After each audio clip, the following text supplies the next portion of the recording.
Something tells me to kill him dead up in this piece. Angry frustrations I shall release, cause I'm about to let loose the beast. Ha! Hear ye, all you asshole MCs. It's time to throw a party for it's the doomsday of your leader, Captain Ass Crack. If you want protection, play the rear. No man in this world I fear. My sound beats down for your protection. I advise you wear headgear. I spill the beans on Bruce Wayne, known as Batman. Cape no crusader, just your average white man. Who me, I'm Black Man. More superhero than Letterman. I come equipped with joints like these to be the shit, removing the S to the back. And somehow I still make hits. Don't you look around, I leave you stinking like the space between an asshole and clitoris on a 50-year homeless woman. No, ain't that some shit? You bite so many styles, that's not hard to believe. Your captain's Alibaba and you. One of the 40 thieves, trying mocking, trying to reach my levels like peas when storm creates obese monstrous mechanisms like this. I've been around and seen a lot of MCs get wrecked from a lack of respect. So, didn't leave shit in there anyway, but, you know, I don't know. It is what it is. It is what it is. It is what it is. So, first things first, let me welcome you. You're now standing in the congregation of the mighty. This is the home of the stubborn minority, the place where your hustle build muscle. This is Gye-Nyame Journey Media. I'm your host, Brother Hatim. This is the Daily Toast. And this is a Heart of a Summer production.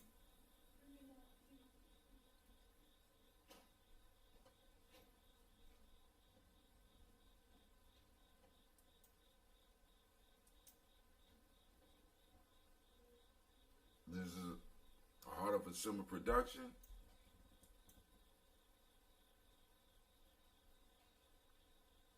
What's wrong with you, Simba? Well, we strive to blow up your old paradigm.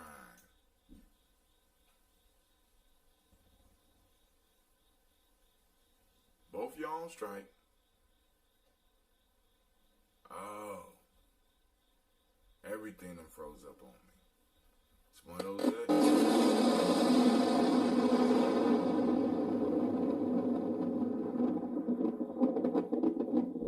Interesting. It'll be one of those days.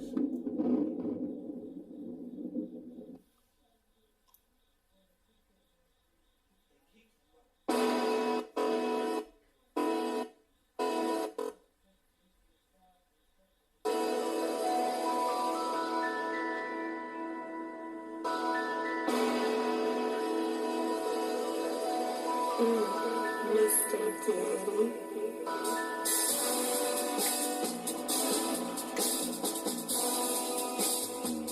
Drink your water. Come on, drink your water. But first, take your breath and drink some water. Take your breath and drink some water. Take your breath and drink some water. Take your breath, drink.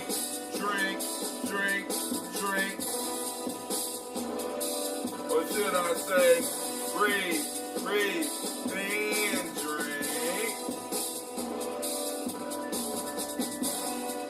Now grab your glass for some water. Get a picture of that water. Lift that picture of that water. Simply pour some water. Drink.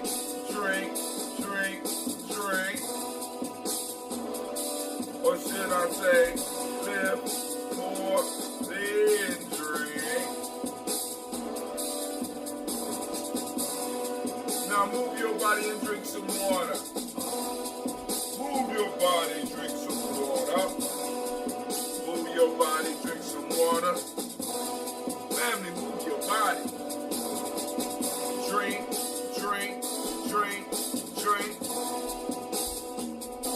Or should I say, move, then drink. Now raise your glass and toast your ancestors. Now raise your glass and toast your ancestors. Now raise your glass and toast your ancestors, fam. Just raise your glass. Drink.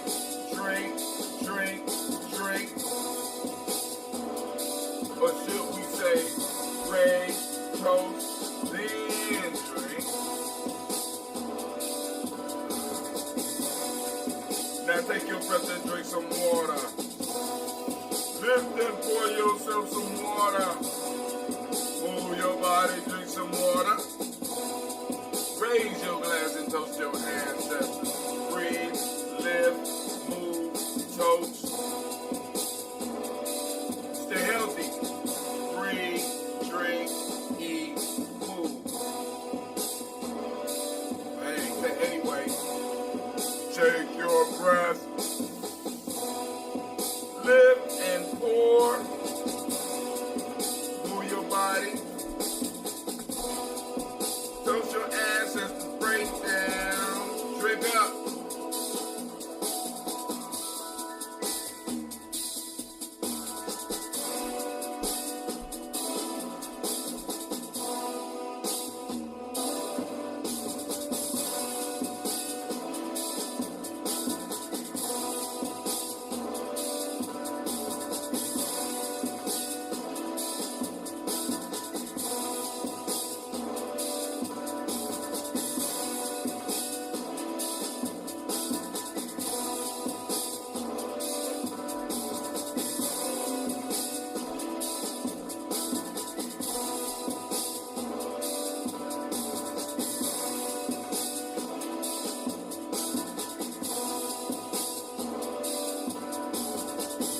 Drink, drink, drink, drink. Drink your water. Drink, drink, drink, drink. Drink your water. Take your breath. Lift and pour. Move your body. Toast your ancestors. Drink your water, fam. Hey, man, as I told you, I go outside to my car. Somebody got on the inside, man. Yep. So the harassment begins. You know, I can't, because I don't have the type of car that a motherfucker want to break in. You can look right in my car and see I have no stereo, no nothing. Motherfucker got in my car. What were you looking for? I have no idea. There's no stereo in the car. Nothing but pennies in the car. But hey, it is what it is. So I call it harassment. You know what I'm saying? Like, you know you're doing something good. Alright, so my computer moving real slow once again. Still waiting for some capital for investment in the. I think I'm gonna get me another Chrome. I think I'm gonna get a Chromebook. I'm gonna get a bigger table and get a Chromebook. Because I think I could work my Streamlabs from the Chromebook as well. Do you have to download software? Mm-mm. Okay. Well, you can then. Mm-hmm. So it's all cloud-based. So we'll work that out. And shoot, I can't. The computer moves so slow, I can't even see old news articles. But last night we had a discussion about the ass and the grasshoppers. It was a good conversation. Want to send shouts out to Brother Shaka, because Shaka had a room full last night. We was able to have a good conversation. But I am glad that I had the foresight last night to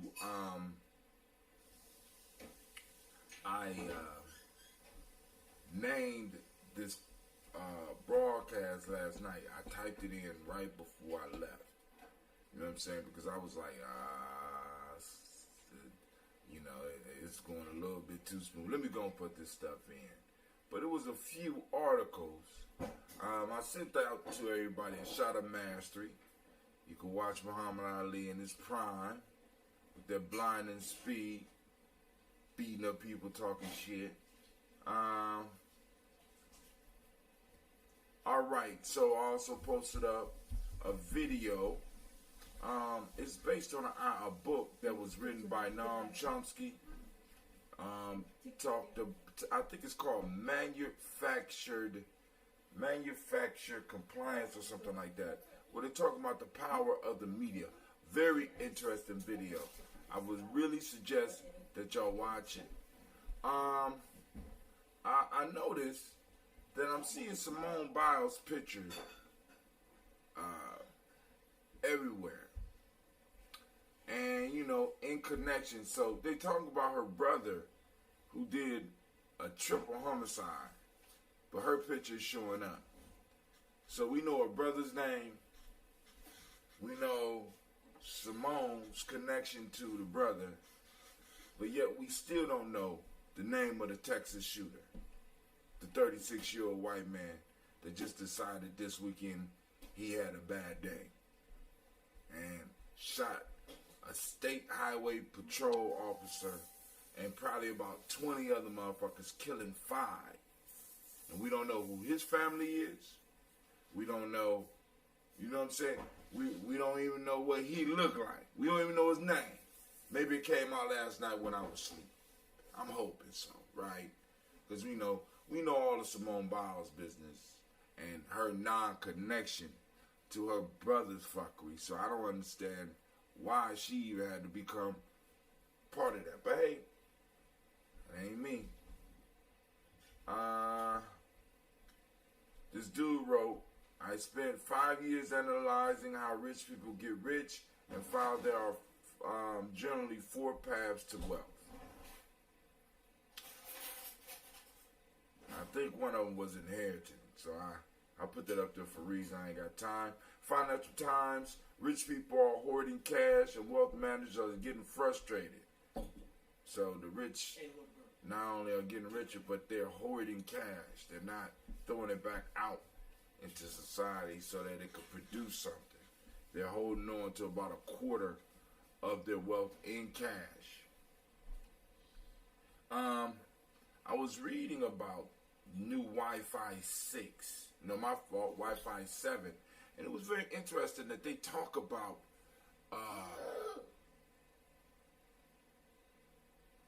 whatever you can't eat, give it to me.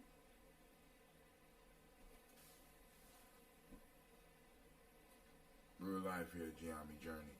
We barely have Wi-Fi 6 yet, but engineers already are working on Wi-Fi 7 and other major upgrades. Now, I don't know if you ever noticed, if you ever read about this stuff, they talk about these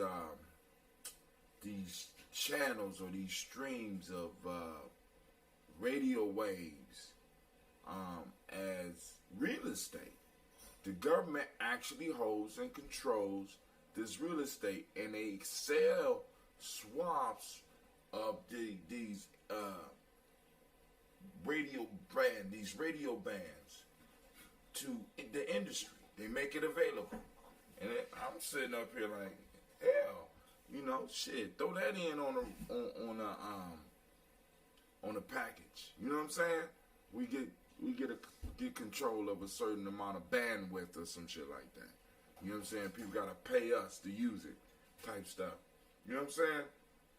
Throw that on them reparations. You know, that sound good. That's something I could pass down. That's real estate. So then it goes to my show last night. All right, so let's go and do our toast, because I'm running behind. All right, so we lift up our glass. We pour some ambrosia. We raise our glass. I gotta go out and clean my car. Ain't that something? We raise our glass to the Creator by whatever name you choose to call that Creator. We raise our glass and we say, Ashe. Alright. From there, family, we move on and we grab our list of our ancestors and we salute our ancestors. Miles Brown, Ms. Ann, Robin Texas, Anna Davis, Herman Brown Sr., Rosalie Tilley, Georgia William Walter, Christopher Penny Gasson, Lena, Uncle Chris, Fiend, Cleveland, Geneva Brown, Mark Ellis, Wash Ellis, Cecil Ellis, Alvaro Brown, Jeannie Gaines, Herman Brown II, Barbara Twiggs, Wash Ellis Jr., Katie Ellis, Nikki Ellis, Jamon Jones, Jeremiah Tappan, John Flora, Montague Pimenel, No More X, Pat Mile, Rob Malika Fakour, Dr. Marianne Williams, Coach Kamal, Elder Millie Dixon, Tony Clark, Pastor Yusuf Weston, Elder Ajani, Elder Ron Coleman, Elder Robert Donaldson, Alfred Brofro, Actor Jr., J. Edwards, Carla Harris, Grace Lundy, Inez Harris, William Bill Moss, Phyllis Rose, Sterling Lucy Wright, Derek L. Pullian, the Luxor Brother, Ms. Eda Brooks Crawley, Miss Marie Nelson, Mr. Frederick Crawley Sr., Miss Jerry Brunson, Mr. Alonzo Johnson, Miss Marie McDowell, Jennifer Foster, Charles Jordan, Kel Smith, Walter Smith, Richard Trigg, Johnson, Mary Franklin, Jimmy Williams, Daniel Ford, George Gibson, Nana Loretta Clark, Inez McCrae, Fritz Clark, Frankie Justice, Katie Justice, Derek Rindleman, Gene Rogers, Reverend James Smith, Lois Henderson, Kevin Spratley, Mary Elizabeth Walker, Raymond Walker Sr., Sarah Jane Carter, Michael Ford Jr., Kellen D. Russell, Susie B. Smith, Teresa Clay, Melvin Del Hodges Jr., Herman Copeland, Mocha Copeland, Jenny Clayburg, Beatty, Sarah Well, Levita Farmer, I Go Some Sue, Shell Harvey, Aunt Charmaine, Aunt Evelyn, Theophilus Hasbury, Harvey Hasbury Sr., Leonard Dickinson,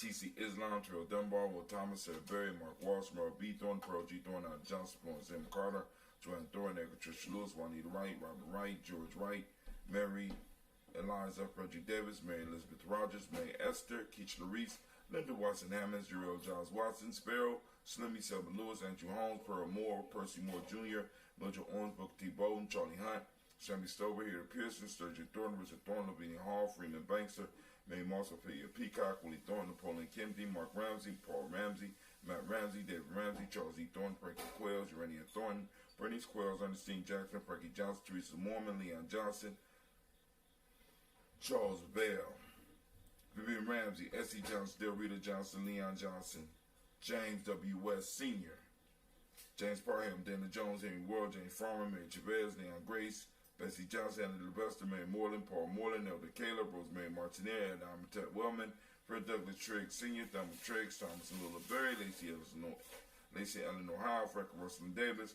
Fred Douglas Triggs II, Peter Triggs, Reverend Eddie Moore, Ellen Fuller, Eugene Jackson Sr., Richard Ellis, Alexander, Charles Maxwell, Percy Alexander, Arthur Reynolds, Stanley Lockhart, Ricky Lockhart, William Lockhart, Woodrow Lockhart, Brenda Porter, Deacon Hargrove, Carla Sawyer, Andrew Parker, Doris Donald, Ellis Murphy, D'Amico Russell, Denny Monares, Gina Luke Jones, Jenny Callahan, William Walter West, Nigel Perez, Oda Basigi Fulani, Jim Robinson, Gladys Johnson, Valerie Clark, John and Mary Sullivan, Dirk Johnson, Antonio Johnson, Delise Waters, Depretis Hines, Inez Bostic, Edna Bostic, Winifred Scanterbury, Wilson Haley, Elma Hines, Phyllis Lee, Eugene Spratling, Calvin Spratling, Charles Wooden, Penny Brown, Roy Lee Printup Jr., Miriam Johnson, Wilbur Longmire, Ed Cadney, Janice Carter, Michael Carter, Leon Pina Carter, Margaret Carter, William Carter, Lisa Jordan, Charles Lee Mosley, Dorothy R. Blair, Ransom Evans Sr., Sam Evans Sr., Neilon Blair Sr., Edward Stevens, Sue Ann Stevens, Joe Davis, Timothy Butler, Gene Holmes, Dana Jones, Peter Charles, Christy Nichols, Cardinal Robinson, Rosemary Charles, Ada Pearl, Bob Ingalls, Jack Wallace, Warren M. Finch, Warren P. Finch, Tim Ingalls, Audrey Finch, William Billingsley Jr., Jennifer Sensabaugh, Hazel Gadsden, Jerry Brantley, Brian Watson Jr., Kaniko Parsons, Jason Kathy Bradford, Thomas Bradley, also known as Uncle Buki, also known as Gypsy, Reverend Roosevelt Word I, Stacey Trice, Frank Smith, Mother Bertha, Michael Leonard, David Brown, Ruth Carter, June Cox, Ruth Cox, Paula Cox, Ronald Irvin, Judy Hubbard, Irene Jones, Francis Booth Jefferson, Dan Wilkinson Sr., Emma McClendon, Jerry Doyle, Mina Robinson, Mary Nichols, Patricia Williams, Shabaka Teray, Greg G2 Gibson, Donna Hill, Richard Gleavis, Lee Irby, Tommy Irby, Boyd Irby, Jim Gaucher, George and Hallie Johnson, Archie and Margaret Armstead, Diane Scott, Erica Armstrong, Claire Fox, Gene Evans, Archie Beck, Anna McGill, Charles McDaniel, Christine Cottrell, Aunt Becca, Alice Arnold, Arthur Arnold, Hattie Reed, Charles Reed, Eulin Andrew Baker, Patricia and Emma Brooks, Gwendolyn and Bob Hatch, Kimball Vernon, Bradley Kim, Janie Harry Tubman Case, Spencer Sturgis, Sally Mae Baker, Ethel Baker, Creola Baker, Geneva Baker, Aaron Eno Baby Hatch, Head Sr., Melly Miller, Housie Hatch, Dad Cleveland, Mother Gibson, Alex Nixon, John Bowie, Lester and Rachel Sardis, Doretha Ross, Viola Ross, Robert Nelson, Francis Stevenson, Leroy Stokes, Neely Johnson, Fletcher Swan, Maddie and Charlie Scott, Ida Casey, Thomas Coper, Vivian Stevenson, Mona Ann Lewis, Cornetta Lyman Lewis, John Jackson, William Dallas Lewis, Mary Francis, Chappelle Jackson, Michael Slade, Joanne Perkins, Richard Jackson, Martha Ford Dawson, Big Mama, Nanny Harris, Eva Ford, James Harris, then Margaret Towns, Ray Williams, Leroy Q. Heath Sr., Albert Moore, Miss Vanilla, Alice Motley, Joe Dean Elizabeth, Douglas Thompson, Ellington Houston, Led Oz, Elijah Oz, Jerome Oz, and West Staten, Joe Jamel Oz, and Pierce, Donald Carter, Lily Green, Nathan Green, Beth Vaughn, John Dewey, Ruth Beard, Tim Butler, Raymond Laura Newton, J.B. Foggy, Thomas Newton Sr., Barbara Naeem, Jeanette Sanders, Jerry C. Sanders, Roy Pruitt, A.J. Bradley Sr., Henry Wilson, Rufus Jenkins, Minnie Wilson, Catherine Sanders, Mary Ellis, Elizabeth Sanders, Henrietta Irby, Mildred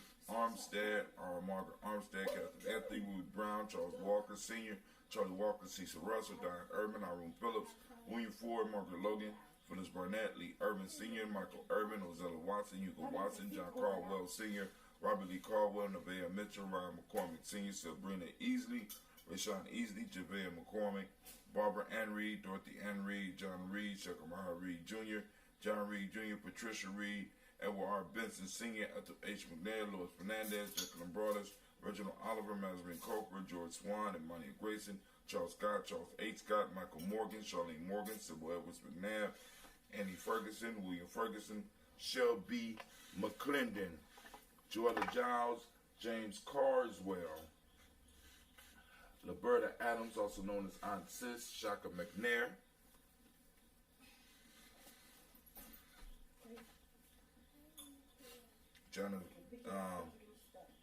Anthony Brown, Jonathan Ford, Lonnie Gaucher, Cousin Tony, Michael Johnson, James Jimmy Johnson, Barbara Shane Lewis, Ronald Shelton Jr., Damian Top, Christina Banks, Joseph Bingham, Quincy, Mama, Aunt Lady, Abraham Isaac Cundiff, Aunt Barbara Lewis, Renee Johnson, Joey, Ryan Ross Riggins, Jamonte, Marcus Price, Ness Words, Marshawn McCarroll, Demetrius Beard, Herb Jefferson, Ralph Mickens, Eric Walker, Quasi Sapple, Kevin Simmons, Severin Clayton, Leonard Jones, Sade Garner, Melvin Scott Sr., Yoda Clarence Lumpkins, Elizabeth Johnson, Frank Smith, Stacey Trice, Denise Goray, Nathaniel Hassan Turner, Khalid is in transition, Nigel Turner, Demetrius Lewis Flint, Alberta Woods, Geneva Simmons, Daniel Tilley, Angeline Gant, Sharifa, Oscar Kane, Audrey Gripper, Dominic Nichols, Ruthie Lane Johnson, Teresa Sambu, Aunt Maxine, Uncle James, Henry Monger, the third, Tamara Dowdy, Michael Harris. No, it's my fault. No, it is. No, it's Nicole Harris. My fault. Julia Taylor. Richard Bozeman II, Ruth Carter, John Carter, Mr. Thornton, Johanna, Deshandra Lynette Lewis, Henderson Mosley, Charles Jordan, Henriette II, Fannie L. Webb, Dan Walton, Al Louty, Sue Walton, Emma Walton, James Randolph Giles, Sonny Pete Walton, William Walton, Fred Powers, Elijah Juan Hakeem Nkomo, Alberta T. Davis, Charles Davis, Willie R. Mackey, Dr. Kareemi, also known as Dr. Creamy Mackey, Victor Bowden, Drusilla, Kitty Berger, Lucy White, Robert Lee White, Emma Jean White, Talton, Roger White, R.L. White, Jesse White, Ruby Jewel White, Johnson, Carl White, Desi Woods, T-Law Woods, Lennox, Jim Woods, Lizzie Woods, and Juanita Alexander Brown. We raise up our glass, we salute all these ancestors, and we say, Ashe. Thank you, Marsh. From there we move to the moment. We want to give all of the Ujima babies a round of applause.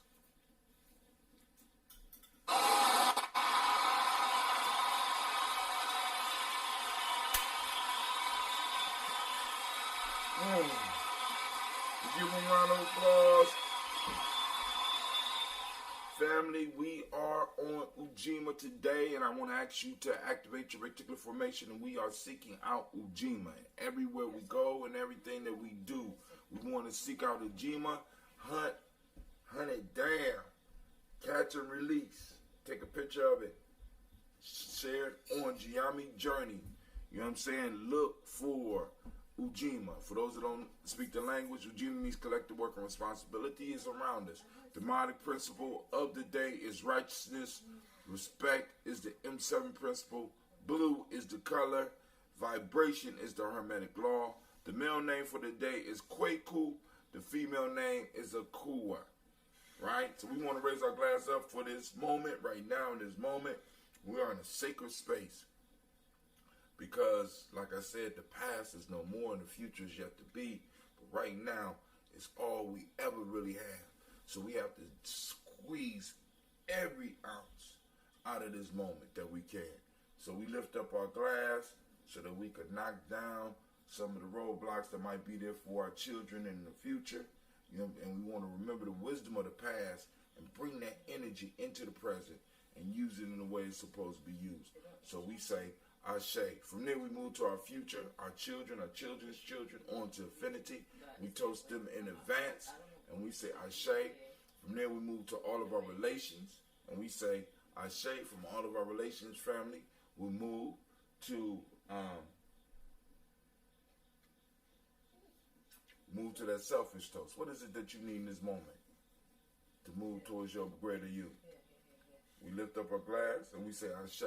From there, family, last but not least, I toast the most magnificent, the most marvelous, the most uplifting, most outstanding, the most beautiful individual in the room. Guess who that is? It's you, right? We lift up our glass, we say, Ashe, Ashe, Ashe. I'm not able to really see any chats today, and I wasn't able to send out the text boom file. No, it's still in the come up. So I wasn't even able to send out the black signal, so I apologize. I'm going to reset my computer now, turn it off, and hopefully start over and make any updates that I need to make. Yeah, so everything is crashing. So hopefully somebody caught it. Hopefully I'm up. Let me make sure I'm streaming on all cylinders.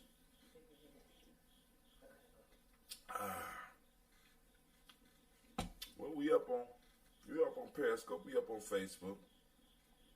We up. They say we up on YouTube and we up on Mixer. All right, family. All right. So what we do is we're gonna shut this down and we're gonna get up out of here. So y'all have a great, magnificent, and marvelous day. I'm gonna go get my car together.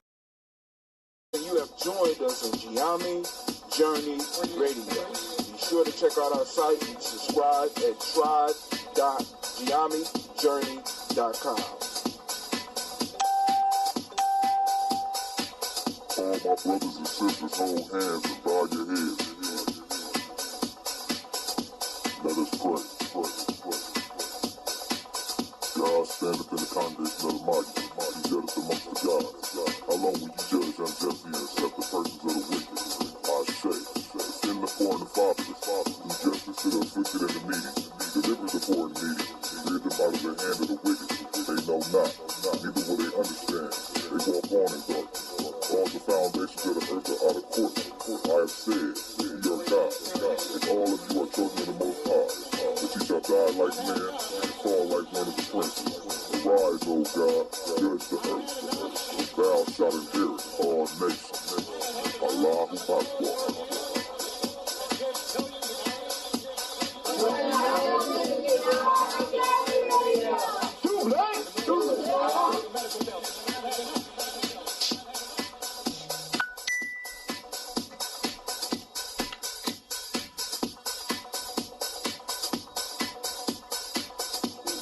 This is Kabar Franks, and you are now listening to the Gye-Nyame Journey Radio.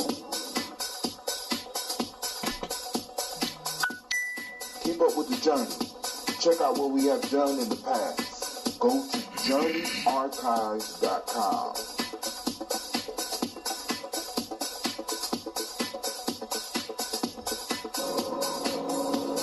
This is Abin Sheik, aka Ace, live from Shisha Lounge, and you are now listening to Gye-Nyame Journey Radio.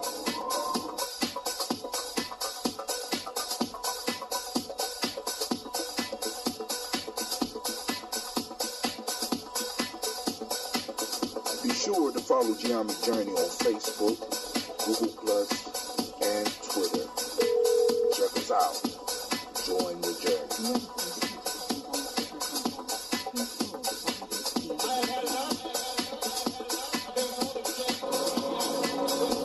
This is Abin Sheik, aka Ace, live from Shisha Lounge, and you are now listening to Gye-Nyame Journey Radio.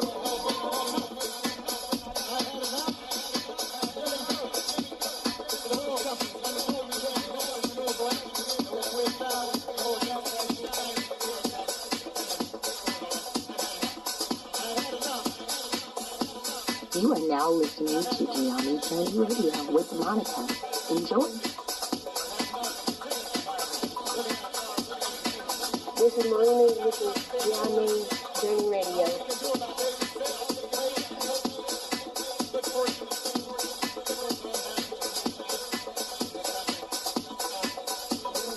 This is Willie. Welcome to Gye-Nyame Journey Radio. I want to give shout out to Silver Kevin, all my Silver Nation out there. I want to give shout outs to my mom. I want to give shout out to my dad for raising me and my family for being around me. And I want to give shout out to the people of my generation that's trying to do something big. What's up, Miss Yolanda? What's up, baby? How you doing? What's up?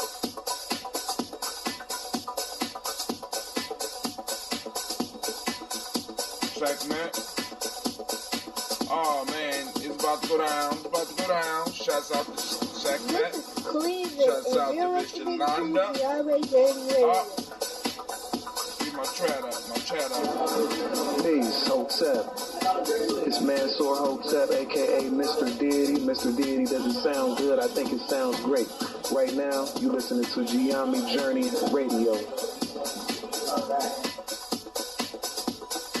If you're not adding anything to the culture that you claim, you don't deserve to carry your name. This is Brother Hatem coming at you live, and you are now listening to the Gye-Nyame Journey Radio. Shouts out to the Gye-Nyame tribe, Gye-Nyame family. Stand up. Peace.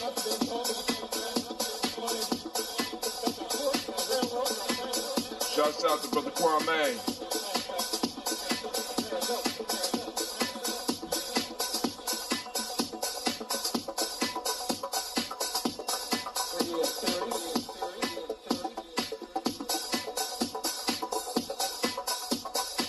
Let's hope we can keep it going. I'm streaming everything on one platform. I'm shaking. Gotta give me a new computer. Gotta give me a new mic. If you're not adding anything to the culture that you claim, you don't deserve to carry your name. This is Brother Hatem coming at you live, and you are now listening to the Gye-Nyame Journey Radio. Shouts out to Gye-Nyame tribe, Gye-Nyame family. Stand up. You are now listening to Gye-Nyame Journey Radio. Peace. This is Gina. And you are now Radio. Keep kicking me off. Got too much stuff going at one time.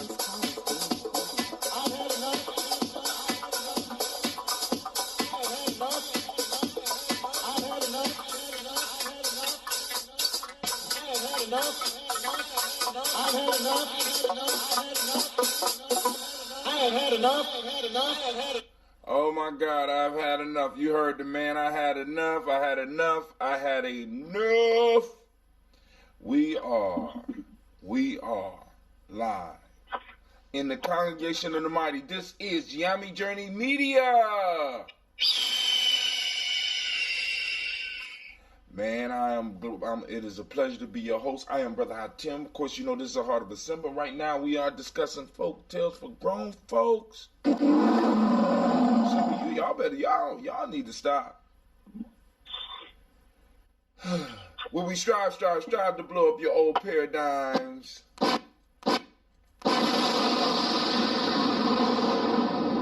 All right, my chats are open. My chat lines are open. I am streaming on Spreaker. I am streaming on Facebook. I am streaming on Gye-Nyame's Facebook. I am streaming on YouTube. Shouts out to Sharika Brantley. Shouts out to Miss Vanessa. Shouts out to Brother Kwame. Shouts out. We also got two people on the line. Who's on the line? What's going on? Who this? Come on, introduce yourselves. Don't be shy. Crazy Low. It's the notorious Crazy Low. And we also have Lady J on the line. It's about to go down here. We're going to have discussion. We know the voting issue is going to pop up within the show because it is Super Tuesday. You know what I'm saying? You know, how's the voting working? How's everything going? I know people out there excited.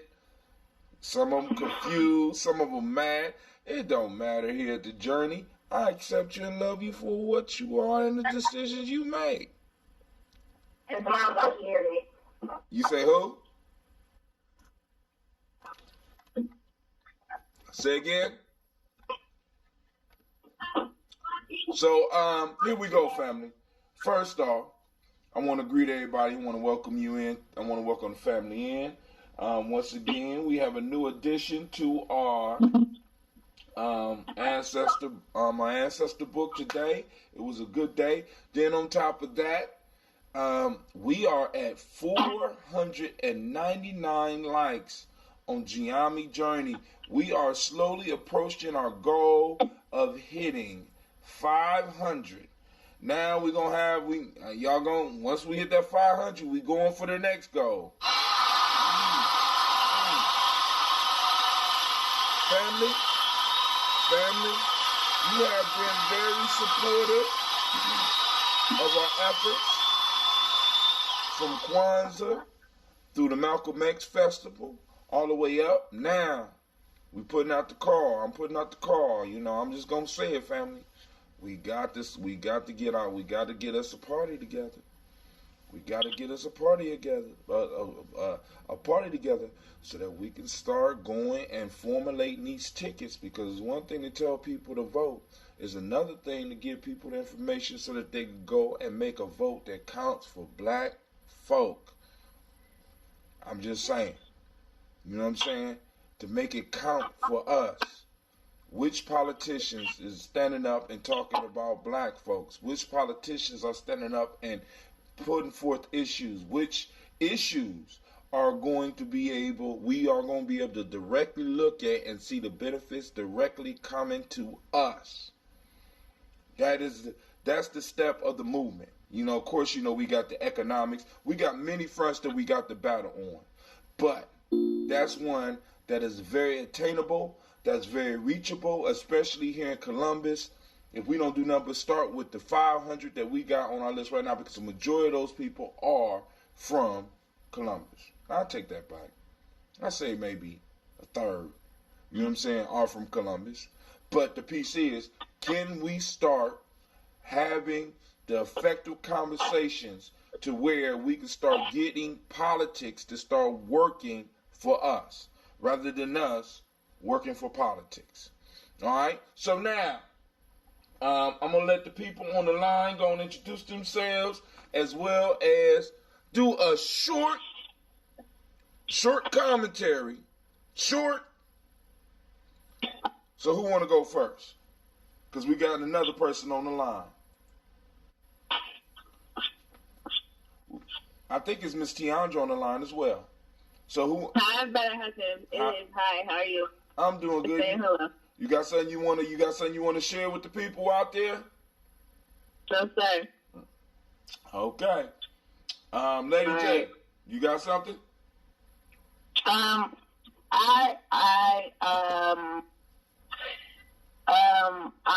I do want to say that I am very moved by people participating in politics. I think it's a start. I often recall years ago when Obama was elected second time.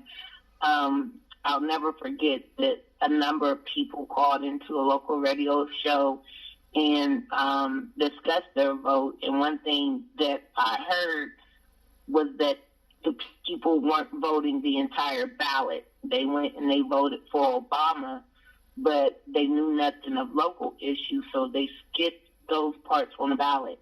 And that year I called in and I lamented and shared that it behooves us to vote for a president, but not elect our local officials who are incumbent to us. And so I think that we have a start. I would just encourage people to think politically, to be informed, and to continue to participate, even when it doesn't seem like the rules are fair. Because if we just stand on the sidelines and talk about how the rules are unfair, but don't participate in the game, or at least try to defend ourselves or lay us some shots, we're going to get beat every time, without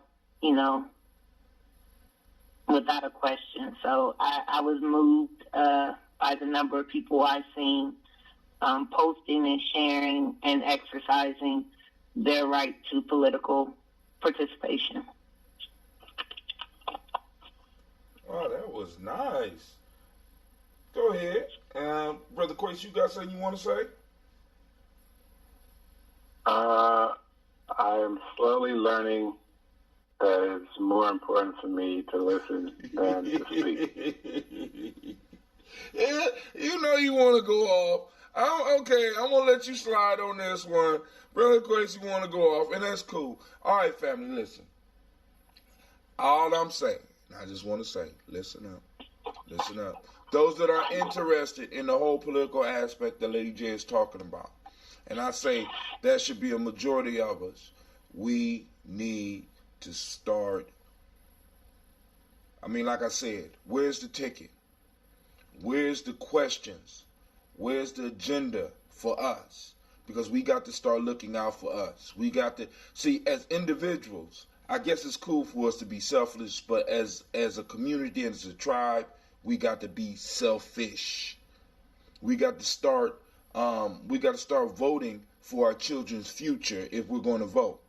You know what I'm saying? I think that would give even more of us out. You know what I'm saying? And I just to come up with questions and articles about these people and these issues running so that we can at least get the conversation started and start developing and even writing policy that we want to see in place for us so that we could get what it is that we need to be successful here in Columbus or in any city that you're in. Is more than enough of us, especially in a lot of these quote-unquote code word urban areas where we could come up and we could start running. There's no reason why in Columbus we can't control the city council. There's no reason why in Columbus we can't control the school board. There's no reason why we can't control and some of these other political avenues so that we can start getting policy through that will benefit us. If we're going to go to war, if we realize we are at war, then we need to start taking the steps to really, really make our votes count. A bunch of scattered votes, but once we start... I think that I can personally, and this is just, again, my personal opinion. Mine too, but go ahead. Yeah, it's just my personal opinion. But I do think that recently I've had the pleasure of meeting individuals who were on the ticket. And I think, again, I was moved by the fact that they were in, places where I was at, basically, in the city, asking for the vote. But again, I just want to remind, when these individuals are speaking and they're in places, we must show up. We must make our word heard. When they post them, they'll post the numbers. They'll tell you to call into these certain offices and plead for this and plead for that. I think that's how we get our voice heard. And again, just reminding these public officials that we elect them, and if they do nothing to benefit us and our schools and our children and our neighborhoods, then we just vote them out. The second piece is, as we say all the time, it's time for us to start cultivating our own politicians, starting with our youth, getting them interested in going into politics, especially when we see that they have the knack that some of those characteristics, personalities that would, make them suitable for such a position. And so just encouraging our young people to go into these fields where we are underrepresented. And so, now, and this is the piece, and I know some of y'all might get uncomfortable with this, but regardless of whether we're training our politicians or we're discussing with politicians, we have to start getting people away from the open lingo of ignoring us. Because they come to our communities, they conversate with us, and they use keywords where they don't have to back up what they say they're going to do for us. Keywords like people of color, urban areas. I am a black man.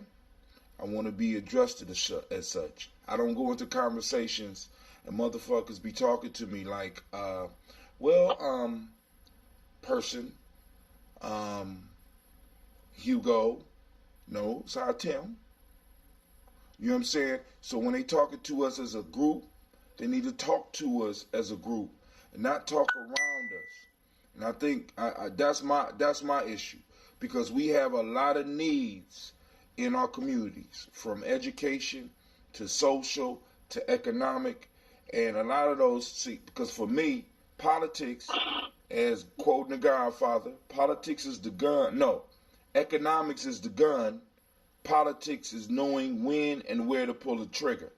And we have to train ourselves as well as train our young people on how to not only get the gun, but how to shoot it and what to aim at when they do get it. Because everybody's shooting at us. So I'm saying, if we're going to be involved, we got to get involved with a mind state of black first.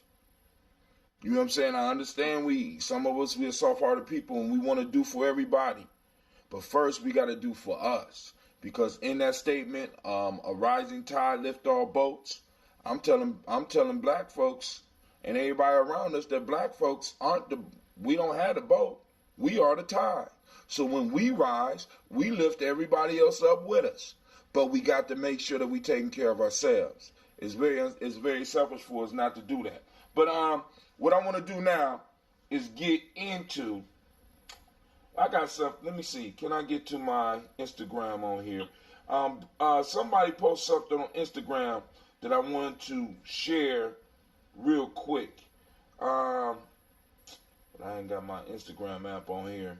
So that's my fault. I messed up on that. So I ain't going to have a chance to do it. But brother Karima posted up a quote by a Chinese official or whoever. I don't know who it was.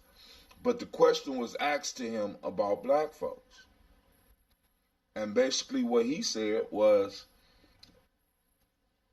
I'm just paraphrasing, that he first went in about Chinese people as or as Asians. We want to see other Asians do well. We want to see other Asians with jobs. We want to see other Asians doing well. And when they come to America, they in a sense build their own schools or make sure they're able to have control in the schools. They want to make sure that they are able to battle white supremacy, and they plan to overtake it slowly but surely. You know what I'm saying? They plan it for the long haul. But in the end of it, he asked this question. He said, black people get mad at us for not hiring them because I choose to hire another Asian man like myself. That's because we love ourselves. And if they call us racist for that, you know what I'm saying, then so be it. I mean, it wasn't quite like that, but the point is, all these wagons are circling, and we're not. We're not. We're trying to be inclusive and all that. I'm saying, I think we need to focus a little bit. We need to focus more on us. Because by us improving, we improve everyone around us. We allow everybody else's light to shine rather than smothering other people's lights by trying to include ourselves in their shit. As a matter of fact, we so fly that once we get our shit together, everybody else is going to follow suit. I mean, we show this in everything we do. But enough of that. Let's get into this folk tale for the night. Unless somebody else got a comment. Let me check I forgot we got this up. Okay, cool. All right, let me go to Hootsuite. Make sure nobody is being left out.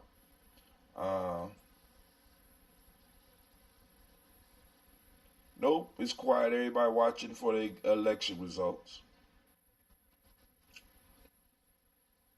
I guess there's other stuff that could be going on. But while we're waiting, let me go and read this folk tale. Let's get into it. Some wisdom mining going on here live at Gye-Nyame Journey Media. Here we go. The Cat and Venus. A cat fell in love. The cat and the what? The cat and Venus. Venus, the planet? No, Venus, the goddess. Also known as Het Heteru. You know what I'm saying? If you want to do that. You know what I'm saying? If you want to go there. Okay. All right. A cat fell in love with a handsome young man.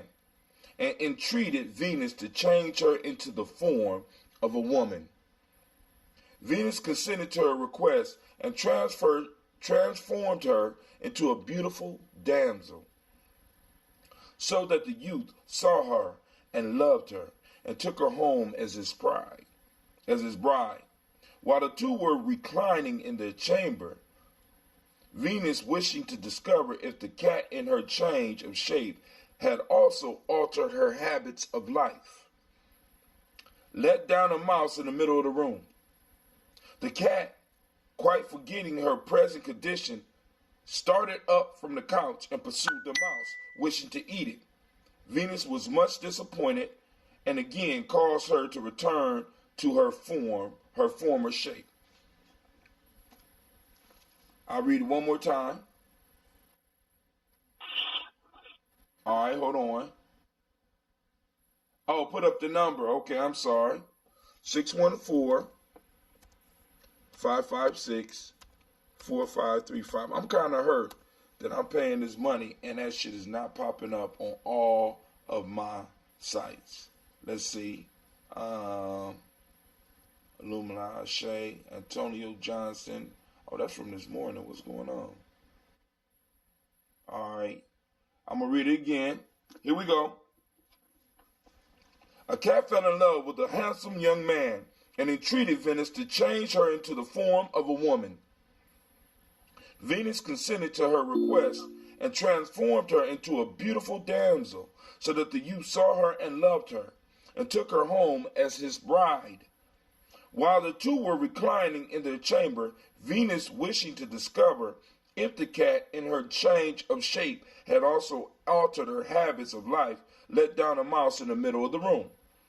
The cat, quite forgetting her present condition, started up from the couch and pursued the mouse, wishing to eat it. Venus was much disappointed and again caused her to return to her former shape. The moral of the story is nature exceeds nurture. Anybody want to go in on that one first? Y'all quiet. Well, let's see that it said nature exceeds nurture. It says nature exceeds nurture. But hey, he didn't do a lot of, Aesop ain't do a lot of experiments back in the day. I when you read it, I thought about what's that saying go? You can't turn a hoe into a housewife. Oh, you so mean. Oh, you so mean. Hey, that's funny. I wasn't even going to say it, but Lady J, you made me have to do it. You want to let me say a famous Cat Williams quote. You can lead a hoe to water, but you can't make a stink. And you know, and like I said, these go deep. You know what I'm saying? And like I said, family, you do not have to agree. You know what I'm saying? We don't have to agree, you know what I'm saying, with his moral. We don't even have to agree with the damn story. What we have to be able to do is break it down and maybe get the and open up the wisdom that's in there, if there is some wisdom, for the person out there that might need it. That's our job. That's what we do here at Gye-Nyame Journey. I got to make you think. It's sometimes make you think, I got to make you mad. So, you know, can't turn a hoe into a housewife is what they say. But it might be somebody that did it. Maybe you might be able to call in and tell us that nurture does outdo nature. I think that nurture can outdo nature. Go ahead. And the reason why is because our brains have plasticity. So our brains are capable with rapid and frequent, you know what I'm saying, activity, like positive activity or changed activity. You can create new, you know what I'm saying, you can be a changed person. So, Lady J, you can't, so you're saying that nurture can outdo nature? I think that it can. I think that it takes time. And like I said, because it's going to take repeated, a different stimulus repeated over time in order to change it. I think what I got from it is that you can't fake the funk. You can't just change your clothes and your outward appearance and then all of a sudden be able to, what's it say? You don't cast your pearls among swine. Right. So, like, if the pig or whatever, the cat, all of a sudden changes outward appearance, like, it didn't do any of the work. It didn't do any of the work. It's internal work. So that way, that's why, like, outward adoration. How do you say that word? When you adore yourself outwardly. Adoration. That doesn't Adoration. mean as much as if when it comes from within. Like, beauty that comes from within or whatever type of attribute you want to use that comes from within is pure, it's genuine, it's always going to be there regardless of what is worn on the outside. Like, if somebody's truly royalty or, you know, whatever our words are, God, Goddess, like, you're always going to be that regardless in embracing whatever you wear because it outshines that. But if you're just somebody who, you know, is foul and doing whatever, and I don't even, it's not even about somebody who, but if you just are faking it and throwing on a suit and saying, I'm just about to act like, and well, I mean, if we're talking about politics, look at some of the people that are in these positions with suits on, who act like straight assholes. Like, they weren't raised right. They have no morals or ethics. So it's like, all of a sudden, they got to go to whoever has the silver spoon and wear the attire and get that title, but they haven't done the work. And so you can smell them a mile away, even though they might look and blend in by the look, you can still sniff them out. Yeah, I would like to add something to that. We got somebody from down south. Who this? This Sister Fatman. What's up? How you doing? I'm doing okay. Go ahead. The floor is yours. Yes, you saw me posting repeatedly. Put the number, because I was like, I wanted to add on to what you were speaking about when you first started the program. Well, go ahead, baby. I agree with you. I agree with you wholeheartedly, and especially with the situation that's going on with my children. I noticed that not one of the politicians, the Libertarian, the Republican, or the Democrat, mentioned a single word about what they will do to prevent domestic terrorism. This is for Georgia. Neither one of them. And I'm pretty sure that in your state, none of the politicians mentioned what they would do about domestic terroristic acts by the police in our community. They're not going to speak about that. We do need our own votes. We do need something that works for us. Now, I agree with the sister that we raised the children to be these individuals.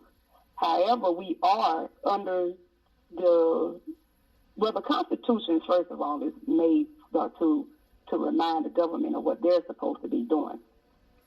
How would my question is, what do you all think we need to do in order to fit our agenda in that Constitution? What are the steps we need to take? Because this is something serious. It's funny that you mentioned it because a sister and I was just discussing that. And, how do we fit our agenda into a decade-long Constitution? Now, or if we need to put it in there at all. Now, one of the first things, because this is why I said being able to combine for the cities that we are in. I mean, it's like for cities where there's sparse black people, to be honest, politically, it's going to be very little they can do unless they got a lot of cash flow. You understand what I'm saying? But in those cities and those places where we have a lot of people, we can organize the voters and also and make those politicians come to us. You know what I'm saying? Or either the vote, they won't get the vote from us, or we'll pass the vote on to somebody else that will come to us. And the first thing we have to be able to start structuring is an agenda, and making sure that the agenda we have, first off, deals specifically for us. And stop letting people come talk to us, and in a sense, they come to us dressed up like a damsel, but they really goddamn cats. They're faking. They come and then they try to trick us into believing that they're really this beautiful damsel. But you know, all you got to do is dangle the little mouse in front of them and they get up and they run off the stage. We got to get people to start calling. Destiny Child said it best. Say my name, say my name. You don't hear none of these politicians. None of them mention black. None of them say black people. No. None of them deal with any issues that directly deal with us. They deal with them for everybody. Nobody deals with what's going on with us. And we have to start making these politicians, or building these politicians, if we're going to be involved in the system, we have to start building or making these politicians recognize the force that we have. Economically, politically, socially, educationally, we need to be in every arena educating our folks to get them to understand that as individuals, our votes are meaningless. But when we vote in mass, like for example, one of the things I kept saying for the last couple of weeks is, where is the ticket in Columbus? We got all these things going on in Columbus. We got all these things going on in Ohio. You had them all in Georgia, in Detroit, where all my listeners are. We got all this major shit going on right now, but there is no black ticket. And I want people to understand, when I say a black ticket, I'm talking about where we have had or people we sponsor have had conversations with these politicians to where they have cornered these individuals to guarantee certain things that they're going to do for us when they get in. Even these policies, we need to be able to make people, look, you take this back or this ain't going to pass. Yo, go ahead. Can I say something real quick? Go ahead. I think that going back to the whole nurture versus nature thing, nature versus nurture, the reason why nature is always going to have a predominant impact on people is because nature, people, human beings, actually all life in general, one thing that all life in general has in common is that it will always naturally take the path of least resistance. That's what life does. Life wants easy and comfortable. So, true.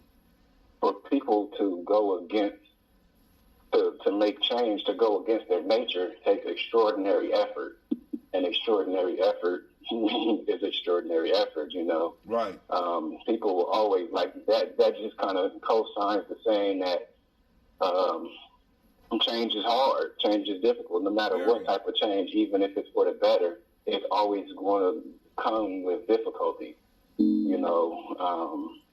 So with people around election time, people love to remember that people lost their lives and suffered for people's right to vote, for black people's right to vote. Other black people suffered and died.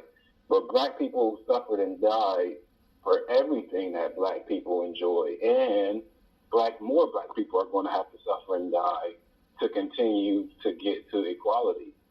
You know, that's just the reality of it. It's always going to have to be people that nothing comes without sacrifice. And it don't necessarily mean physical death. I'm sure it probably will in some instances. You will. But death of the comfort, we have to be willing to die to ourselves, like a phoenix fire type of death. Right. When all of the impurities and all of the things that we don't need, or useless habits that we have, like spending hours in front of the TV, because people die for us to have the right to read as well. And that's something that can be done daily.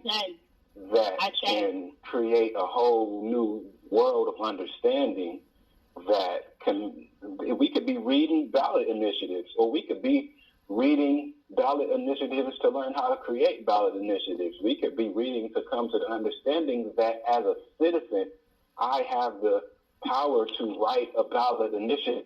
All I need is a certain amount of signatures from a certain district or whatever district or city or whatever, on whatever level I want to initiate the bill or whatever. I don't know the process specifically, but I do have a rudimentary understanding that as a citizen, I have the power to get something on the ballot if I follow through with all the steps. So reading is, and having conversations with other people who have read and are well read is why I have that information. So even, I don't even necessarily have to read, but the more I read, the more curious I become, and the different type of conversations that I'm gonna have, and the different type of people that I'm gonna seek out.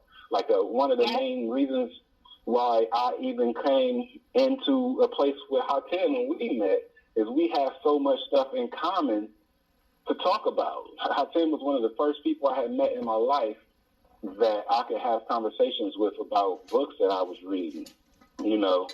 So that just facilitated that relationship and made me more eager to meet that type of person, to bring it into my awareness that there are like-minded people in the world, you know, and that came from reading, from a I mean, we could say daily exercise, but something that I had to do on some type of routine. So I had to do on some type of consistency, as opposed to just doing something once every year or every 2 or 4 years. You see what I'm saying? Mm-hmm. So I don't know. That's kind of addressing the whole voting thing as well in a nutshell. And of course, once again, thank you for plugging it back into the folk tale, because family, what I want y'all to understand that I don't know if y'all noticed, but damn near every week, if we was to really comb the news and start talking about what's going on in some form of fashion, our folk tales and even the proverbs we be working with on Ujima, because I don't feel like doing the push-ups, fit in to the total conversation. We have politicians coming to us disguised as one thing, but we know that their nature is another. So we have to start being able to adjust it. Now, I want to go back to the folktale for 1 second, because the sister asked a question, and Kwesi brought up the point about reading and being able to get in depth, and also Sister Tiandra talked about not being able to fake the funk. In this folktale, one of the things that will often be overlooked is how shallow this boy had to be. Because if the nature of a woman was not copied, and basically the nature of the cat was there, and this cat was pretending to be just a pretty woman, and this man just took this cat home and married it, and didn't even take time to get to know this. And isn't this how we kind of do our politics? Isn't this how we do our economics? We don't even know the individuals or the things that we are purchasing or that we're involved with, and it's a very shallow relationship. You know what I'm saying? We're not doing our studying, as Kwesi said, we're not doing our daily reading, where we're taking these politicians or these damsels with us, and we expect them to do right by us when it has never been part of their nature. Because another aspect of nature that you have to bring up when we talk about it is that every individual species will strive to survive. And that means pushing my DNA above yours. Every other That's interesting. That makes me... I'm here, go ahead. Go ahead. It makes me think about, currently I'm studying the Maroon Society. And so even the war of 1817 and 1818 with the Seminoles, and back then we were referred to as Negroes. And it's interesting to see the characteristics of each race, I guess you would have to say. And so, like, the white race, even though this was before race, so it's like British and English, they were more so savages, and they're really great at studying. So they can study, other cultures and what they excel at and mimic it. They're great at mimicking. As people from African descent, we are thinkers and we're doers. Like, we're very innovative and pioneering. And then the Native Americans is what they refer to them then. They are more so feelers and connected spiritually. And those are just things, even though I think that we mimic both the Native American and like I said, these are what they referred to during that time in the 1800s, Negro and Native American. I feel like that's more indicative of who we are as a people. But those same, like, naturistic characteristics have followed us throughout the beginning of time. So I just think that shows evidence of how strong nature truly is. And then I had a question for Quincy, because he was mentioning, like, he ended talking about how reading has really brought him forth and where he is currently in his journey. And is reading, though, because I feel like reading for me really helped too, and I didn't start reading truly until I was 25. And so with reading, though, is that a tool of nurture, where in nurturing our young people in our community and getting them to read and introducing them to that, could we nurture, our community and our people to progression? I think that's nurture. Yeah, absolutely. I think that nurture, like a good example, because I got to read and doing my own personal studies around the ages of like 25 myself, and through over the years, through different times, I read less and more in different times. And I actually want to thank you for, like, kind of rekindling my love affair with reading. This kind of in the past, like, the first thing that I read in probably at least a year. Actually, I listened to the audiobook of The Hate U Give. And after that, I listened to another audiobook. And then after that, I went to the library, and I'm now on my fourth book that I've consumed through either audiobook, or now I've actually physically read a book, and now I'm on my second book that I physically read. And I have a couple more I already checked out, and I'm going to get through all of them because they all interest me. And that's just kind of the thing. Like, it's definitely, because like I was saying before, nature is effortful. It's nature is automatic. Nurture is effortful. And effort, it always has to be some type of incentive. We need, people only move, there's only three basic incentives: moral incentive, social incentive, and like outcome-based incentive. I can't think of the actual word. I always lose the word. And that's something that I just was reading. And people, when you talk about voting, it's always about some social incentive or some type of moral incentive, especially when it's geared towards black people. It's always saying your ancestors did such and such, so you should vote. Right. And then it's saying that's people a hustle. are going to feel this way about you, so you should vote. But it never says you should vote, because if you do, you're going to get this specific outcome. And you see what I'm saying? And that's what we got. The more that we read, that's the type of incentive that we need to, first of all, read, because we don't understand. I actually was in grassroots politics, grassroots organizing, to where I had to I chose to get a little bit of a better understanding. But now I'm even understanding more that it was never my job to get people to understand what they was voting for. My organization was getting paid to collect voter registrations, period. So that was my job. It was never to teach people or to even teach myself about how to utilize this mechanism of voting to create the grassroots change that was like the fundamental flaw in all of it. Hold on, and stop. Am I doing too much?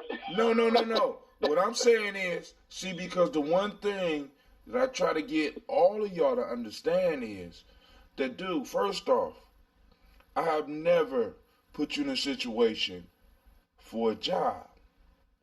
As Gye-Nyame men, we seek adventures, and we take those adventures and we shape them and form them into what we want and what we need and what our people need. See, it wasn't your job. Of course, it wasn't your job to do that. But you had to find you had the finances to be able to do that without an oversight that would stop you from doing that. You wasn't being paid for that, but you could have created that. You understand what I'm saying? Because that would have made the position that you had a little bit more powerful, because that's what the dudes that started that organization did. Now, but then in order to get the funds for you to do what you was doing, you had to get the actual registrations. But it was never a limit on what you could do. This is what I always try to tell y'all, man, because like I done made my career in finding ways to hook people up and finding ways to make the positions that I get work for me and the community. If it can't work for the community, I don't stay there that long. If it's just a job for me, I don't stay there that long. I agree. You understand what I'm saying? So it's about us making a way out of no way. You know what I'm saying? And using our natural skills and our natural talents to build. Because you had the right position, but then it's like, boom, it's a job. No, I never wanted to hook you up with. I never want to give you a job. Never. Nigga, I want to give you a passion. You know what I'm saying? My job was, nigga, you a nation builder. This is what I've been telling you. You a warrior, moving to a nation builder. And I'm telling all this, and I'm not just talking to Quasi, I'm talking to you. Y'all nation builders, and a lot of y'all are in positions where you're looking at this shit wrong. You understand what I'm saying? I'm at a school, and my job is to suspend. But my job is, you know what I'm saying? That's what they pay. You're suspend. No, okay, cool. Boom. Give unto Caesar what is Caesar's. Give unto the Lord what is the Lord's. You understand what I'm saying? Boom, dog, I'm Lord. Listen, when I get in a position, I'm finding a way to not only hook up my community, you know what I'm saying?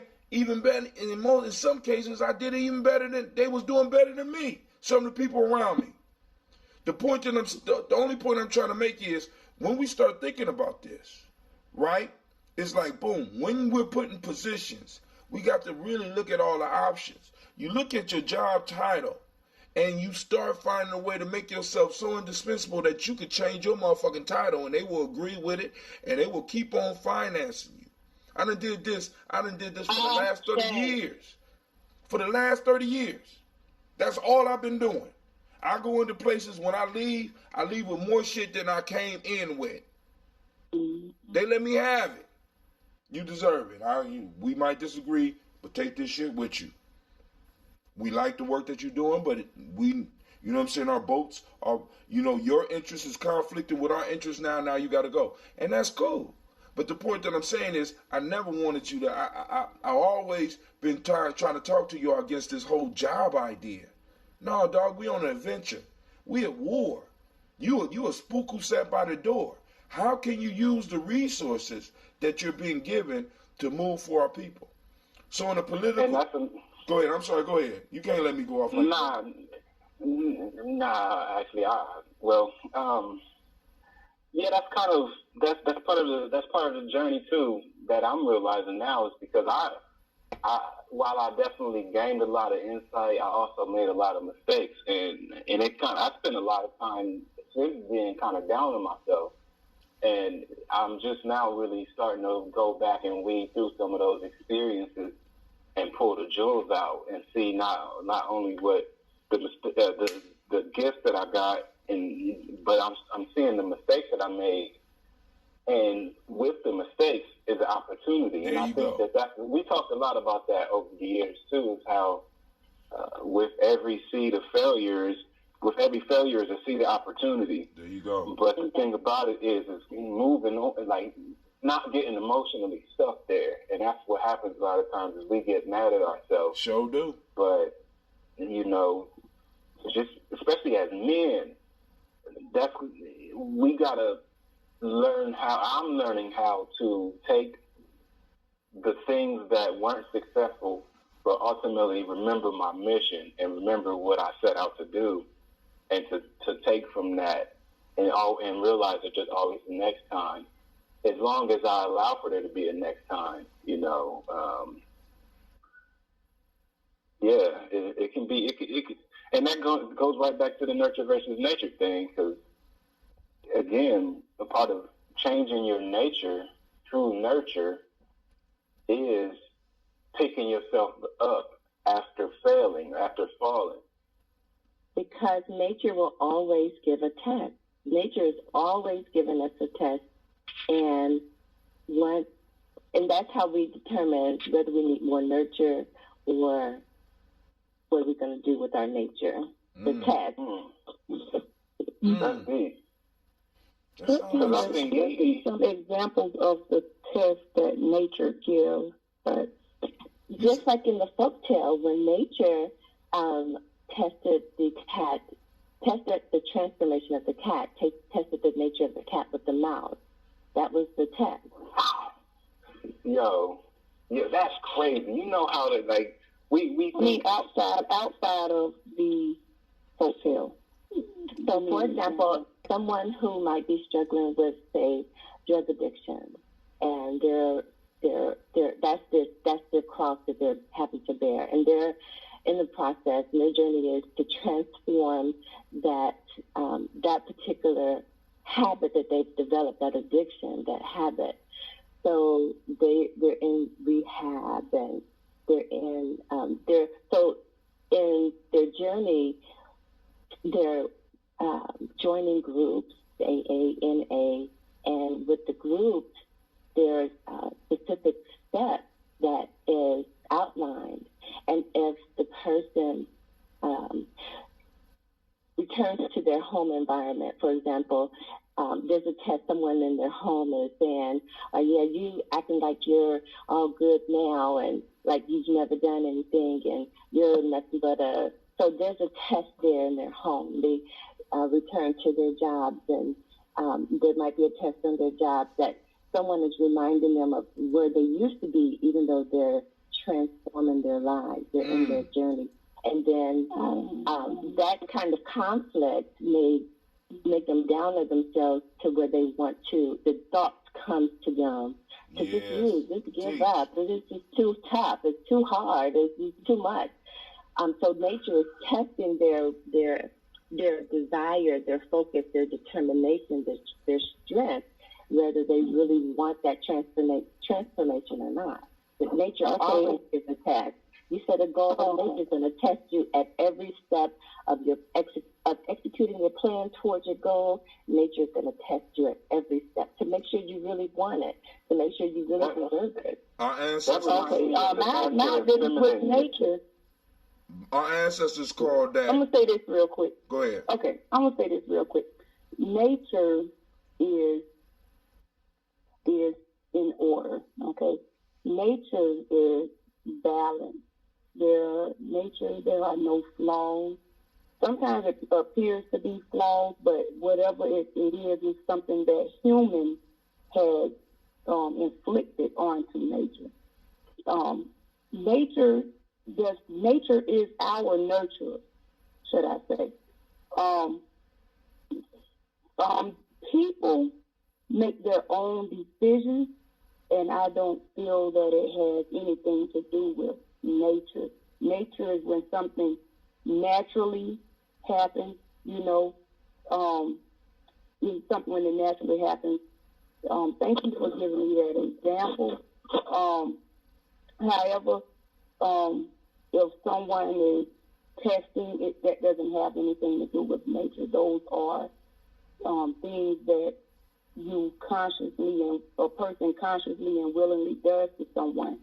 Well, nature is whatever you put out is what you get back. Now, if you understand what I'm saying. Now, I know that is nature, and nature doesn't test you because that's not how it operates. You just get back what you put out, and that's the energy that you put out. Now, let me say this. If we look at our ancient spiritual systems, we never had Satan at the level that Europeans have. In our belief systems, we always had testers, and they held a very divine position, a Legba, Set, They were testers that made sure that we was worthy of moving to the next step. So in a sense, nature does test. Like, for example, survival. Are you willing to do what it takes to survive? That's a test. And that's something that can happen in a natural environment or a man-made environment. You know what I'm saying? And a lot of times, how can I put it? Because nature weeds out the weak. Nature thins the herd. You know what I'm saying? And one of the things that that mankind, especially Europeans, have done, they made it possible for fools to get old. A lot of us, we know some of these fools. You know what I'm saying? Fools get old because the society has sheltered us from actual nature testing us in many ways.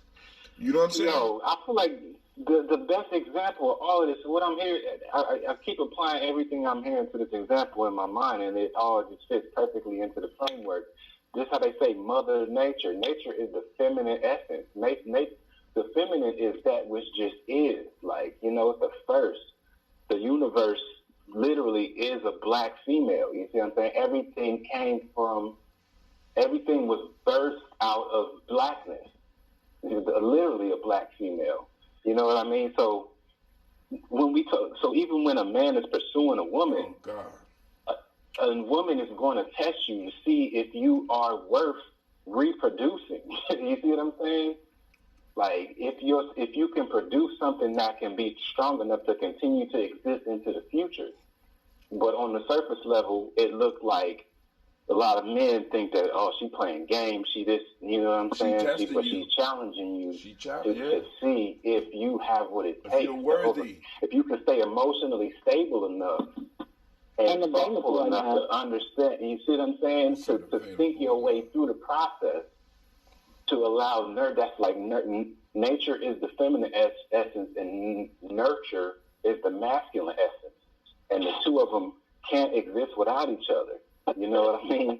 You can't continue to progress one without the other. Man, okay. Y'all getting deep. Yes. Thank you. I have enjoyed everyone's comment. Man. Really. So you broke it down real good. Hold on for 1 second. Let me do this real quick. I want to thank everybody for joining us on Gye-Nyame Journey Media. This is Heart of a Summer Production, and of course we are now on Folk Tales for Grown Folks. Come on, simple down. Well, we strive to blow up your old paradigms. Now back to the conversation. I told you these folk tales are not just for kids. They deep as hell, family, and we could go on and extract some more. We scratching the surface. Open up the goddamn book. You know what I'm saying? And you can read a proverb a day. You can read a folk tale a day. It's 454 of them. I got a label for every one of our principles. Family, we're not playing with this. So now, let's continue on with the discussion. And I can't remember who was speaking last. I just wanted to make sure we let people know. Hey, family, push us up over 500. Now, because the next test for us is 1,500 likes. After 500, we're going to do 15. And after we do 1,500, I'm throwing a party. God damn it. All of the ambrosia will be, well, as close to free as I could possibly make it. You know, I'm on a budget here. I'm doing the best that I can. But family, I want to thank y'all. So now let me read the folk tale for those that might just be joining us. Let's read it again. And then we can bring it up into our personal lives. We could bring it up into situations. We could bring it back up into politics. We could bring it up to whatever. But let's refresh the conversation by rereading the folk tale.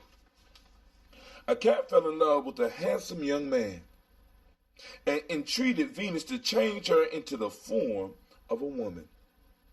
Venus consented to her request and transformed her into a beautiful damsel, so that the youth saw her and loved her and took her home as his bride. While the two were reclining in their chamber. Wonder what they was doing when they was reclining. Venus, wishing to discover if the cat in her change of shape had also altered her habits of life. Let down a mouse in the middle of the room. The cat, quite forgetting her present condition, started up from the couch and pursued the mouse, wishing to eat it. Venus was much disappointed and again caused her to return to her former shape. And the moral of the story is nature exceeds nurture.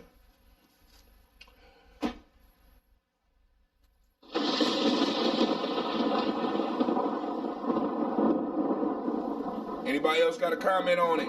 Come on now. Yeah, I think another little hidden gem in that is once you call something and see something for what it is, it's easy to have power over you. Yeah. I mean, hell. Okay, with the ending portion of it, is that, after listening to Brother Kwame, that's the name, Kwesi? Kwesi.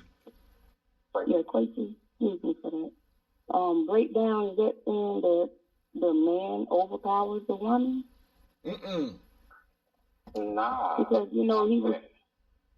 No, not yours, like comparing the ending of the story to what you just was saying about the, nurture. I mean, nature overpowers nurture. And you ended it by saying that. No, actually, in the story, the woman, or as Kwesi put it, the woman overpowers the man because it was her nature that acted.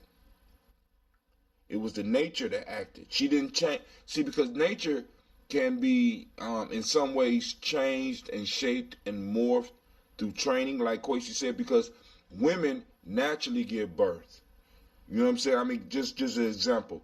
We deal with rites of passage as far as Gye-Nyame. We talk about rites of passage. And what a lot of people don't understand is that one of the reasons that the rites of passage process for women is not as deeply explored is that in a lot of societies it may not exist. And this is just my opinion. Because women don't have to have a rites of passage. Now, this is what I'm saying, and before y'all beat me up, let me say this. Because women give birth, and that is a traumatic initiatory process when the right elders are around you that you don't never have to do some of the shit that men have to do. So women have their womb.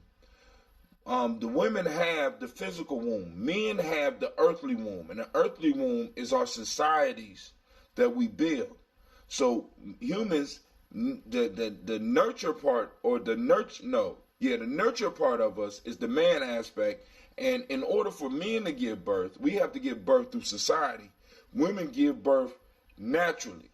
So we have to create the processes through which we bring men into manhood. We got to bring them through the womb of manhood, because they came through the womb of a woman. But in order for us to transform them into man, the rites of passage process is established to bring them through, in a sense, the womb of men, so that we can change them and morph them. And that's why the rites of passage take a long time. A lot of people think it's like a 2-week period. No, hell no. If you look at most of these, it's traumatic, it's long, it's dangerous, and certain habits and certain things that you had before are not there. This is why men receive totally different names after they come out of rites of passage, because they're no longer little Tommy. Now they Big Quojo and shit, because they're totally different when they come through, because now they have been born as men. I mean, I don't know if y'all get what I'm saying with that, but men are the nurture. I understand what you're saying. Men are the nurture, women are the nature. And in this story, the nature won. Because really, when you think about it, let's go back to that dude. That dude must have been very shallow, man. He must have not had no conversations with this woman at all. He just totally looked at her exterior and said, "She's beautiful. I want to marry you." Meow. Oh, that's so cute. She says meow. Look, that's so cute. Meow. You know, because obviously this cat had not spent enough time as a human being to get control of his urges. And then another part of nature wanted to test her. And that was that I set spirit, that had her root spirit. You know what I'm saying? Boom, let's test it and see. Drop that mouse right in the middle of the room, and we got to see who was really there.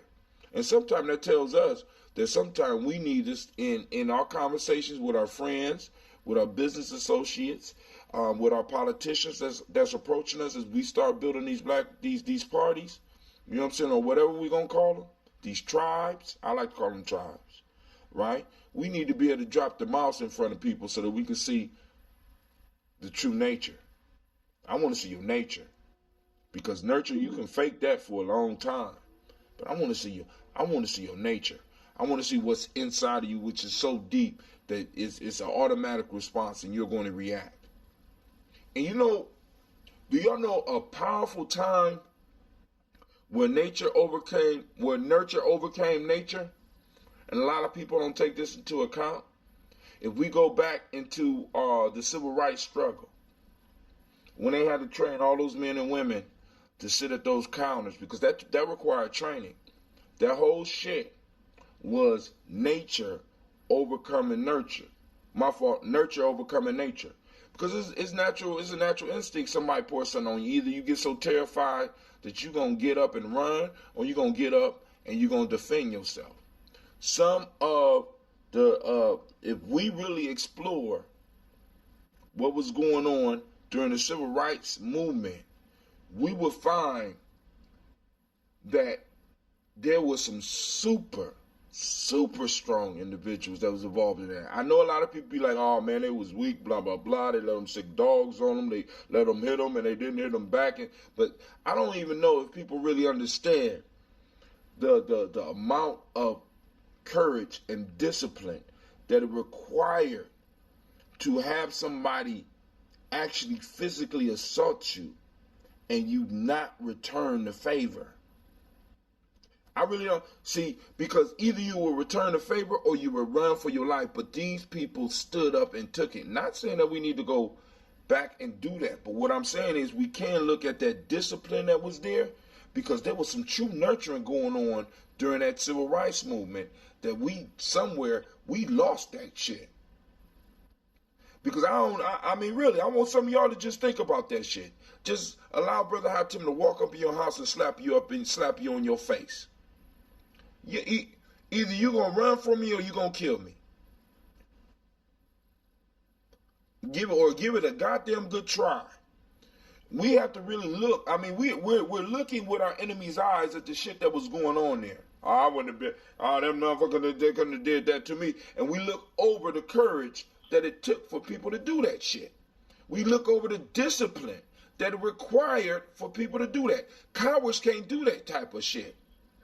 Because in a different way, they're doing it in a different way now. Like, they subliminally doing it now, like, on social media, man. Like, we got to be disciplined and have courage on a whole nother level dealing with this social media. Because people's opinions is coming right into our house, and we responding to it, doing the opposite. We're not just taking it and understand, like, because when somebody assaults you like that, they give away their position, so you know where they stand. Right. So if you lash right back, especially when you don't have the initiative, then you're going to lose. But if you take that and then you strategically use that information to make your next step, then you're probably going to have a better chance than you would have if you fight back to people that got fire hoses and guns and a court system backing them. You know what I'm saying? So now we got this social media, got people just emotionally reacting in public and giving in. You know, you already know I can be guilty of some of that too. And I hear myself sounding like you in one of the previous shows where you were telling us to kind of fall back as we was giving away our position in the sense, talking about how we might handle certain things. I mean, sometimes we got to do that. Record, right. You know? Sometimes we do that. But, you know, like I said, I got to be elder and I got elders, and you know what I'm saying? And in some cases for y'all, I am the elder in the relationship. So I have to kind of pull back and remind y'all You know what I'm saying? Because there's certain things that we can't talk about. You know what I'm saying? Because in some cases, we are that damsel. You know what I'm saying? So you don't want to give away your position.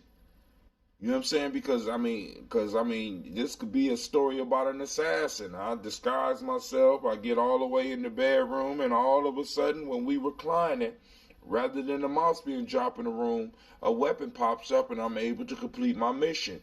But if I had gave it away, and I'm talking all the goddamn time, you know what I'm saying? This is why,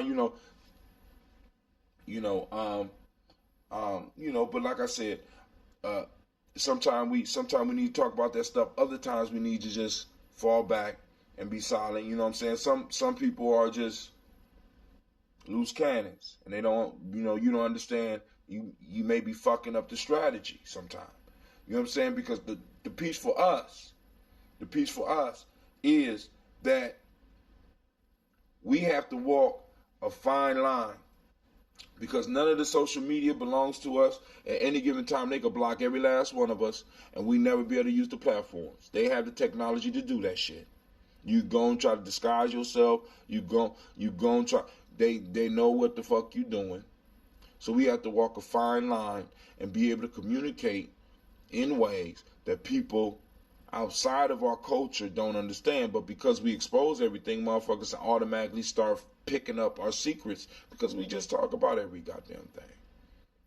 One of the reasons I said we need to start breaking these folktales down, is because I'm noticing that a lot of us are no longer symbol literate. We can't break down symbols. You know what I'm saying? So one day, Quasi, I might need to communicate with you, and I'm gonna send a folktale. And your task is going to be able to break that shit down and come save my life, maybe, because I can't tell you directly I'm in danger. So I might send a folktale, but I need to be sure that you're able to break that down. I might need to send it to Sister Tiandra so she could go and send out the signal, or come in and come get me.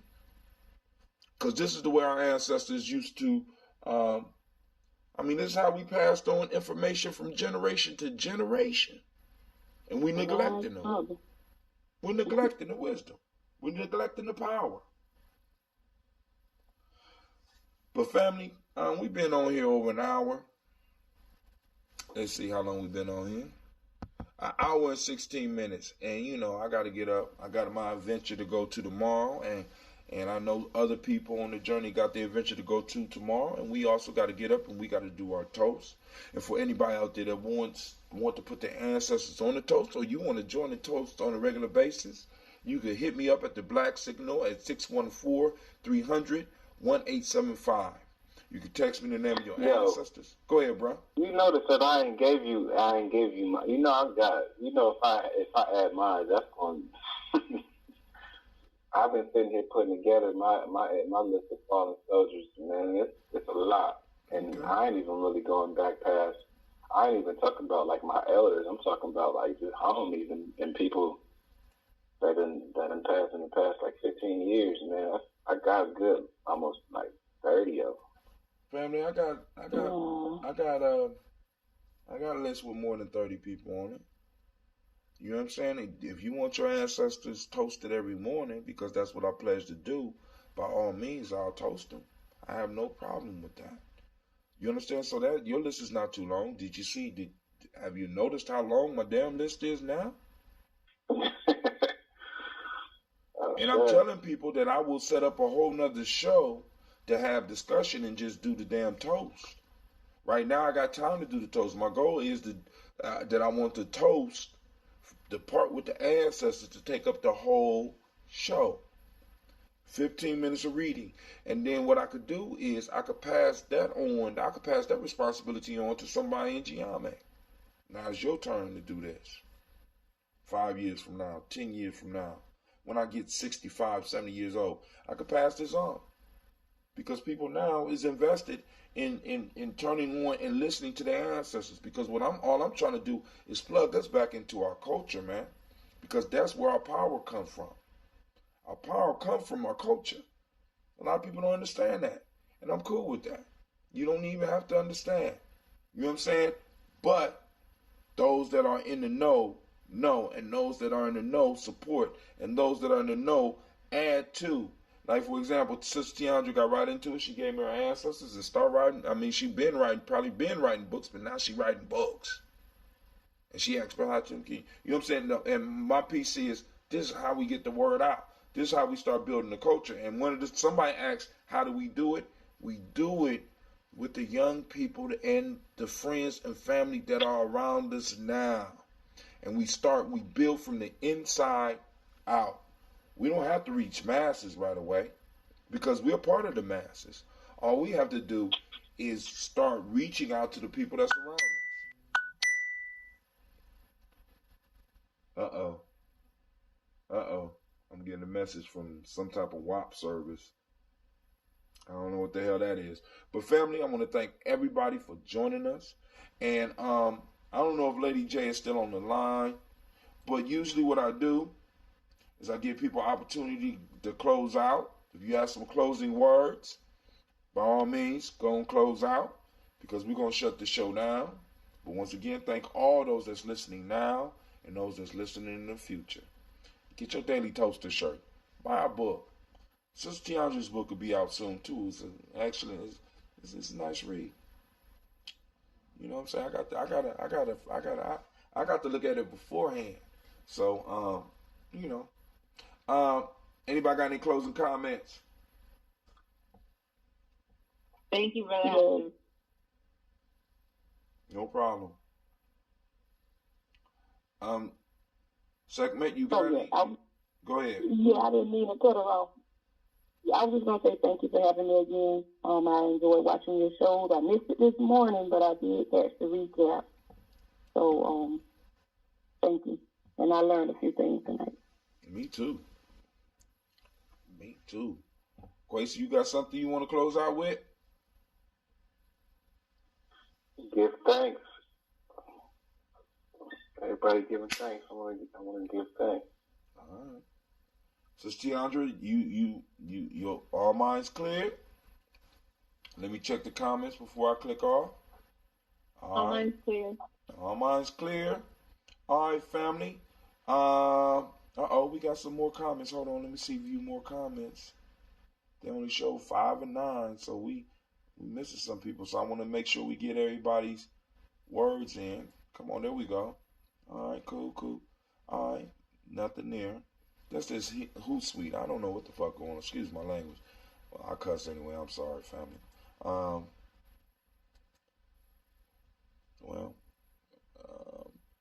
It's stuck. Well, all right. We out. Family, once again, I want to thank you for joining Gye-Nyame Journey Media. Make sure you like and share. If you're on Facebook,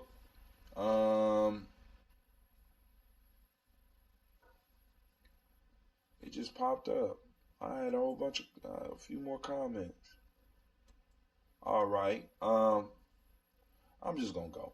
All right, family, I thank y'all for joining us. Y'all have a great and powerful night. I see some of y'all early in the morning for the Daily Toast. We're going to get it off. If you have ancestors, you already put the number up there.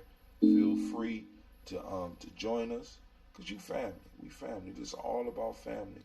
And I want y'all to know that. All right? Remember, we're approaching Kwanzaa season. So, like I said, if you ain't got a place to go and kick it during the 26th through the 31st, through the 1st of January, come on out and kick it with us. All right? This is Brother Hatim, and I am out. Thank you, and have a great night. And I toast you.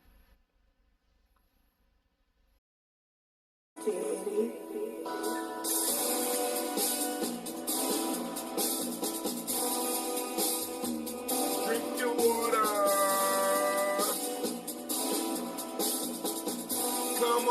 Come on, drink your water, but first, take your breath and drink some water. Take your breath and drink some water. Take your breath and drink some water. Take your breath. Drink.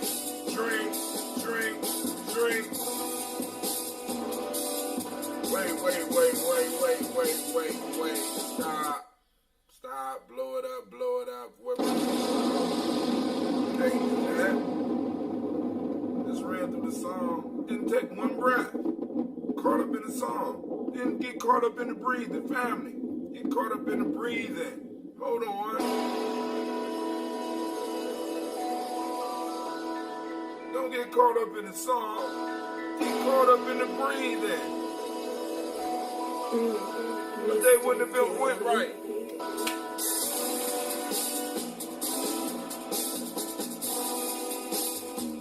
Drink your water. Come on, come on, come on, come on. Drink your water, but first, take your breath and drink some water. Take your breath and drink some water. Take your breath and drink some water. Take your breath in. Drink, drink, drink, drink. Or should I say, breathe, breathe, then drink. Man, now get your glass full of that water. Get your picture of that water. Lift that picture of that water. Simply for that water. Copper is good for the melody. Drink, drink, drink, drink. Or should I say, pray, toast, then drink. Man, come on now. Wait. Move your body and drink some water. Oh. Move your body, drink some water. Stretch, man, come on. Move your body, drink some water. Family, move your body. Drink, drink, drink, drink. Or should we say, move, then drink. Now raise your glass and toast your ancestors. Now raise your glass and toast your ancestors.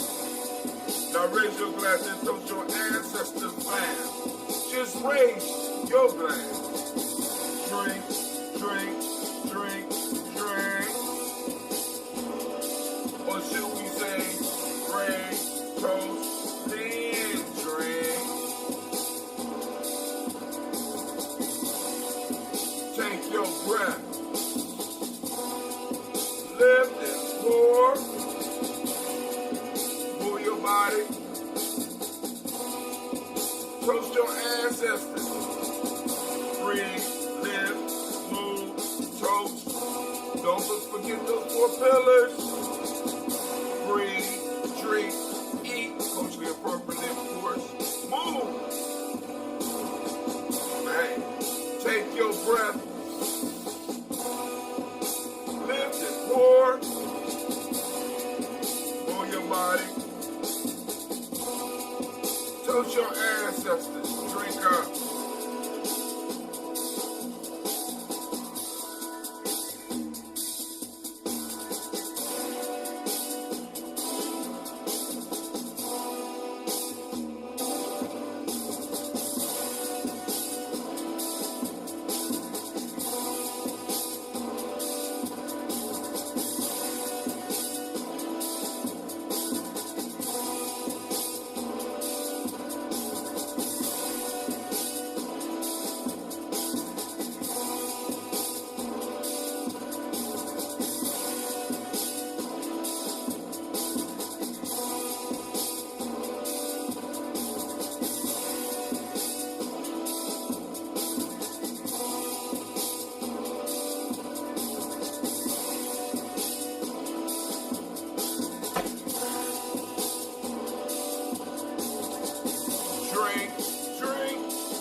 Tim coming at you live and direct now.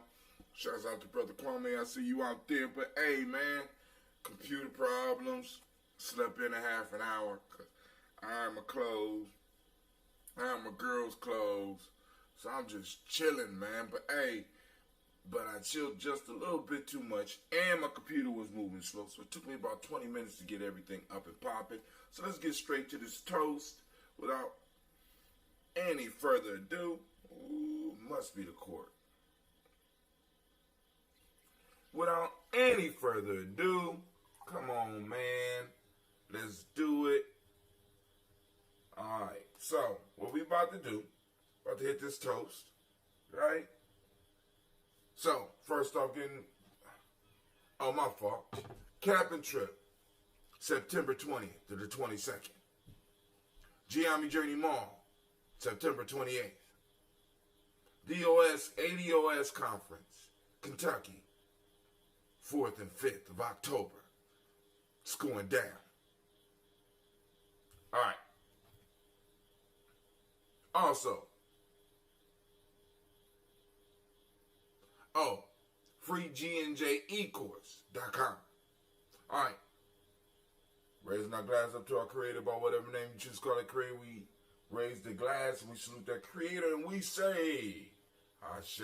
From this family move to our list of our ancestors. Yes, y'all.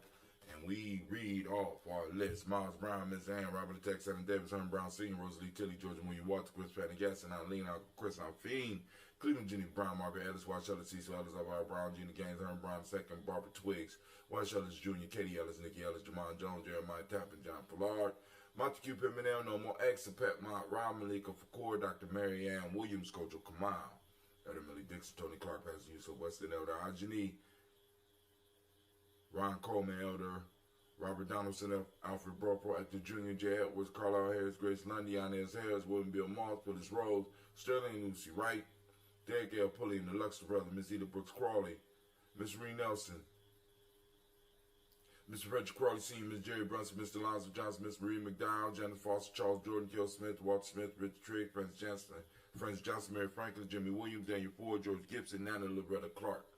Inez McCray, Prince Clark, Frankie Justice, Katie Justice, Derek Rennerman, Virginia Rogers, Reverend James Smith, Louis Henderson, Karen Spratling, Mary Elizabeth Walker, Raymond Walker Sr., Sarah Jane Carter, Michael Ford Jr., Kellen D. Russell, Susie B. Smith, Teresa Clay, Melville Hodge, Melville Hodge Jr., Herman Copeland, Major Copeland, Jenny Clayburgh, B.D. Sarah Woodley, B. the Farm, Margot So Sue, Cheryl Harvey, Charmaine, Evelyn Deolis Hasbury, Harvey Hasbury Sr., Leonard Dickinson, T.C. Islam, Gerald Dunbar, Will Thomas, Sarah Berry, Mark Walsh, Merle B. Thornton, Pearl G. Thornton, Ida Johnson, Paul Sam Carter, Joanne Thornton, Eric Tricia Lewis, Juanita Wright, Robert Wright, George Wright, Mary Eliza Frederick Davis, Mary Elizabeth Rogers, Mary Esther Keach Larice, Linda Watson Hammonds,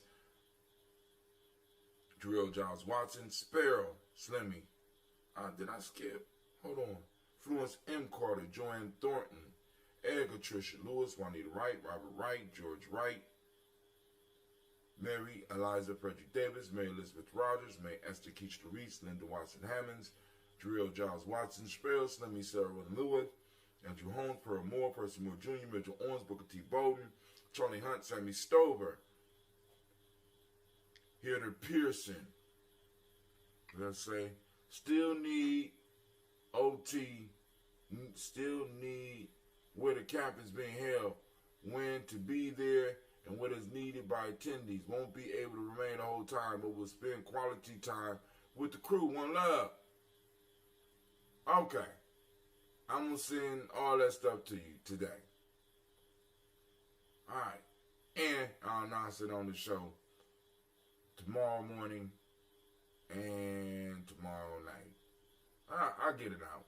I got to get the flyer out. The flyer's out, actually. So I gotta get in touch with Deshaun. I'll handle that for you. Alright, Hammonds, Jarrell Giles Watson, Spell, Slimmy, Seven Lewis, Andrew Holmes, Pearl Moore, Percy Moore Jr., Mitchell Owens, Booker T. Bowden, Charlie Hunt, Sammy Stover. Is Alum Creek State Park group campsite. Group campsite. It's right by Alum Creek Beach. Percy Moore Jr., Mitchell Owens, Booker T. Bowden, Charlie Hunt, Sam Stover, Hilda Pearson, Sturgeon Thornton, Richard Thornton, Lavina Hall, Freeman Bankster, Mae Moss, Philly Peacock, Willie Thornton, Napoleon Kinty, Mark Ramsey, Paul Ramsey, Matt Ramsey, David Ramsey, Charles E. Thornton, Frankie Quells, Urania Thornton, Bernice Quells, Ernestine Jackson, Frankie Johnson, Teresa Mormon, Leon Johnson, Charles Bell, Vivian Ramsey, S.C. Johnson, Delrita Johnson, Leon Johnson, James W.S. Sr., James Parham, Dana Jones, Ian World, James Farmer, Mary Chavez, Leon Grace, Bessie Johnson, Hattie Levester, Mary Moreland, Paul Moreland, Elder Caleb, Rosemary Martinier, Elder Imhotep Wellman, Fred Douglas Trigg Sr. And if you're not going to be able to stay the whole time, it'd be best to come on Kuumba morning, mid-morning, 9, 10 p.m. Come out there and chill out with us and then come back because Nia night, we're going to be doing a major setting up, getting dinners ready and stuff like that. So, by that time, I have on my device where I could go and send you a link directly to my location.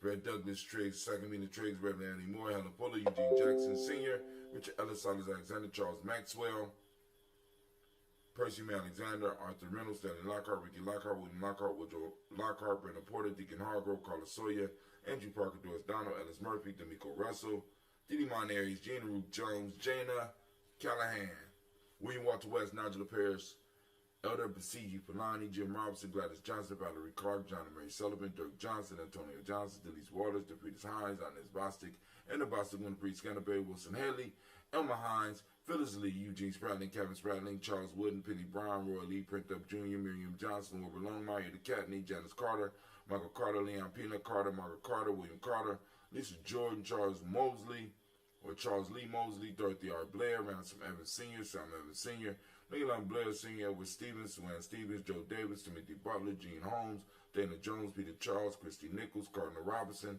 Rosemary Charles, Ada Pearl, Bob Ingalls, Jack Wallace, Warren M. Finch, Warren P. Finch, Tim Ingalls, Audrey Finch, William Billsley Jr., Jennifer Sensabaugh, Hazel Gatson, Jerry Brantley, Brian Watson Jr., Kaniko Parsons, Jason Kathy Bradford, Thomas Bradley, also known as Akabuki, also known as Gypsy, Reverend Roosevelt Word, the First Age Church, Frank Smith, Mother Bertha, Michael Leonard, David Brown, Ruth Carter, June Cox, Paula Cox, Ronald Urban, Judy Hubbard, Irene Johnson, Francis Booth Jefferson, Dan Wilkinson Sr., Emma McClendon, Jerry Doyle, Mina Robinson, Mary Nichols, Patricia Williams, Shabaka Teray, Greg G2 Gibson, Donna Hill, Richard Glebus, Lee Irby, Tommy Irby, Boy Irby, Joe Gaucher, George, and Hallie Johnson.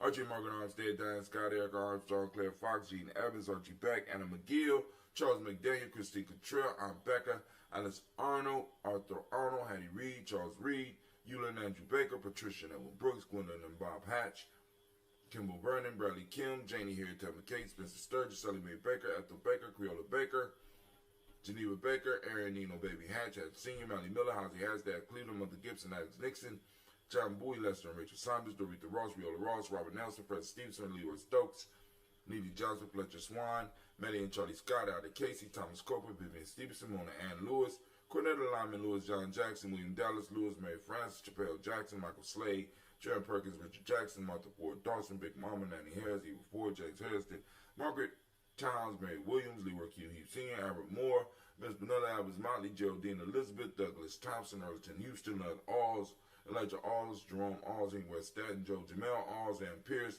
Donald Carter, Lily Green, Nathan Green, Beth Vaughn, John Dewey, Ruth Beard, Tim Butler, Remy Laura Newton, J.B. Foggy, Thomas Newton Sr., Barbara Naeem, Jeanette Sanders, Jerry C. Sanders, Roy Pruitt, H.J. Brownlee Sr., Henry Wilson, Rufus Jenkins, Minnie Wilson, Catherine Sanders, Muriel Ellis, Elizabeth Sanders, Henrietta Irby, Mildred Armstead, Margaret Armstead, Catherine Anthony, Ruby Brown, Charles Walker, Sr., Charlie Walker, Cecil Russell, Diane Urban, Haroon Phillips, William Ford, Margaret Logan, Phyllis Barnett, Lee Urban, Sr., Michael Urban, Ozella Watson, Hugo Watson, John Caldwell, Sr., Robbie Lee Caldwell, Nevaeh Mitchell, Rob McCormick, Sr., Sabrina Easley, Rashawn Easley, Jabir McCormick, Barbara Ann Reed, Dorothy Ann Reed, John Reed, Shekamaha Reed Jr., John Reed Jr., Patricia Reed, Edward R. Benson Sr., Ethel H. McNair, Louis Fernandez, Jacqueline Brothers, Reginald Oliver, Mazarin Coker, George Swan, Imani Grayson, Charles Scott, Charles H. Scott, Michael Morgan, Charlene Morgan, Sybil Edwards McNabb,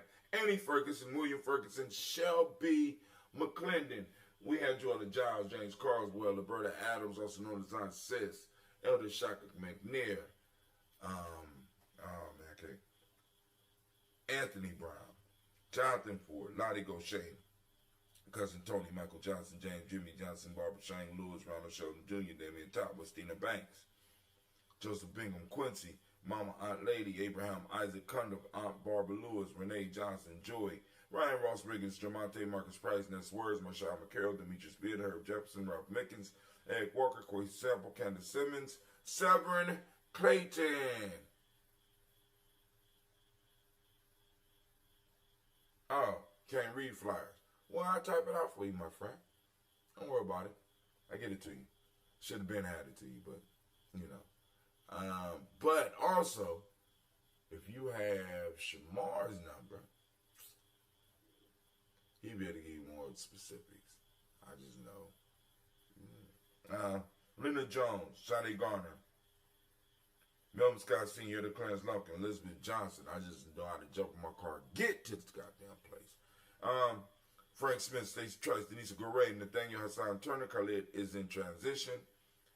Also known as Nigel Turner, Demetrius Lewis Flint, Alberta Woods, Geneva Simmons, Daniel Tilley, Angeline Gantz, Sharifa, Oscar Kane, Audrey Gripper, Dominique Nichols, Ruthie Lane Johnson, Teresa Sambu, Aunt Maxine, Uncle James, Henry Manga III, Tamara Dowdy, Nicole Harris, Julia Taylor, Richard Bozeman II, Ruth Carter, John Carter, Mr. Thornton, Joanna, Cassandra, Lynette Lewis, Henderson Mosley, Charles Jordan, Henrietta II, Fannie L. Webb, Dan Walton, Al Lauty, Sue Walton, Emma Walton, James Randolph Giles, Sonny, Pete Walton, William Walton, Fred Powers, Elijah Wan,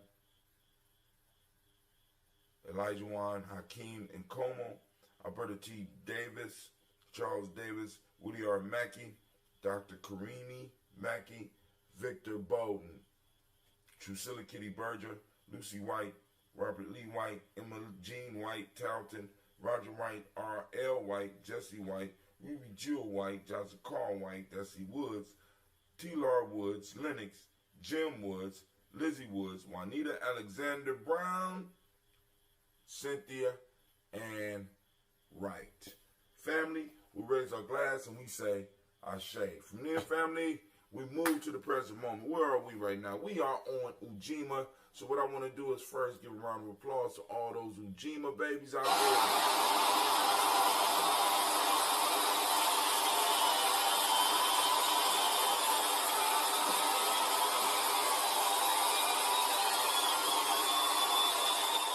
So shouts out to all the Ujima babies once again, family. I want you to activate your reticular formations. We are seeking out Ujima. Hunt and release, capture and release. We just want to make sure that we know that the principles out there. We want some cited evidence. Let's say three sightings today. We need 3 sightings put up on the website today. Ujima, for those that don't know, Ujima means collective work and responsibility, and that's the day we are on today. The modic principle today is righteousness. The M7 that we teach young people is respect. Color is blue. Got on light blue. Might not be able to tell. Been wearing it a lot. Vibration is the hermetic law today. Male name for the day is quite cool. Female name is Akua. I think we do have I think we got a Akua. Yeah. Yep. Shouts out to the Akua out there. Last but not, we raise our glass to this moment, because in this moment is all our power. In this moment is where we are able to make the changes in our lives that will affect our future generations and make our ancestors proud. So we raise our glass and we say Ashe from this moment and move forward. And from here, finally, we move to our children, our children's children, on to infinity. We toast them in advance, letting them know that we're going to handle our business in the now, so that when they come, their now will be powerful, even more powerful than ours. We lift up our glass and we say Ashe. From there, family, we move on. We go to all of our relations and we say Ashe. From there, family, we go to that selfish toast. This is right now for you. This for you. Yeah. You. Yeah, you. Yeah. Toasting you, right? Lifting up that glass to you. And what is it that you need in this personal moment, in this moment right now, to move towards a higher you, towards the better you? I'm waiting. Ashe. Last but not least, family. Last but not least, I toast the most magnificent, beautiful, uplifting, outstanding, astounding individual in the room. You know who that is. That's you. We toast and we say, Ashe, Ashe, Ashe. Family, I wish you peace, power, joy, 100 years. About to get up out of here. Yeah, I'm a few minutes behind. But you know you can do that when you iron in advance.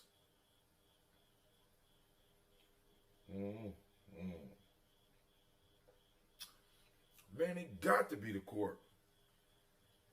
Damn.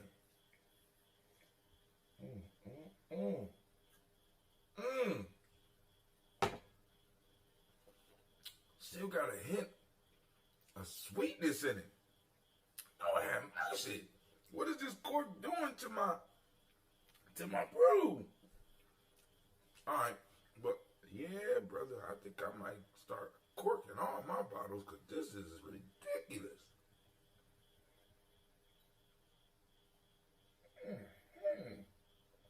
All right, let me go. Peace.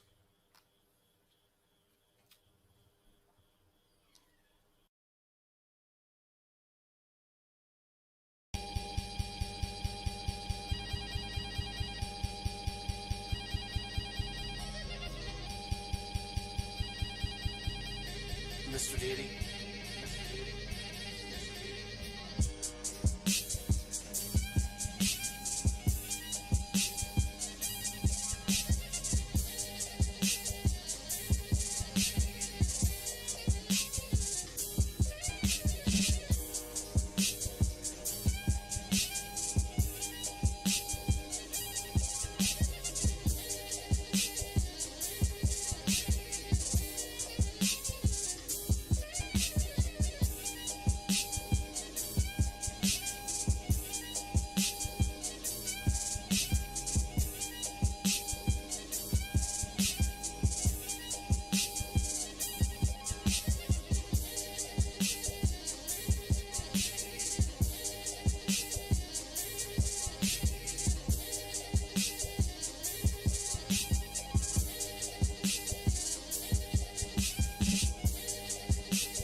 y'all just don't even understand it, man.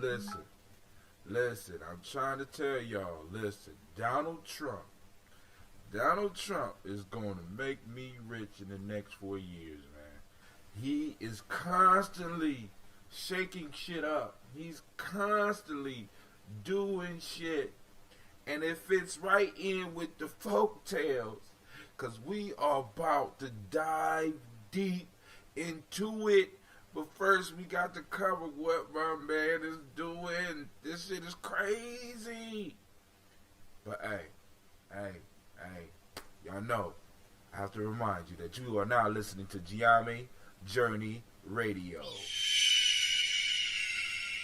I am your host, and I am blessed to be here, to be in your presence, whether you're listening live or whether you're listening to a podcast later. I need to let you know that you are now listening to Folk Tales for Grown Folks, and you know that this is a Heart of a Symbol production. Well, we strive, when I say strive, we strive to blow up your old paradigm.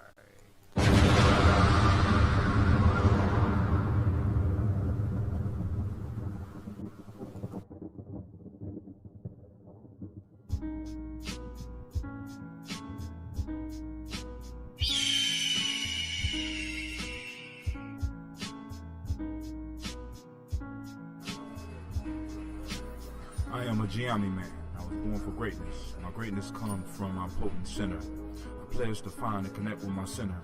I pledge to build my spirit, mind, and body. I pledge to use my hands to build a better world for myself, my loved ones, and my community. I pledge to use my mind to think deeper, further, and higher to create a better reality for myself. I pledge to live my life and go beyond all my self-imposed limitations. I pledge to promote the principles of the Gye-Nyame warrior and to assist all those seeking the path of success. I pledge all these things first to myself, my teachers, to all my relations, and to my higher power. I am Gye-Nyame. Ashe, Ashe, Ashe. That is the Gye-Nyame pledge that is said by all of our true members at least once a day. Peace and welcome to our YouTube channel. Check out our videos and podcasts. Subscribe as well as join the journey. Push past your self-imposed limitations within the Gye-Nyame journey. Peace.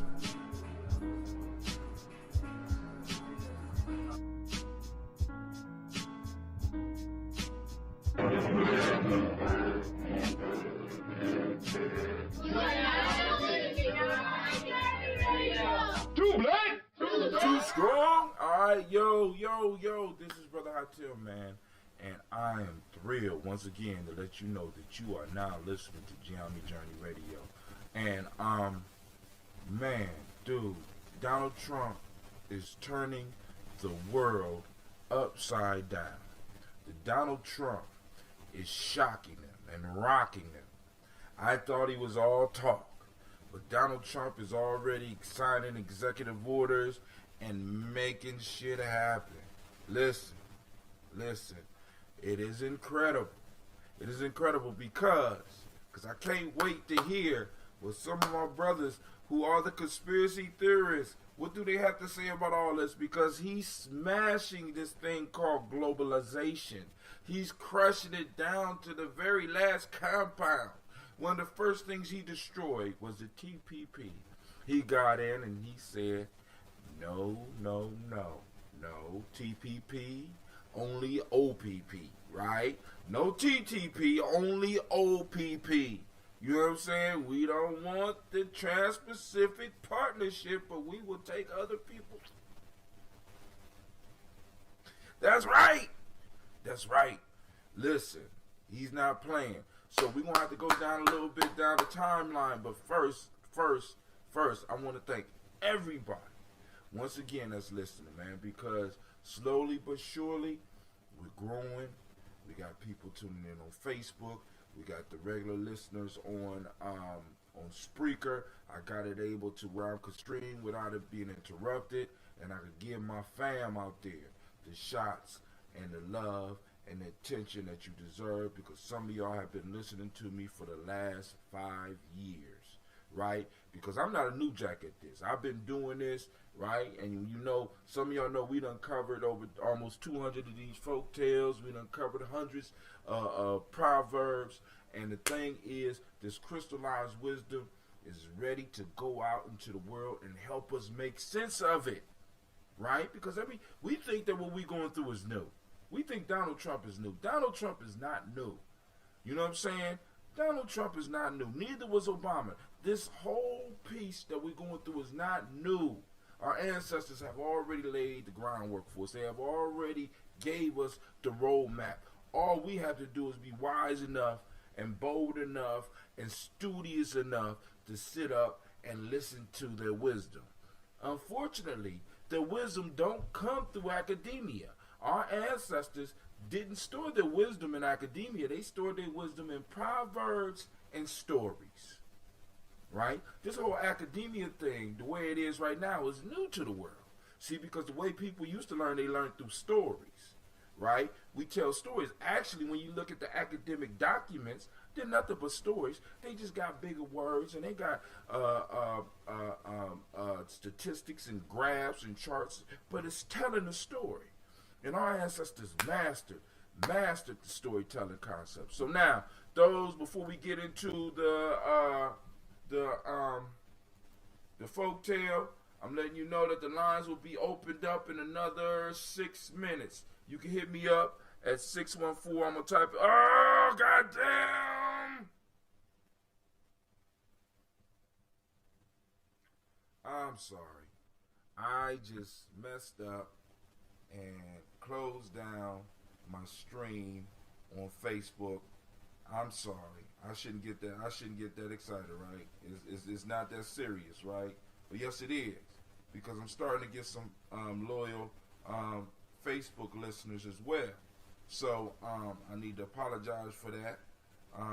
So what we're gonna do, I'm just gonna post up the exact same thing.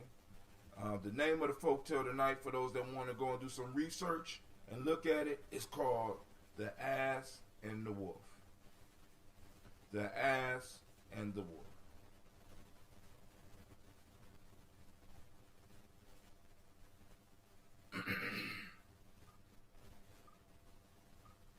Man, it was going good too. I was just about to post up all the stuff I need. I pushed the wrong damn button, man.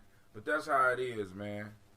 Alright, so so I'm gonna go on up here and post up the number for people to call in. Those out there, Spreaker, that want to join me, feel free to hit me up at 614-556-4535. That's what I was trying to do before when I ended up clicking people off. I apologize.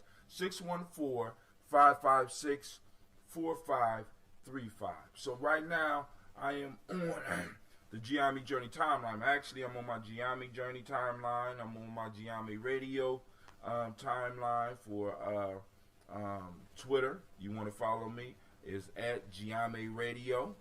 I'm also on Gye-Nyame Journey's post. So they're still spreading the word on Facebook.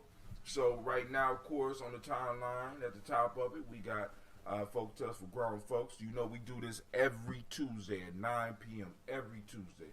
We're dispensing the wisdom of our ancestors. We're distilling, we're dispensing it, and we're sitting down, we're looking at it, and we're breaking it down.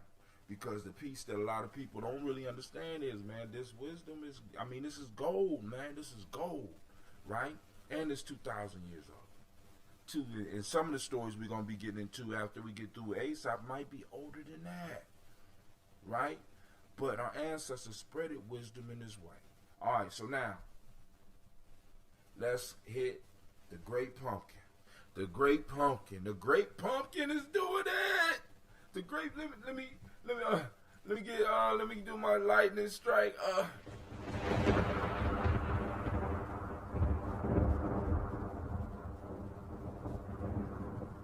He doing it. I'm gonna have to put the siren of fuckery on. The siren of fuckery, I have to put it on. Listen, it's going down, right? Because those of you who have been in the communities with me, right, we got conspiracy theorists that say, oh, man, they're moving us towards globalization. This motherfucker came in, and in the first couple of minutes, I mean, I don't even think he finished the parade. He was already signing executive orders. Just get rid of shit. Just get rid of shit. I don't like that. Get rid of it. I don't like that. Get out. Don't like that one either. You know what I'm saying? He's signing and throwing stuff away. And I'm loving it, yo. I'm loving it because there's lessons in it for our community, all right? I know a lot of y'all don't agree, but hey, it don't matter. It don't matter, right? It don't matter how you feel about it. It don't matter, right? What matters is that you get the lesson. We got to get the lesson, right? We got to get the lesson. We got to start understanding what's going on in the world, in the global sense, right? Because, man, listen, he shut down the TPP. Point blank. Shut it down. Shut it down, right? And right now, the whole world is shaking because they don't know. I mean, there's some speculation that this man might want to pull up out of the WTO, right? It's like, yo, he like, look, America first.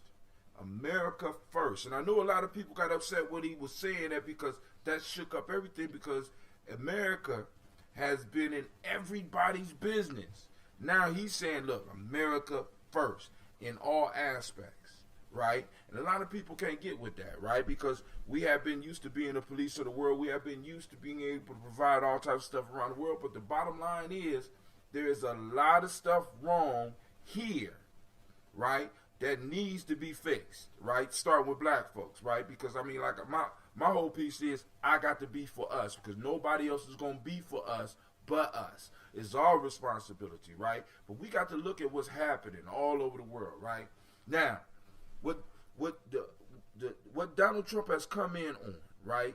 What Donald Trump has come in on is on the tail end of something that's going on around the world because Donald Trump was not the first shocking thing that happened for us in the world. Y'all remember Brexit, right?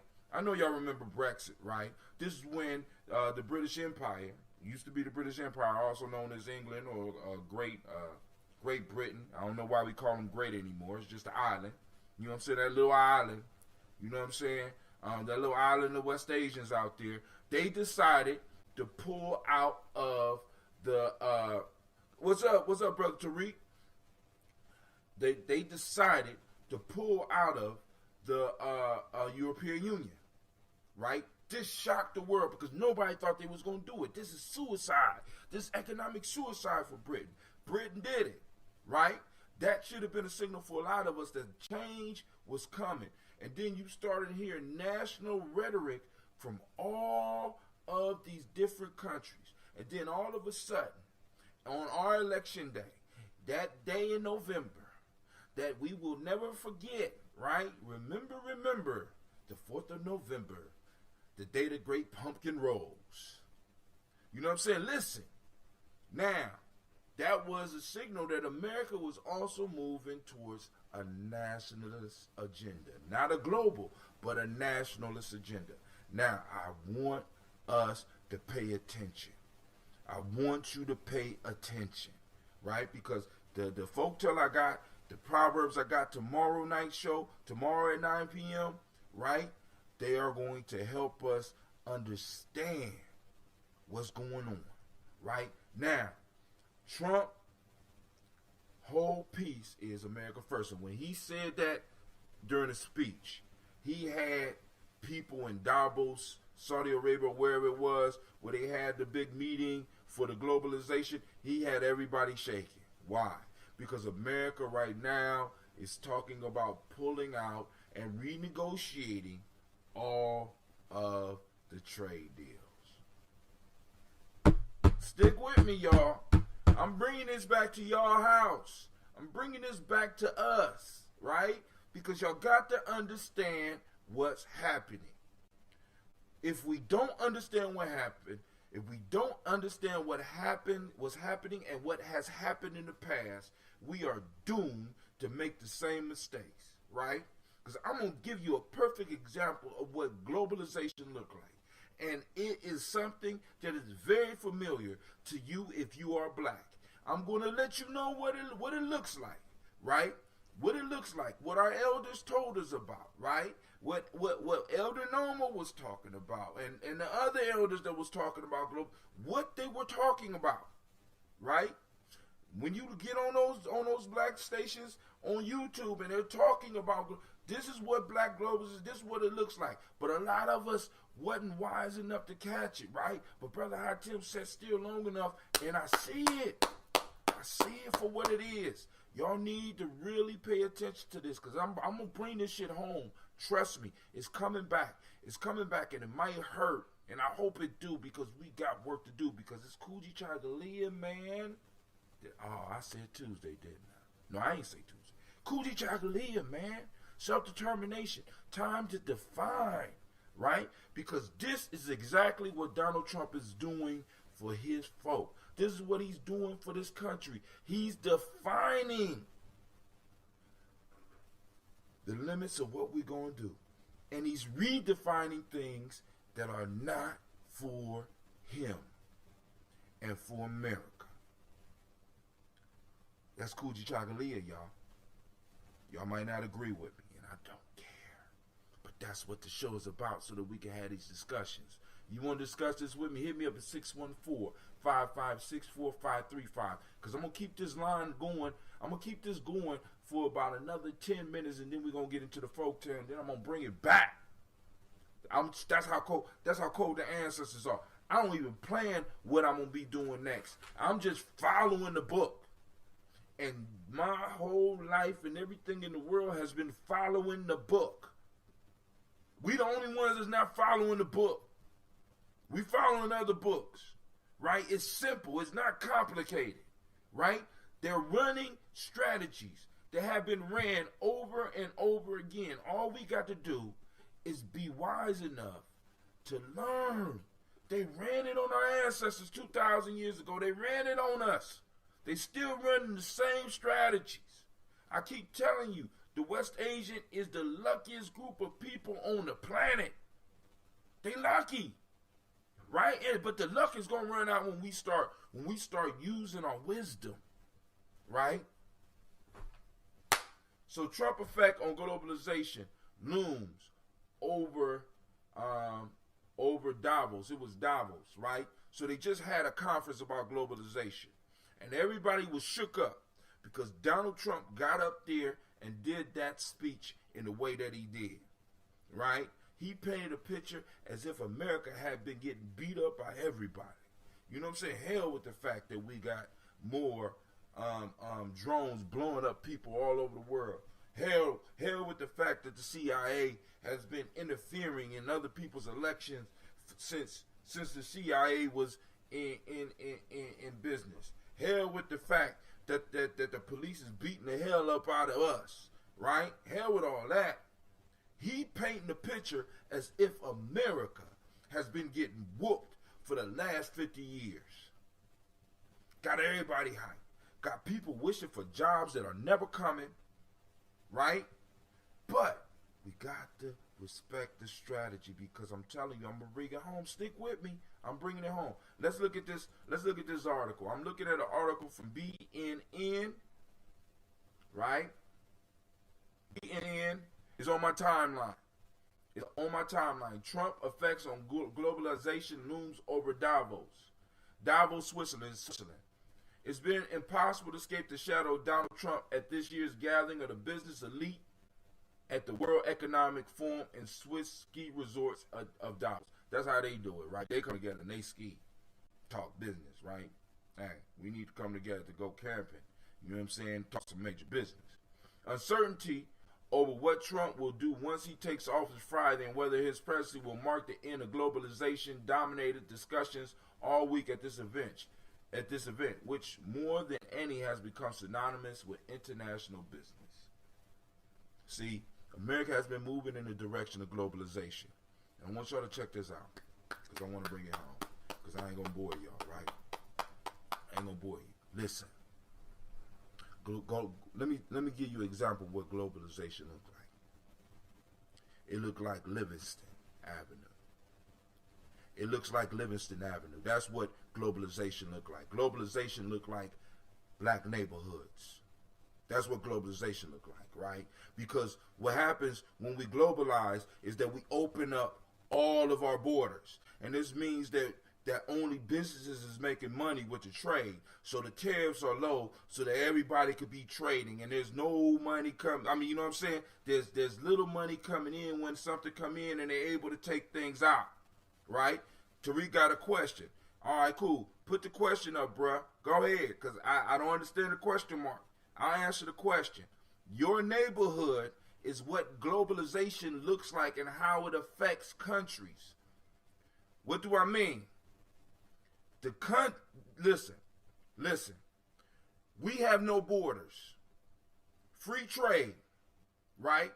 Anybody could come into our communities and open a store. Now, what happens with borders? When you have borders, when somebody brings something in to trade, they have to pay a tax. That's called a tariff. That tariff is not active in our community. So anybody from anywhere could bring anything in our community, take our money, and leave. Countries set up borders. Cities set up borders. Counties set up borders where when stuff comes in, there's some type of tax paid before you are able to set up, and then there's some tax paid before you take the money out. Free trade allows people to come in real cheap and come out real cheap. Your answer is on what was globalization, right? So now what Donald Trump is saying is, he says America is drifting towards looking like our communities. And they don't want that. Because think about it. There's no factories in our communities no more. All the jobs have been taken out of our communities. Really out of the reach of everybody in the community. The only jobs that's really left for us are service-oriented jobs. And these are the jobs that was being left. And this is what pushed Donald Trump into the White House, because a lot of West Asians, right, is realizing that the jobs that's only left there is service, low-paying service jobs. They wanted somebody to tell them, I'm gonna bring back manufacturing, even though we know he ain't gonna be able to do that, right? In our communities, who's talking about bringing in business? You know what I'm saying? What are we producing? We're consumers. What has America become? Consumers. You go into any neighborhood in America right now, you will not find anywhere. I ain't gonna say anywhere. That's such a broad term. But there are more consumer-based businesses than anything. There's no producing businesses in our communities.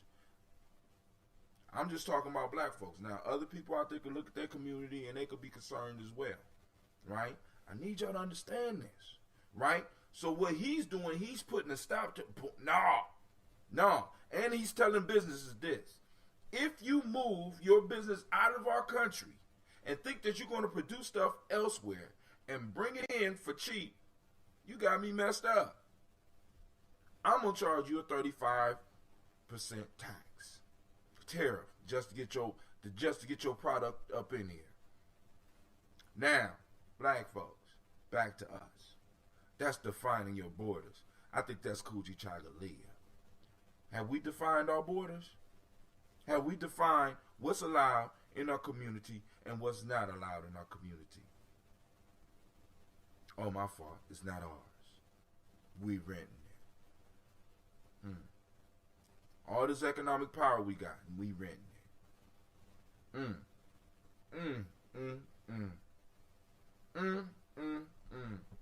You know what I'm saying? So, Trump is going to keep me in business. Trump going to get me paid. Listen, this is what I mean. Because he going to stay in the news. And then on top of that, now I want y'all really to give, I want all of y'all, because all of us got friends that are conspiracy theorists. I want y'all to call them up and be like, hey, You hear what happened with the globalization piece? How that fit in with the conspiracies? You know, because by now we is all supposed to be debt slaves. I mean, we pretty much debt slaves, right? But you know what I'm saying? Now we got somebody in there that's saying, nah, we ain't opening these borders. Nah, America first and only America first.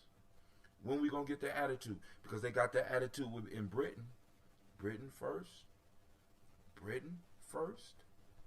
They're getting that. They're developing that attitude in Germany. They're developing that attitude in France. They're developing that attitude in Italy. We've been hearing about the riots in Greece because of the austerity measures. Black folks, when we gonna wake up? When we gonna be talking about us first? Right? They want to talk policies with us. They can't be talking about everybody. I'm not on that. I'm not on that train no more. You know what I'm saying? We got to make sure that black folks have specific policies that's geared specifically for us because we have a specific situation. Now, y'all are not. And let me be clear. You, my folk, you are not immigrants. Okay. You are not traditional American citizens. Well, what are we, Brother Hatim? You are what my man Claude Anderson calls the only non-immigrant class in America. We are a non-immigrant class that are faced by certain distinctive problems that need to be addressed directly by this government and ourselves. I was just joined on the line. Who's on the line? What's up, Brother Shaka? How you doing? Huh? I'm blessed. How you doing? I'm doing good. I'm blessed. How you doing? I'm doing great, man. So did you get up here Saturday? I did not. We had to run an audible. That's cool, man. My son locked me out of my car. I didn't make it up there, but the building was still open. So let me know next time you need a place. I got you. All right. But right now, what I'm saying is, we have special issues that need to be addressed as a people. Now, and until we stand up and demand them, see, because we allow everybody to get their piece in on what we're doing. Always. You know what I'm saying? The LGBT community can slide their stuff in. Women can slide their stuff in. Everybody can get a piece of what need to be specifically for us. But we have specific issues.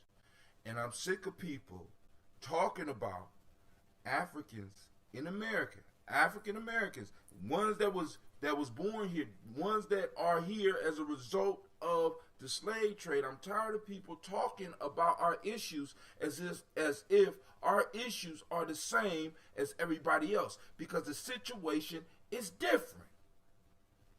It's different, and it needs a unique voice. Somebody step up and speak up for it. Right? Claude Anderson been doing it for years. Y'all need to check out his books. Right? Black Labor, White Wealth, Powernomics. You need to check those books out. Why? Because in there, he shows you exactly how, because our situation is different, it's hard for us to get a foot up. Now we say, well, some of us is making it. Well, let's look at the large percentage of black folk, right? When it comes to wealth with black folks, see, because let me break down wealth, right? Because a lot of us think that because somebody makes a couple of $1 million, they're wealthy. No, they're just rich. Rich is a temporary thing. Rich comes and go. Rich people come and go all the time. You don't believe me? Check the statistics for lottery winners. Check it. Rich people come and go. Wealth is something that is generational. Wealth is something that grows. And then, I just learned this. Wealth is something that belongs to a community. Because if you are a single individual without a community in a sense, and you have money, you will be drained. You got something? You got something for me, Shaka? Go ahead. Hello? No, I'm still listening. Now, so my man, the Great Pumpkin, is shaking up the world. He was talking like he tried to talk like I'm trying to tell y'all right now, man. If you really want to know Donald Trump's strategy, all you got to do is watch Ric Flair. Because Donald Trump done stole Ric Flair's whole shtick. You know what I'm saying? I'm telling y'all this, right? You watch Ric Flair, old Ric Flair videos, you understand Donald Trump's strategy. He's the dirtiest player in the game. That's Ric Flair's claim to fame. I'm the dirtiest player in the game.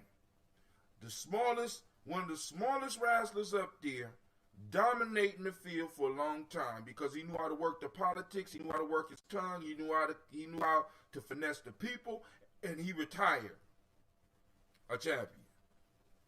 Now, this is how Donald Trump is coming across. Now, also, another thing before we get into the folktale, because we're about to get into the folktale, Donald Trump also said that he's going to cut. Hold on, let me go to it.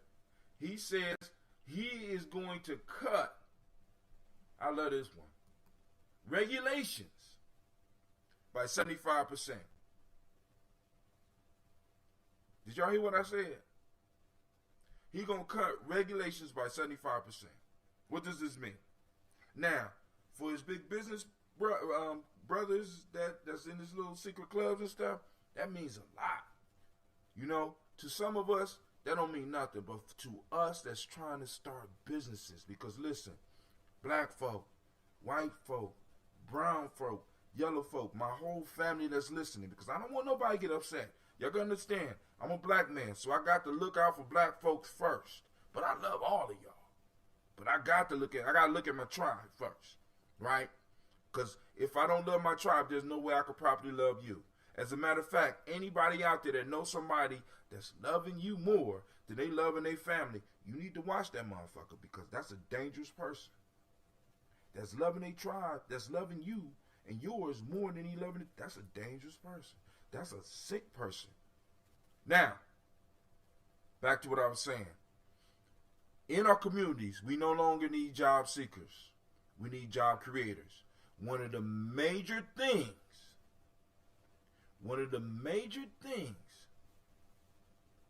Facebook just dropped off. Facebook, I know y'all hate me. That's cool. You know, I'm talking to my tribe. It's cool. You know what I'm saying? I still got Spreaker. You know, I still got the I still got the Uber conference up. Anybody that want to join the conversation, hit me up at 614-556-4535. But we don't need job seekers no more. We need job creators. And with him reducing regulations, because I want you to understand, one of the major things that stop a lot of startup businesses is not the cost of starting up. No, my fault. A large part of the startup cost for new businesses is a lot of the legislative garbage that you have to go through. Right? For example, I didn't do my Ambrosia commercial. Ambrosia, I'm drinking on that. You see that purple? That's that grape Ambrosia, right? Y'all see what's happening to the bottle. I'm trying to slow down, y'all, but this is the truth. This right here is the truth, right? Look. Oh my God.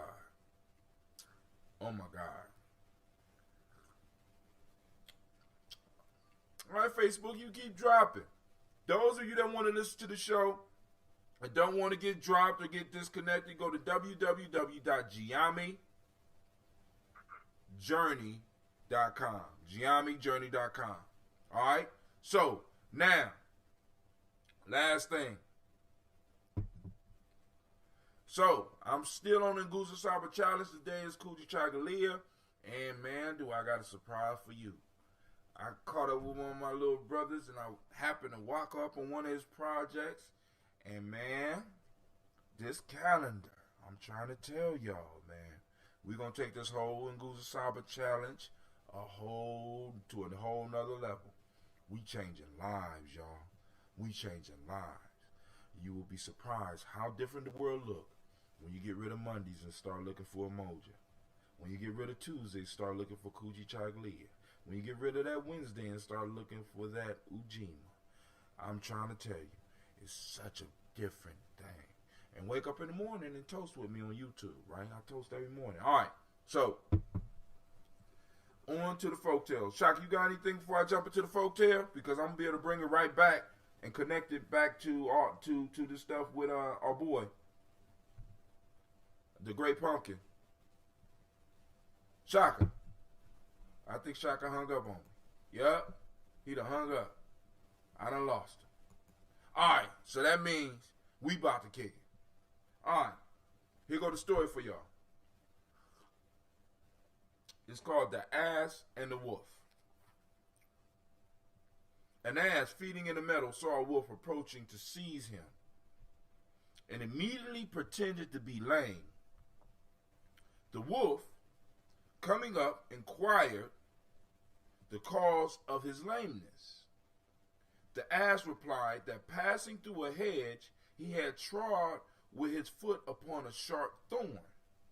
He requested that the wolf pull it out, lest when he ate him, it should injure his throat. The wolf considered and lifted up the foot and was giving his whole mind to the discovery of the thorn, when the ass, with his heel, kicked his teeth into his mouth and galloped away. Oh, all right, hit me up. Hit me up, Tariq, you want some.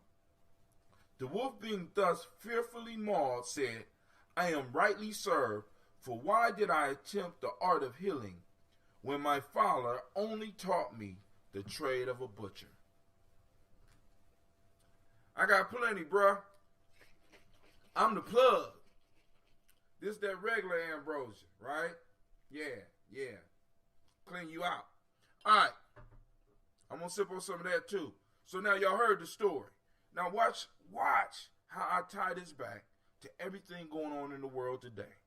I'm going to tie it back to the Great Pumpkin and his policy moves. I'm going to tie it back to the New World Order or the New World Disorder. I'm going to tie, we could, all these folk tales, man, we could tie it into anything. Now, one more time, here we go. An ass feeding the meadow saw a wolf approaching to seize him and immediately pretended to be lame. The wolf, coming up, inquired the cause of his lameness. The ass replied that passing through a hedge, he had trod with his foot upon a sharp thorn. He requested that the wolf pull it out, lest when he ate him, it should injure his throat. The wolf consented and lifted up the foot, and was giving his whole mind to the discovery of the thorn, when the ass, with his heel, kicked his teeth into his mouth and galloped away. The wolf, thus fearfully mauled, said, I am rightly served, for why did I attempt the art of healing when my father only taught me the trade of a butcher? Now, I could break that one down real easy, but I'm going to make it in usual Brother Hatim long-windedness. I'm going to work with it, right? All right, Tariq, hit me up. We hook up. I have a free bottle for you. All right? All right? Now, so first thing first, here's the simple version. Stay in your lane. We ain't got to go global with that one, right? Many of us don't want to stay in our lane. Many of us have not found the lure to mastery. And in not finding the lure to mastery, we become good at everything. When the fact of the matter is that life rewards those that are great at everything. Are great at one thing. All you got to do is become great. All you got to do is be a master at something.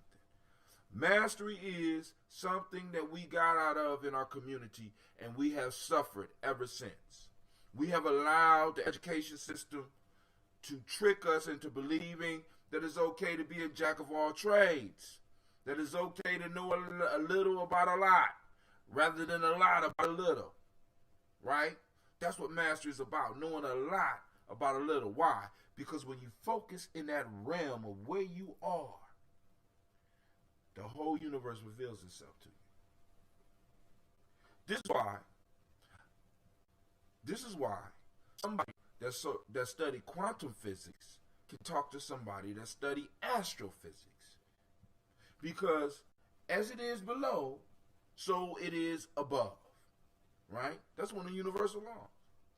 So by studying something small and mastering it, you can understand the processes of the massive stars out there.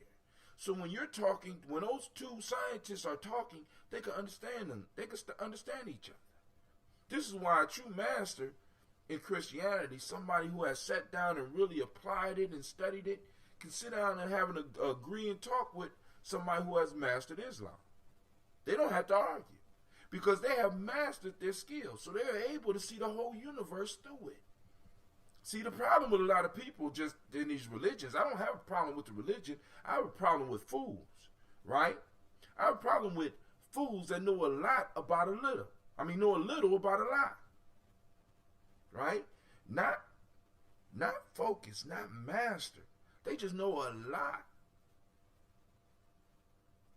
but know very little. They know a little. They know a, what is it? They know a. I can't remember how I phrased it, but y'all know what I'm saying. And because they are the jacks of all trade, they end up arguing with everybody about their faiths, rather than realizing that your major job is your soul, not everybody else's. And if what you are doing is working, you ain't got to tell everybody. They'll see it, right? So we have an ass who life is threatened. And immediately the ass went into his act. See, all of us need to have an act. All of us need to have a backup plan, because every now and then we are in a position that the ass is in. For those that don't like me using the term ass, just imagine I'm saying the word mule, right? Same thing, right? But it's the ass, right? The ass immediately started acting like he was lame. He went into his tricks, right? Now, black folks, when you are the underdog, when you are the weakest link, when you have been cast into a victim position, it's always good to have an actor, right? Because I hear people talking about some of my ancestors and the way they talked and the way they acted and stuff like that, and I wouldn't act like that.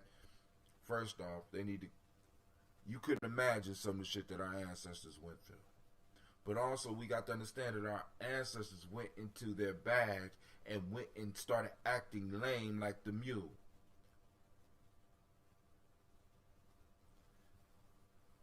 Right? See, because it's not easy to run away when you got kids.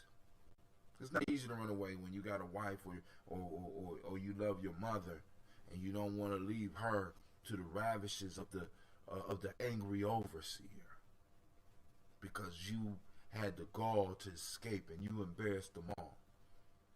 Yeah, you could take the whip and beat the hell out of him, but what's going to happen to your family? So our ancestors had to go into this mule bag, right?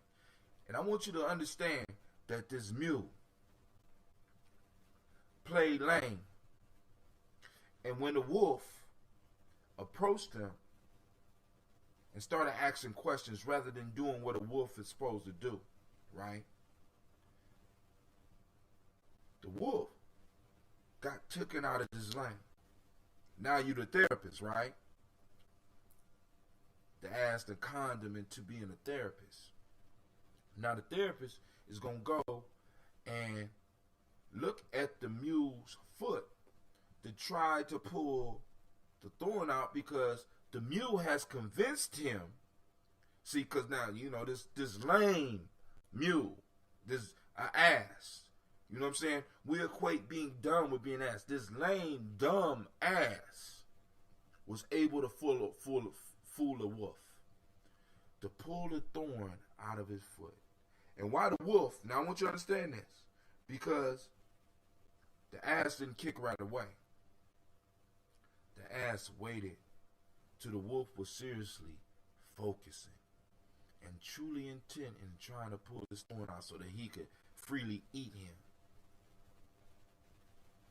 And the wolf and the ass waited to the exact right moment and kicked his damn teeth in and ran for his life.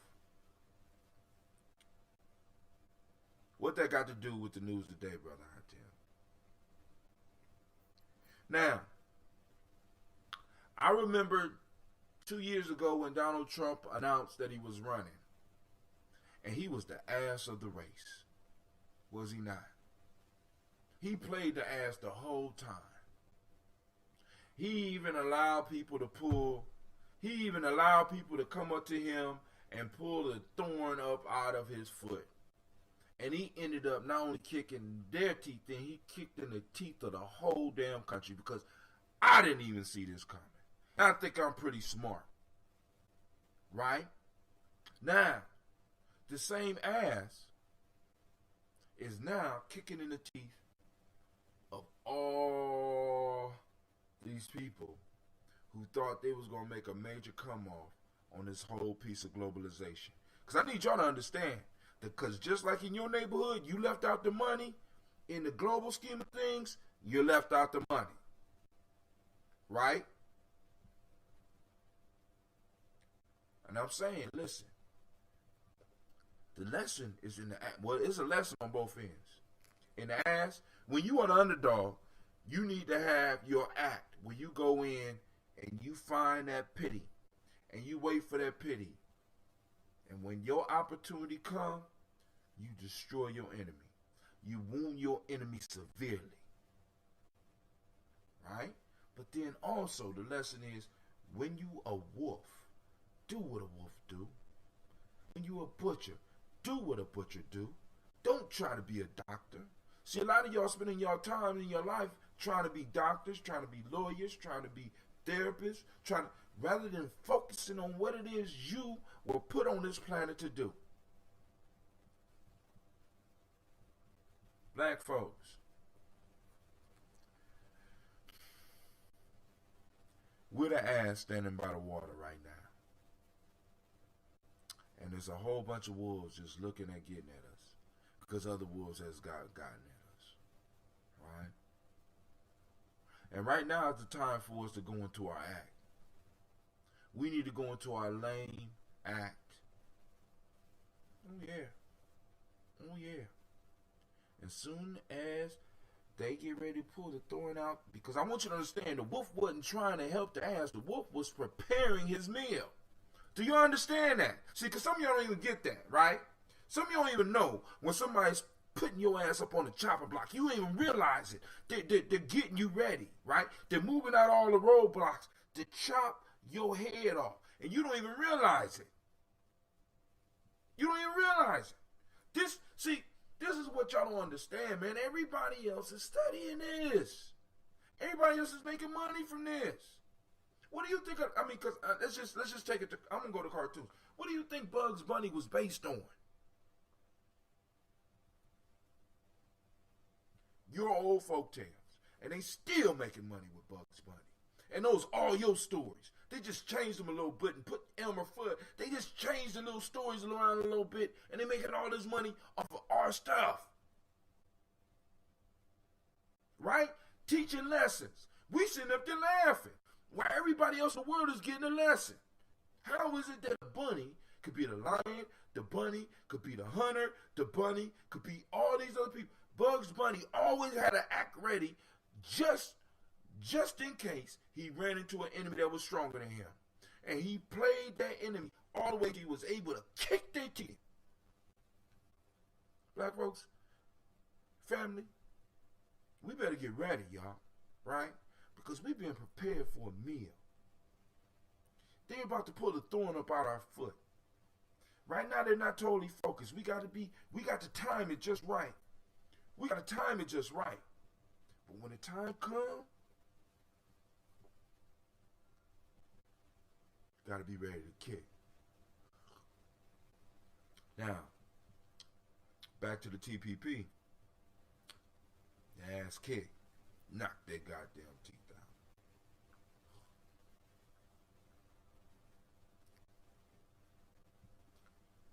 Y'all got to understand, man. This is real.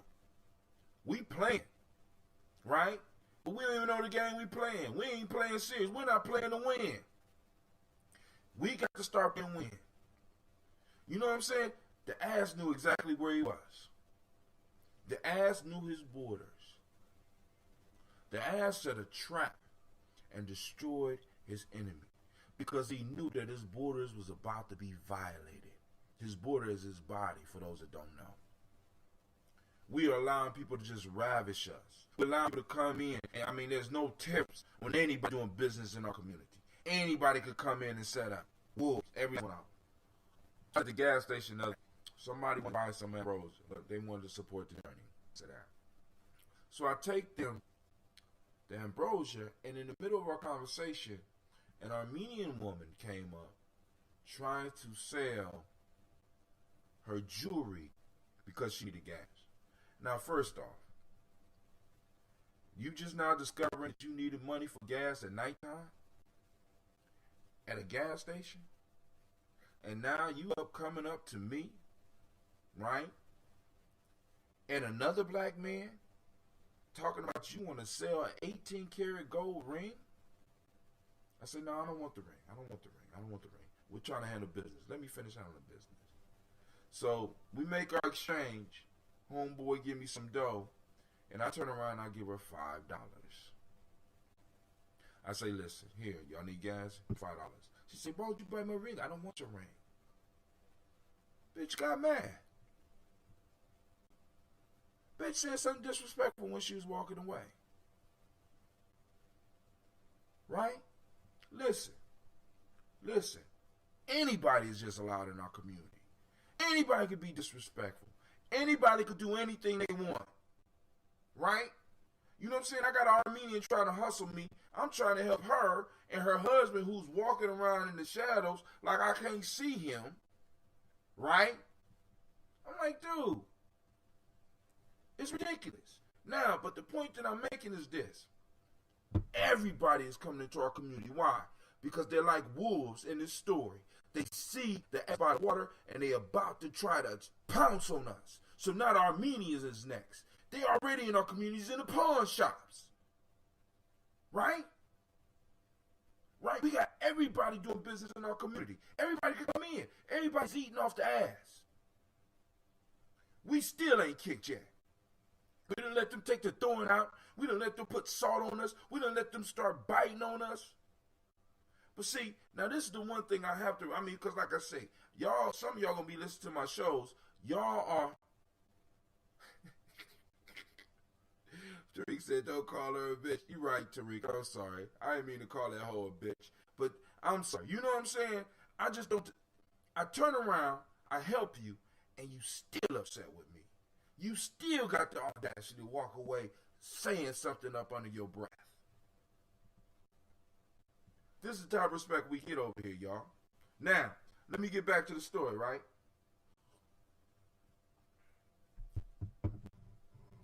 Y'all, a lot of y'all gonna be mad at me because y'all gonna think I'm a Donald Trump fan. I am not.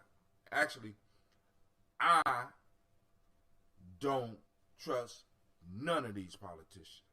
I didn't trust Obama. I didn't trust Bill Clinton. I didn't trust Ronald Reagan.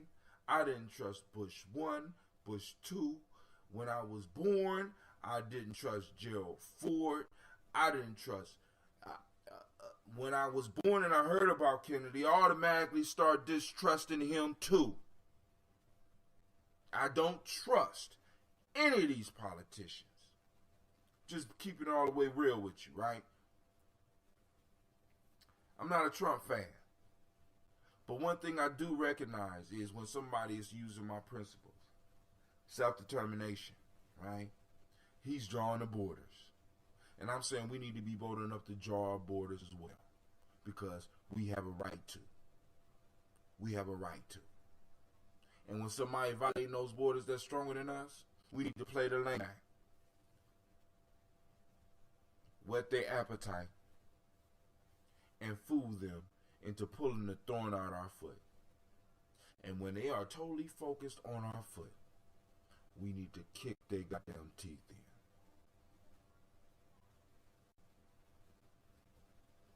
This is Brother Hatim, and I'm going to say I want to thank those that took the time to stop through and check us out on Facebook. I want to thank those that's listening to us on Spreaker as well. Now, for those that are new, who might not heard the story, let me read the story, and you go back and you can watch the show. An ass feeding in the meadow started about the 9:35 mark, for those that want to get straight to the story, because I started off talking about some of the stuff that Trump did, that he's doing. An ass feeding in the meadow saw a wolf approaching to seize him, and immediately pretended to be lame. The wolf, coming up, inquired the cause of this lameness. The ass replied that passing through a hedge, he had trod with his foot upon a sharp thorn.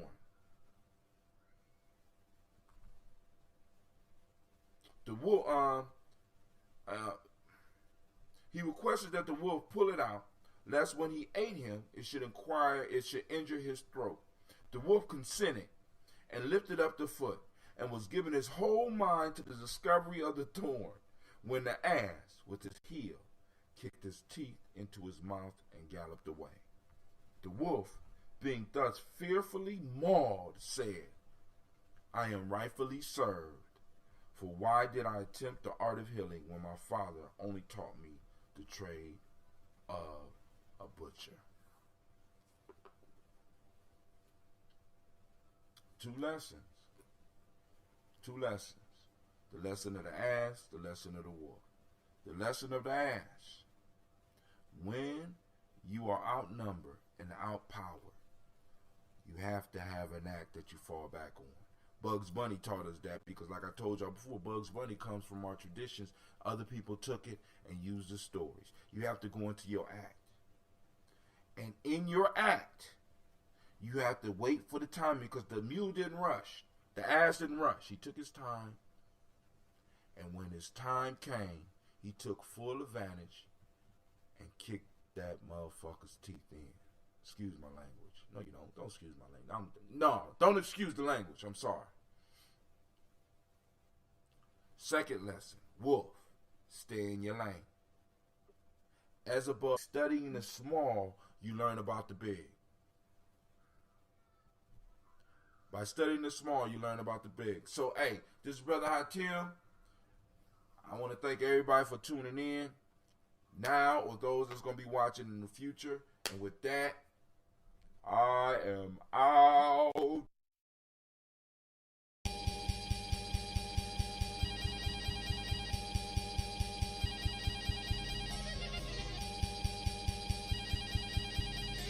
Mr. Diddy.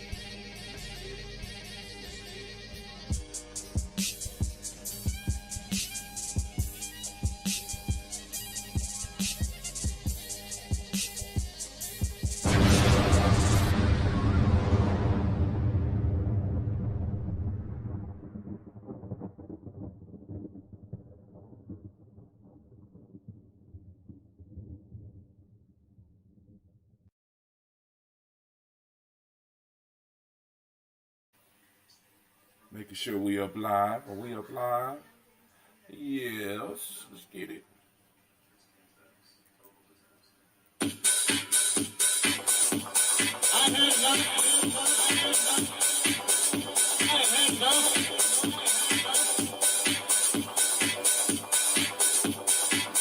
Peace, this is Brother Hatim, and you have joined us on Gye-Nyame Journey Radio. Be sure to check out our site and subscribe at tribe.gyenamejourney.com. All my brothers and sisters, hold hands and bow your heads. Let us pray. God stand standeth in the condemnation of the mighty. He jealous amongst the gods. How long will you judge unjustly and accept the persons of the wicked? I say, send the poor and the fatherless, do justice to the afflicted and the needy, deliver the poor and needy, rid them out of the hand of the wicked. They know not, neither will they understand. They go wrong and go. All the foundations of the earth are uncooked. I have said, in your God, and all of you are children of the Most High. But you shall die like men, and fall like one of the princes. Arise, O God, judge the earth. Thou shalt inherit all nations. Allahu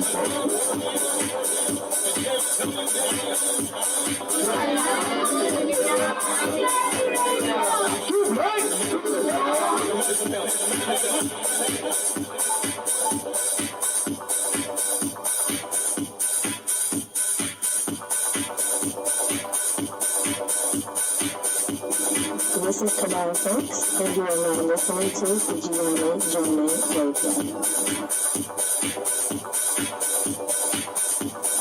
Keep up with the journey. Check out what we have done in the past. Go to journeyarchives.com.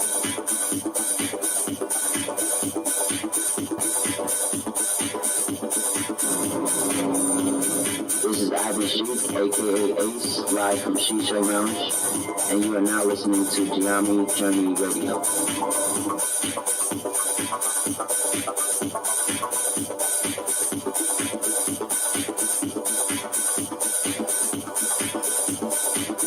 Be sure to follow Gye-Nyame Journey on Facebook, Google Plus, and Twitter. Check us out. Join the journey.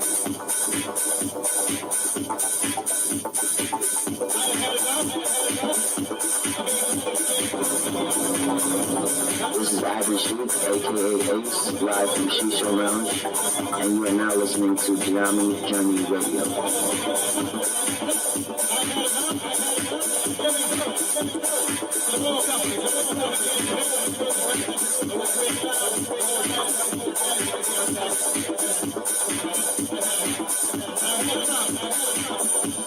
You are now listening to Gye-Nyame Journey Radio with Monica.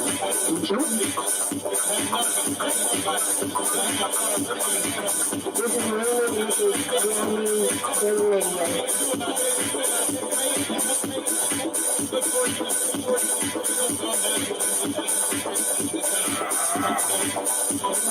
This is Willie. Welcome to Gye-Nyame Journey Radio. I want to give a shout out to Silver Kevin and my Silver Nation out there. I want to give a shout out to my mom. I want to give a shout out to my dad to raise me and my family to be around me. And I want to give a shout out to the people of my generation that's trying to do something big.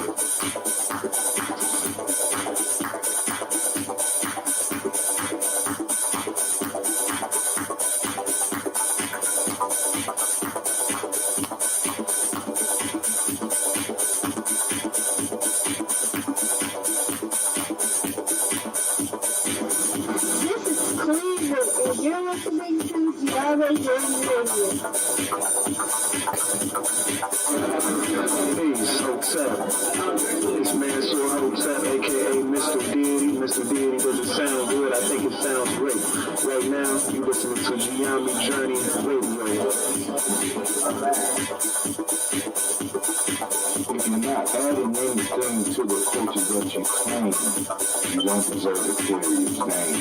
This is what I tell coming at you live, and you are now listening to the Gye-Nyame Journey Radio. Shouts out to the Gye-Nyame tribe, Gye-Nyame family. Stand up,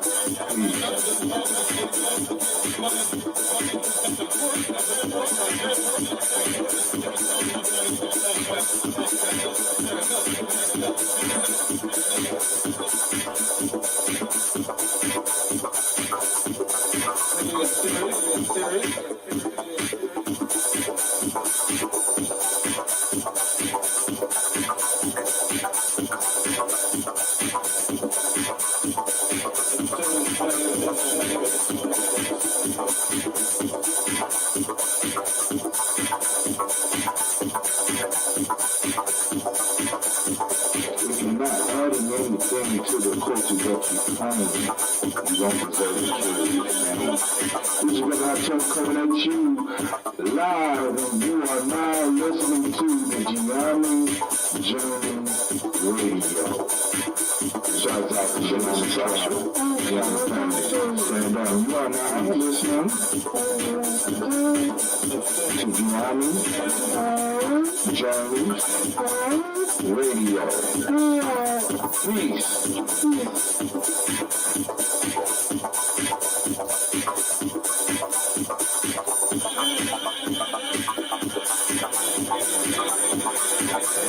This is Tina. And you are now on Gye-Nyame Radio.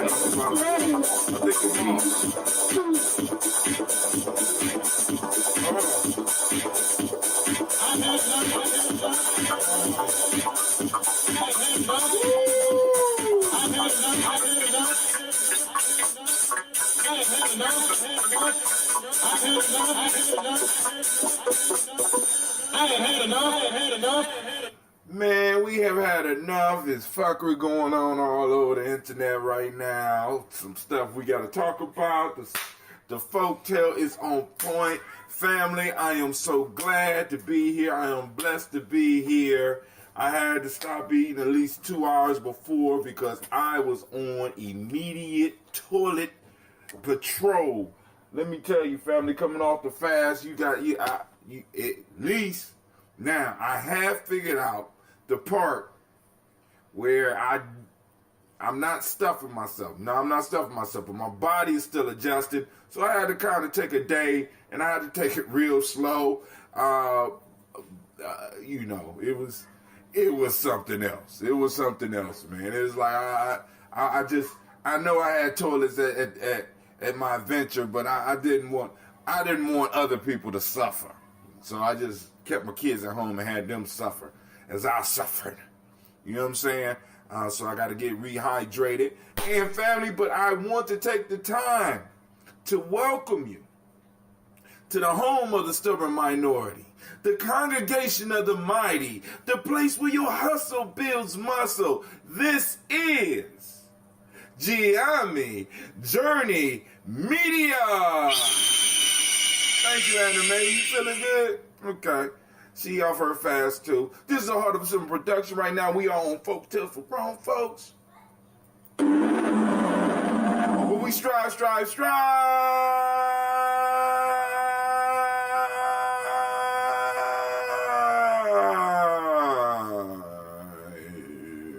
to blow up. We gotta make space. We gotta move them out the way because these old paradigms are stopping us from moving forward, family.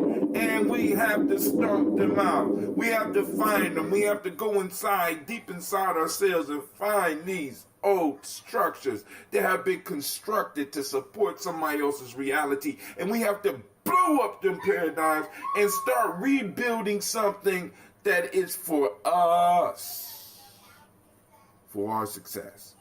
You know, and of course, it is good that it's on this day of Kuji Chagalia, which is, part of that is self-definition, right? Being able to find yourself for yourself. All right? Well, we do this type of show. So, let me go and play a little commercial for y'all real quick.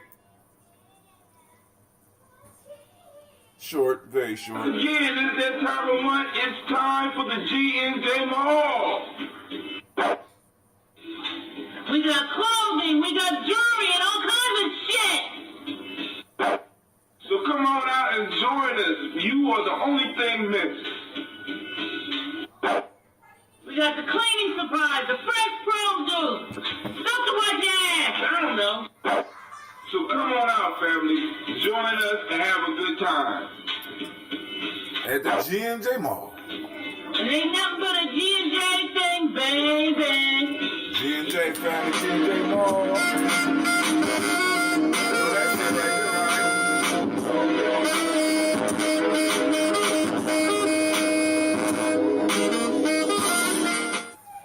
All right, so family, that's the commercial is up, it's live. Let us know how you like it. You know what I'm saying? Share it. We need to spread the word about the mall because, like I said, we want this the place to be once a month because it's an important part of our cultural stabilization initiative. You know, as far as the holidays and stuff like that, we doing one once a month.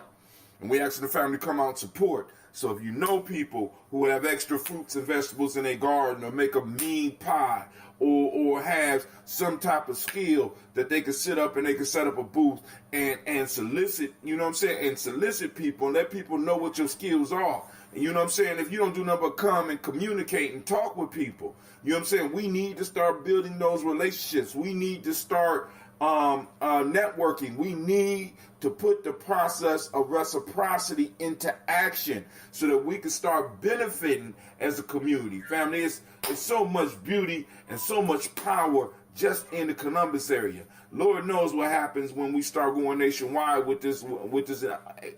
Actually, let me say this. I know that if we doing this, other people in other cities doing it as well, because nothing happens totally isolated like this. And there's other crews in Columbus that's been doing some of the same stuff, so I want to send shouts out to them.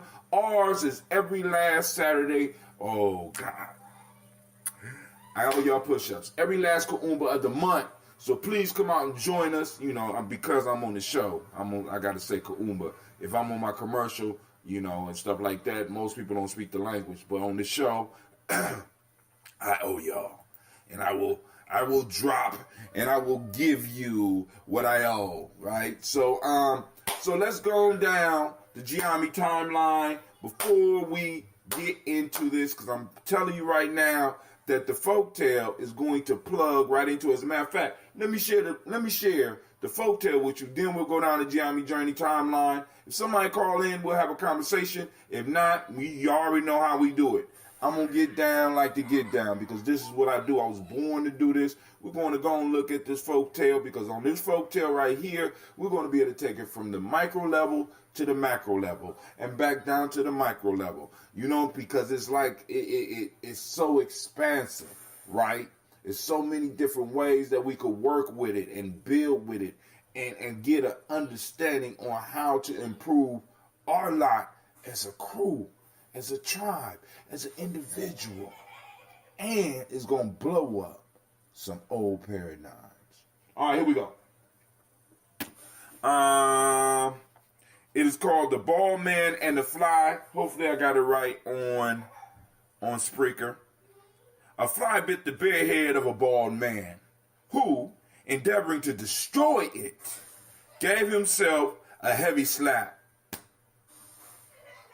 Escaping, the fly said mockingly, "Ha, you who have wished to revenge even with death and prick the prick of a tiny insect. See what you have done to yourself to add insult to injury." The bald man replied, "I can easily make peace with myself because I know there was no intention to hurt. But you, an ill-favored and contemptible insect who delights in sucking human blood, I wish that I could have killed you even if I had incurred a heavier penalty."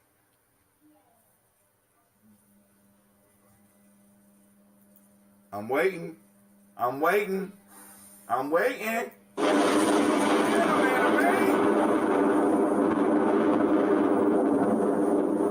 was I know you didn't feel it at first. That's earth-shattering. Family, listen, I want y'all to really listen to this one, right?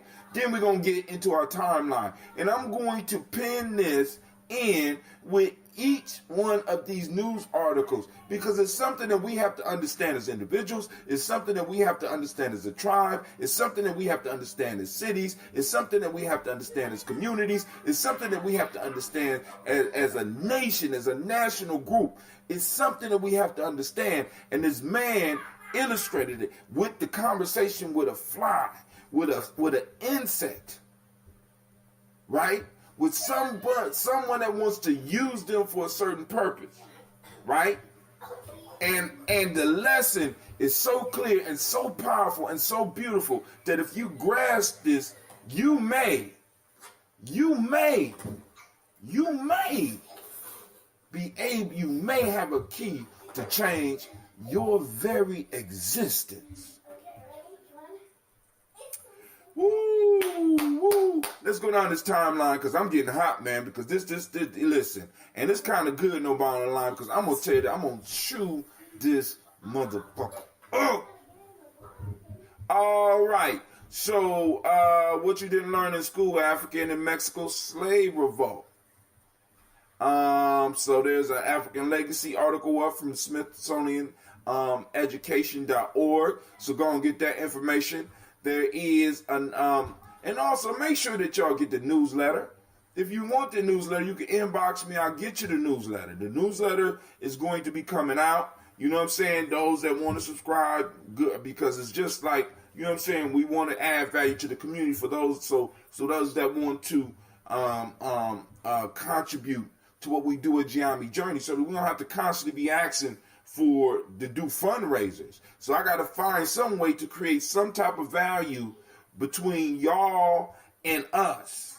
You know what I'm saying? If you're not part of us, I have to create value for the community. I got to create value for our membership so that people don't mind exchanging. So if people subscribe on a monthly basis, they are able to get the information, you know, get the stuff that's on the timeline, get some extra stuff as we start getting more riders because it's a work in progress.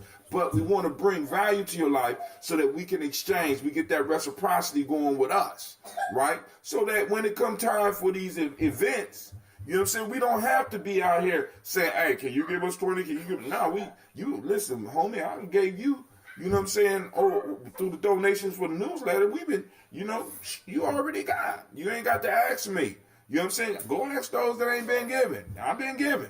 You know what I'm saying? Matter of fact, we've been trading. As a matter of fact, here's $20 because I like what y'all doing. So hell, you know what I'm saying? I want people to be able to look and be like, damn, y'all are offering a service and is a value to me and my family. My sons or my daughters have been able to go to your camping trips. Y'all done linked them up with organizations like Simba and Simsa. Y'all been doing some amazing work. Y'all, you know, my child attends your school or is influenced by some of the stuff that you're doing. I've been checking you out on the Daily Toast. I've been checking you out on Folk Tales for Grown Folks. We've been coming to the G&J Mall. We've seen you at the Malcolm X Festival. We've seen you during Kwanzaa. We've seen all the stuff that you're doing. Our family came on a family camping trip. You know what I'm saying? We involved with Gye-Nyame. In some form or fashion, I want to be able to reach out and touch your life, right? So that there's a value. So that when we ask, when there's an ask, you know what I'm saying? You know, it's an exchange. It's not that you're giving. Yeah, I'm just going to give it away. Hey, excuse me, ladies. Y'all know I'm doing my show. I don't understand why y'all gonna play right up there at the top of the stairs so I can hear you. Nobody want to hear that. Real life here at Gye-Nyame Journey. Real life. Real life. You already know. I'm going to do an article on Gina G trying to take over my show. She done did it several times. If I leave my camera, she come on, she try to, you know. So pretty soon, if you know, as I get older, you see me with bruises and stuff like that, there's a good chance that Gina is trying to move in on the show and take over, especially when she get a little bit bigger and get stronger, you know, because she's working out with her mom and stuff. And I see the look, you know, the eye of the tiger, you know what I'm saying? The young Simsa, the young Simsa who want to take over and stuff. I see the lion in her eyes and shit, right? So, you know, pray for your brother. This K9 ain't gave me the look to shut up, so I guess I gotta shut up. I'm trying, you know. It's real life here, Gye-Nyame Journey. Ghana, Jamaica waive entry visa requirements for citizens. So I'm wondering if you could travel between Ghana and Jamaica without having the passport. And I'm wondering how that's going to see, because that don't, all this partnerships that they doing don't help. Well, first off, it don't help ADOS, and second, it don't necessarily help people the poor people that need to get to Ghana and the poor people in Ghana that need to get to Jamaica. Those are the ones that really need to be hooking up. This is, you know what I'm saying? This is something that we need to go on and just check out, or just, you know, just some international news, just trying to throw on a flavor. I'm going to do some more thinking about it, because I'm going to have to do an article, or somebody going to have to do an article on this. Facebook Facebook plans to launch its own currency to 2 billion users. Now let's go and check this out. Let's see what this is about. We want to see what this is about. I want to see what this is about. We're gonna check it out. This is on the AP Wire by Rachel Lerman.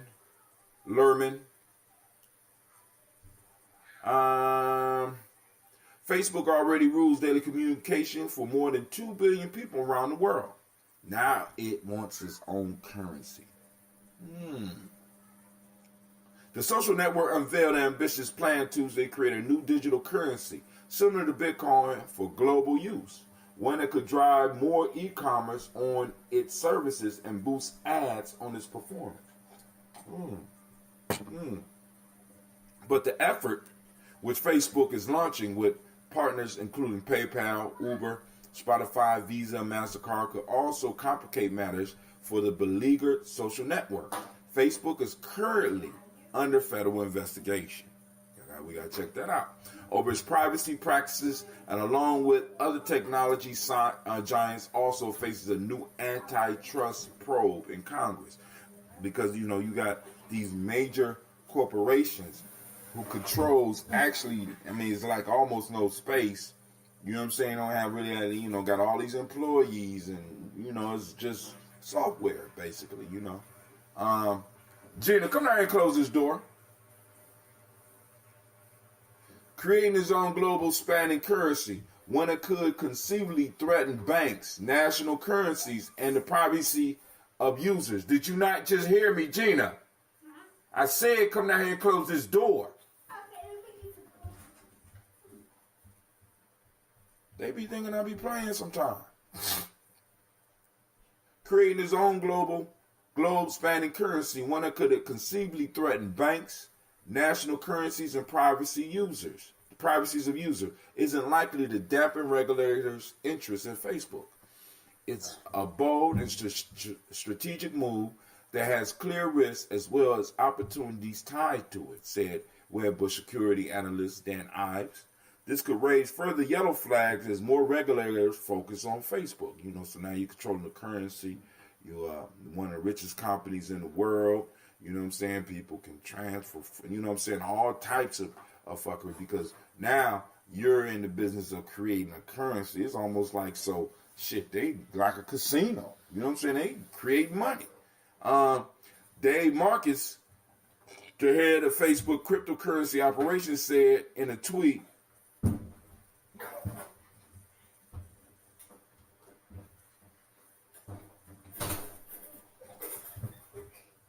Dave Marcus, the head of Facebook cryptocurrency operation, said in a tweet Tuesday that Facebook is creating a separate subsidiary, Calibra, to handle the new currency.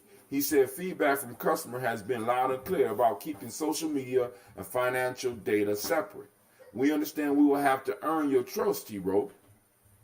The digital currency called Libra is scheduled to launch in the next 6 to 12 months. Facebook is taking the lead on building Libra and its underlying technologies. Its more than 24 partners will help fund, build, and govern the system. Facebook hopes to raise as much as $1 billion from existing and future partners to support the effort. Company officials emphasize that Libra is a way of sending money across borders without incurring significant fees. Ladies, real life at Jim. Ladies, last time. Get off of that stoop and get up there into your room. Company officials emphasize that Libra is a way of sending money across borders without incurring significant fees, such as those charged by Western Union and other international money transfer services. Fees typically start at a few dollars, but can be much higher when paying with a credit card. Shares in Western Union fell 2% in the morning trade. So just the news that Facebook was going to do something like this dropped. So now what? Facebook, now that they can see the effect of the market, what's up with Google? What's going to stop Amazon from getting their own currencies, right? What's going to stop them from building their own armies? Because you got your own currencies, you can pay your own soldiers. I I mean, come on, family. I mean, like, so sometimes, government is supposed to protect you from these all-encompassing monopolies that are growing, right? This is one of the roles of government that we have to really look at. And, someone was like, oh, it's brilliant, it's beautiful. The shit is dangerous. You know what I'm saying? The shit is dangerous. When you have companies that are big as countries, you don't think that they are influenced the politics that we see? The politics that affect our lives?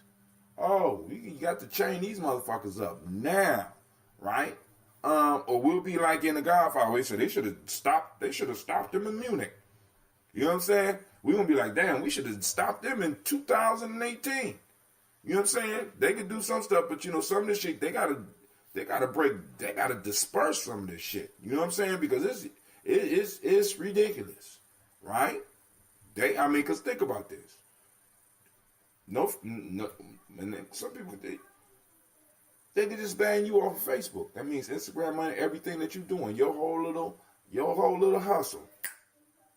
After doing, they haven't done it. Same thing with YouTube and Google and all that. It's done. You done, right? Libra can also open up online commerce to huge numbers of people around the world who currently don't have bank accounts or credit cards. T-Mobile doing the same thing. T-Mobile getting into the money thing too. So they got a bank. If you fast forward a number of years, consumers all over the world will have the ability to access the world economy. Marcus said in an interview with the Associated Press. Facebook also could use its own currency to drive more people to make purchases from ads on its social media site, said Gartner. Analyst Avia Litton, who based her comments on press reports about Libra that preceded Facebook's formal announcement. This is about fostering more sales within the ad to get more business from advertisers to make ads more interesting on Facebook, she said. Now, if you have never dealt with a currency, an ability to create currency, let me tell you something, family. You might need to get a small group and do an experiment, right? Because, in the environment that I'm in, we able to do experiments like this and start learning things and learning about behaviors and learning about shaping and molding behavior. And when you are in control of creating currency that individuals value, creating value on paper, you know what I'm saying, or digitally, that people value, that they can actually use to add things to their lives, that's power. That's power, right?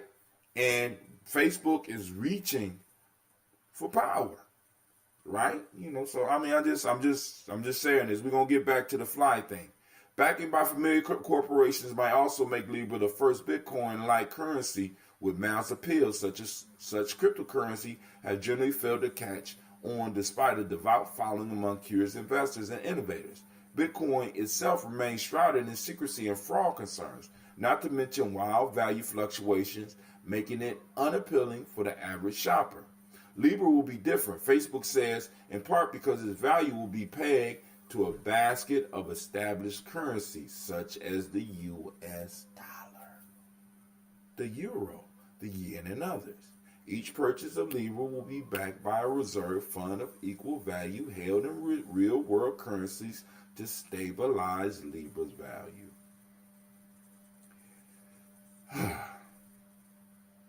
Bush analyst Ives said how well it is received will boil down to execution and how comfortable consumers feel around Facebook and cryptocurrencies. To be sure, recent history reminds us that many big Facebook announcements never really take off. 2 years ago, for instance, Facebook CEO Mark Zuckerberg promised that augmented reality, in which phones and other devices project digital images into real-world surroundings, would be a major focus for the company. Such AR applications will remain all but invisible today. Same goes for the online shopping chatbots that Zuckerberg unveiled a year earlier, saying they would revolutionize e-commerce in its messenger app. So, we only got a couple more cents. You go and finish that. But let me know what you think about that. And, of course, we're going to find a way to connect it to swatting the fly. Okay, let's go. Let's see. Let's go down a little bit.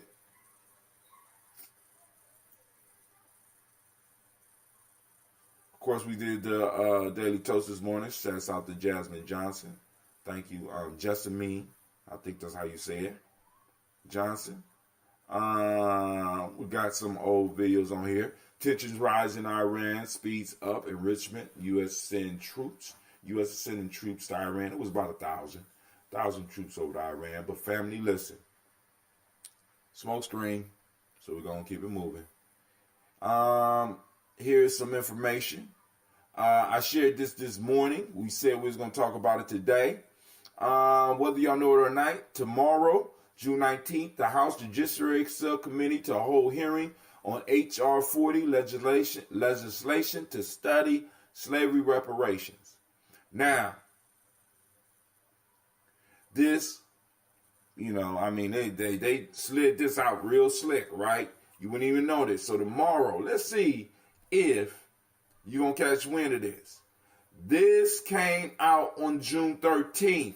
This is on the official site. I got this off the U.S. House Committee on the Judiciary, chaired by Jared Natler. I got it off their official site. I had to go to the official site to even find the goddamn announcement, family. I'm looking. The only thing I saw was a picture of Danny Glover to address. And I'm like, who are you going to address? So I had to look through the article. I had to cut and paste. And I had to go and plug it in. And I had to go to the judiciary. Then I had to dig within their site to find when this damn thing was going on, what time. So it will be popping off tomorrow, June 19th at 10 a.m. The House Judiciary Committee on the Constitution, Civil Rights, and Civil Liberties will hold a hearing on H.R. House Bill 40 to commission the study and develop reparation proposals for African Americans Act. The purpose of the hearing is to examine through open and constructive discourse the legacy of transatlantic slave trade, its continuing impact on the community, and the path to restorative justice. Now, first off, this is not extensive enough. Right? First, it's not specific enough. African American Act, that could be anybody. This is why it was important, and I salute the young people that came up with the title ADOS, because it keeps it confined. And the thing that I constantly have to remind family, I got to remind us that we got to be very particular when we dealing with things, because the more we allow people to expand the definition, the more they are able to push us up out of it. So we need to keep it specific, and this has to be deeper than just the transatlantic slave trade. We got to be more specific than that. We have to be specific, and we have to talk about slavery, the enslavement of people in America and beyond. So it includes the journey of the transatlantic slave trade, and it includes the period of time from up until 1865 with the slavery. It includes the what happened after Reconstruction. It includes Jim Crow. It includes redlining. It includes convict leasing. It includes mass incarceration. You know what I'm saying? War on drugs. It includes all those things, because we want to make sure that we understand that this is a total reparations bill. We don't want it piecemeal. They will piecemeal, and they will come up with simple apologies and simple strategies to kind of keep your mind focused off and be like, well, they did the best they could. Unacceptable, family. Best you could is not what we're trying to hear. You know what I'm saying? Just like when we get in certain situations, you know what I'm saying? Do or die, my friend. You know what I'm saying? There will be consequences if this is not pushed through. For those that have, you know what I'm saying? And everybody get up in there, because that's what I'm saying. We have to start setting the tone, the stubborn minority. This is why I keep screaming about this. We are the stubborn minority, because it takes a stubborn minority to make shit happen. Because other people just be sitting on the side or just chilling and shit. No. There's no time for that. All right, so let's go and read this, and I promise I'm going to get into the folktales, family. Lines are open, 614-556-4535. Come on, we can start with the folktales. We can have our discussion. You know how I go down here at Gye-Nyame Journey family. All right, so the House Judiciary Subcommittee on Constitution, Civil Rights, and Civil Liberties will hold a hearing on H.R. 40, the commission to study and develop reparation proposals for African American Act. The purpose of the hearing is to examine through open and constructive discourse the legacy of the transatlantic slave trade, its continuing impact on the community, and the path to restorative justice. See, transatlantic slave trade is not just American. This is an international thing. We have to focus our efforts on America's misdeeds. Period. We have to focus that in because we don't want to give motherfuckers any excuses to move around. Well, we need to go on and call everybody that was involved in the transatlantic slave trade. That'll take about another 20 years. No, motherfucker. We got everybody we need in Washington to resolve this issue. This is an issue. And I can't understand for the life of me how my people around the globe do not see this as a test case, as a big giant test case for the rest of the cases around the globe, rather than sprinkling hate. But I understand. First off, some people feel that the light is being stolen from them. We got other people that they don't want to be proved that because what's going on now is that what the young folks in the ADOS movement have shown is that some people have been talking reparations but walking something else.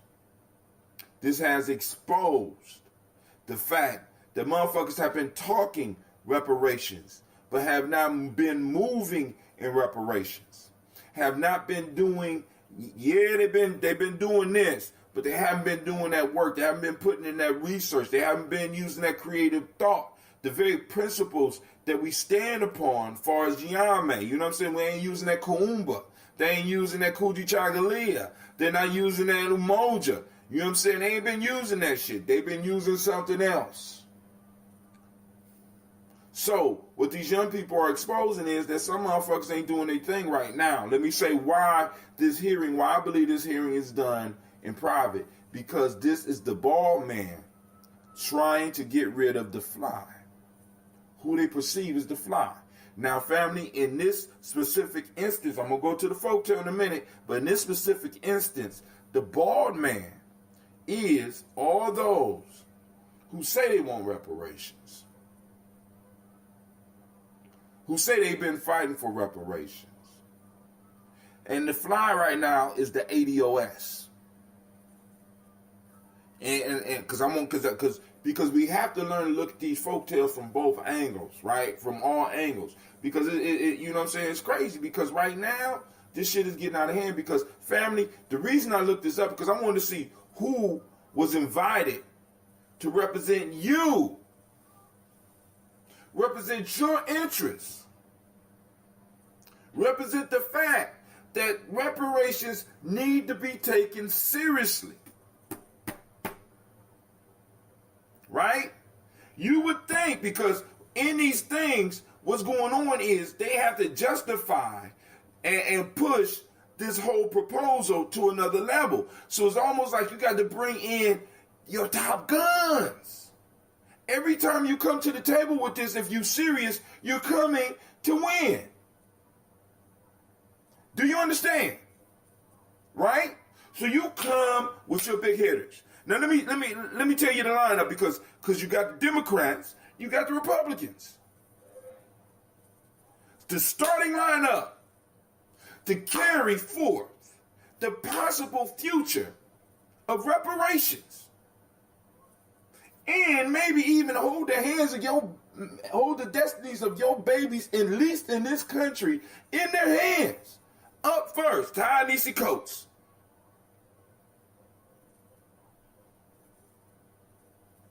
Okay, because he kind of, a lot of this discussion was real waking. Okay, all right, I'm feeling it. All right, I feel it. A little, right? Distinguished writer in residence, Arthur L. Carter Journalism Institute of New York University. I know the run on the Black Panther, but the shit he wrote on reparations was good. You know what I'm saying? He has the ability to get a story across. So, all right, cool. Let's go to the next. Danny Glover.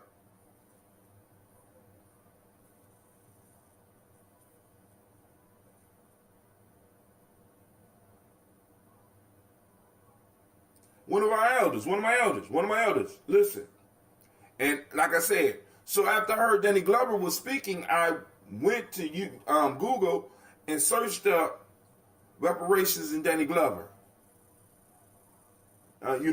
Any discussion anywhere where he had about reparations, any news articles, any articles that he wrote, any, you know what I'm saying? And I didn't find nothing. And if somebody out there could find something, let me know. But like I said, when you come to these things, you're bringing your best.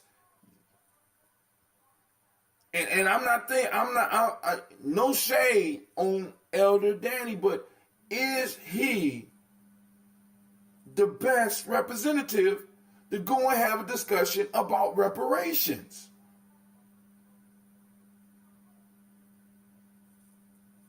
But he is an actor and a storyteller. So maybe between him and Ta-Nehisi Coates, the stories that they are going to tell, maybe it might be able to get some steamrollers. So let's see. Next on the lineup, Katrina Brown, documentarian, Traces of the Trace. Okay.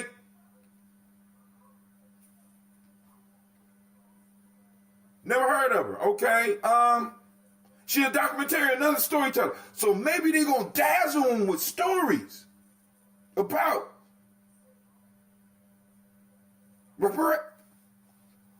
the things that led up to maybe, you know what I'm saying? Maybe they're going to use the emotional push. And then you're going to bring in the big guns. Next is retired Reverend Eugene Taylor Sutton, Episcopal Bishop of Maryland.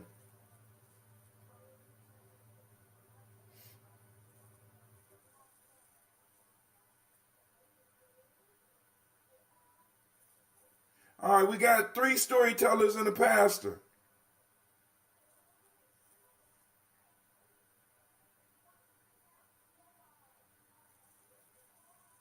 So maybe he gonna hit on the morality, the moral need. Maybe they gonna give him to where, and he's such a good pastor that he's gonna be able.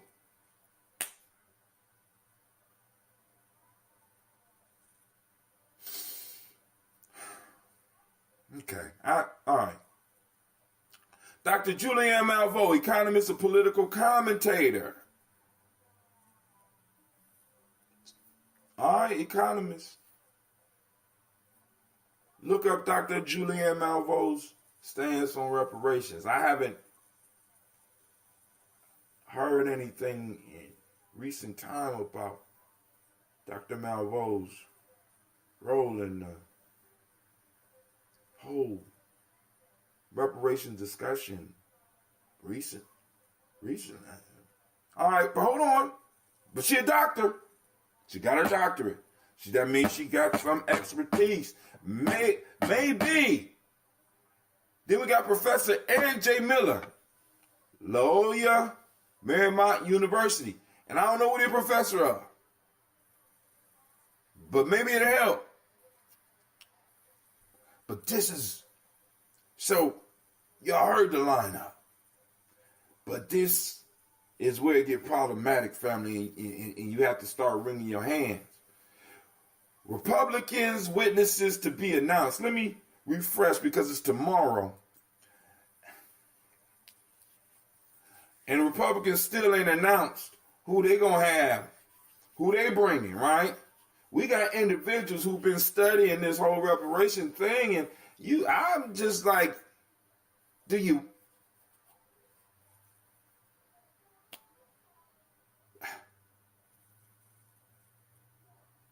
are y'all taking this seriously? See, this is stuff that, like, for example, we have to be very clear, and we got to, in a sense, take it personal when we start, especially when we start dealing and we start seeing people play games with what's ours, right? This is a political game that is going on because, like I said, family, when you bring in people, you need to bring people that can construct a narrative that not only can move the spirit through story, but also got people that's right there that can connect right through with the numbers and the statistics and the actual history that goes there. Then the lawyers hit him. God damn it. All right. So we're gonna get on this, family. We got to get on this. I know some of y'all out there got to have some comments on that shit because I'm not. That's not the Avengers we sending up there to fight for us. Goddamn, that's like we sent the Defenders. We needed the goddamn Avengers. You know what I'm saying?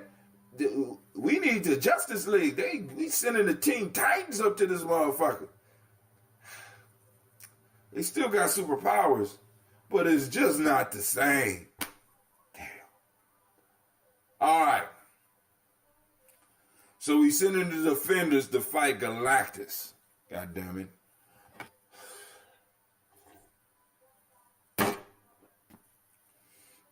For those that like Dragon Ball Z, this is almost like we sending Krillin to fight Frieza.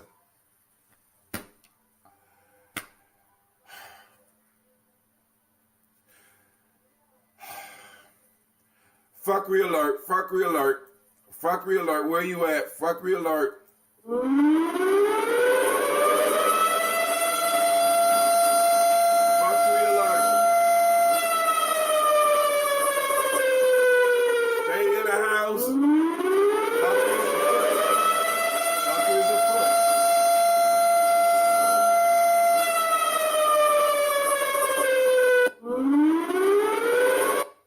Family, and what we got to understand, man, just because people got our complexion don't mean that they got our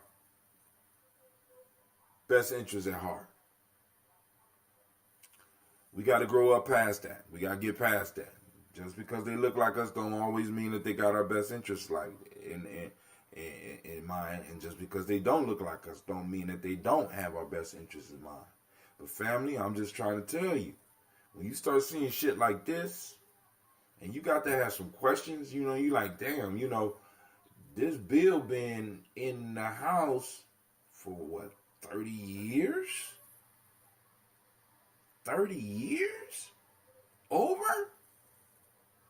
And you finally get the hearing and you go in with I don't even know if this is Defenders. I don't even know if this is Defenders. This is a ragtag group of superheroes like this. Shit, we might be sending the Guardians of the Galaxy in this motherfucker. You know what I'm saying? Can we get this Fantastic Four? Goddamn, they don't even got a Reed Richards. They ain't got a Tony Stark. You know, all right. So yeah. So on the timeline, we also got where I showed Elder Danny up there, talking about it. And also the other attack is that we have in New York Times. There's an article where they're talking about reparations for LGBTQ. So we got DACA. We got, in a sense, welfare for all. We got LGBTQ reparations. Of course, they're going to try to lump in Ocasio said that, in a sense, the only way she going to go for it, or the only way she think it should happen, is if there are Latinos and Hispanics on it. right? You know, everybody gonna be trying to add, and we have to be very, no, get your own shit. No, my brother, you must get your own. No, my sister, you have to get your own. And after we get our shit through, we have no problem with helping you get yours. But we done took the back seat, you know what I'm saying? We've been driving Miss Daisy. We've been sitting at the back of the bus. You know what I'm saying? We've been redlined and heavily incarcerated. Our labor sold, Jim Crow,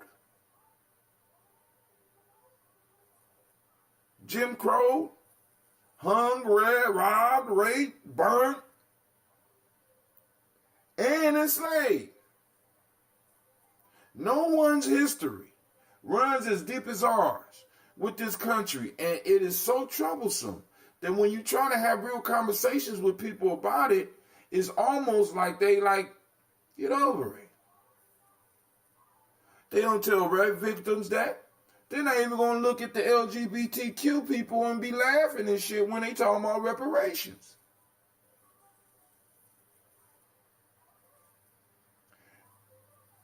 Well, when it comes to you and your plight, your shit is funny.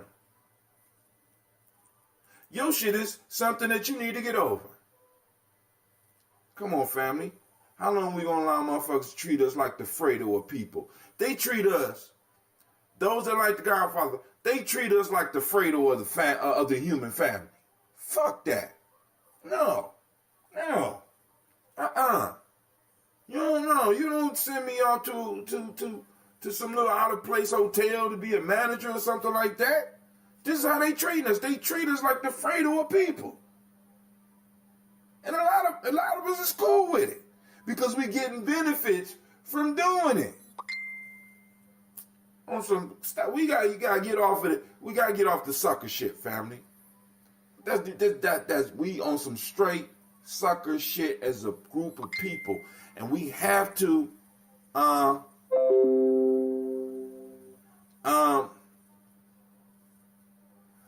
we have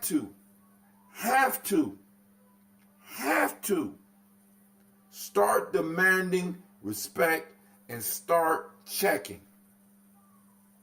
We have to start checking individuals. Like I said, this is why we started Gye-Nyame Journey, because you want to clown us, we clown you.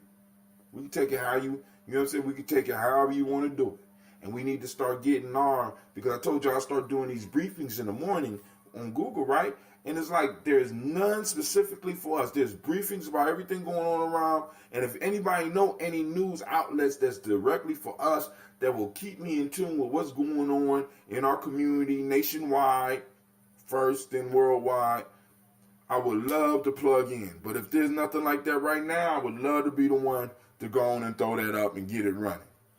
Right? Where you can come in and get your daily briefing about what little news clippings that people been posting up all day. You know what I'm saying? Because we got to get to the point where we could be knowing, all right, this popping off in Baltimore, this popping off, and it's towards us, as far as ADOS, towards us, as far as people of the diaspora, as they say. We keep up with it, and we get good information, not just feel good shit, but the shit that's really going on.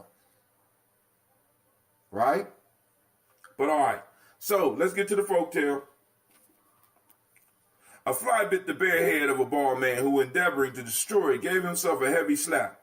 Escaping the fly said mockingly, "You have wished to revenge, even with death, the prick of a tiny insect.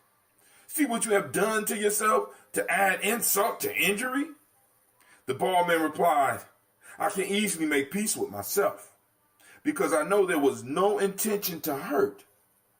But you, an ill-favored and contemptible insect who delights in sucking human blood, I wish that I could have killed you, even if I had incurred a heavier penalty." All right, family. All right, so let's go mop this out and let's get it down in the Gye-Nyame fashion. Call-in lines open 614-556-4535. Before I go in, I want to give some other people opportunity to call in because I'm about to go in, and then after I go in, we'll call it a night.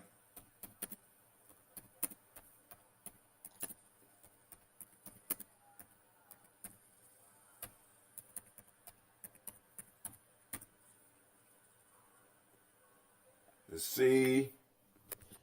Call in line open. 614-556-4535. Wow. All right, we are up. We are live. So, family, I'm trying to give people opportunity because I'm about to go in.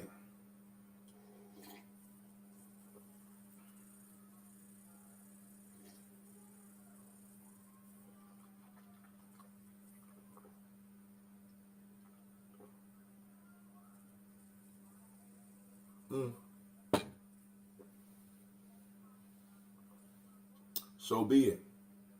So be it. Let me see. Oh, okay. Want to make sure where we are. So here we go, family. Y'all ready? So we have this ball man. We have this fly. There's not a symbiotic relationship because the bald man gets no benefit from this bug, this fly, this mosquito, this bloodsucker, this parasite sucking off of his head. So he takes his hand back and he tries to slap the fly. The fly flies away and make fun of him and saying, "You missed me." And on top of that, you slapped yourself. And the man's response, and I want y'all to listen to this. The man's response was, very simply, let's go, I'm going to quote it, then I'm going to do it. I'm going to quote it exactly, then I'm going to bring it into our language. The barman replied, "I can easily make peace with myself because I know there was no intention to hurt." That's the first part. But you, an ill-favored and contemptible insect who delights in sucking human blood, I wish that I could have killed you even if I had incurred a heavier penalty.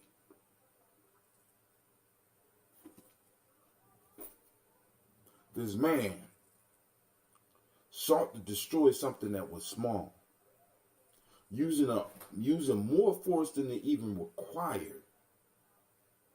And in a sense, according to the fly, hurt himself.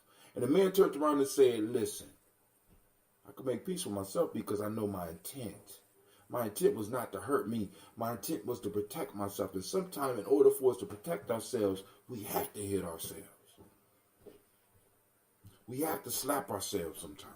And that slap wakes us up. That slap is a call for us to get into action. That slap is to remove something from us that was not supposed to be there in the first place. Sometimes the slap may take a physical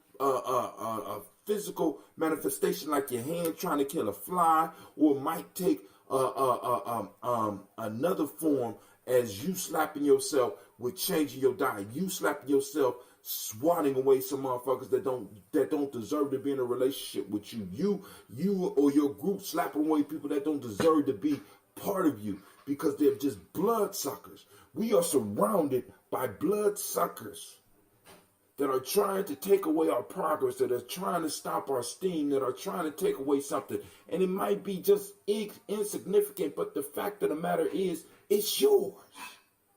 Regardless of how much they take, it's yours. And they did not have permission to take it. See, this is our problem as a community.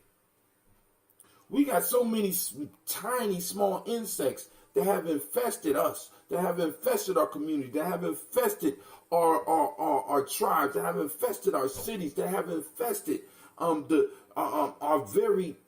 personal lives, that have infested our schools. We got so many teeny weeny bloodsuckers that they're killing us a little bit at a time, and we're not swatting because we want to be kind. We want to be the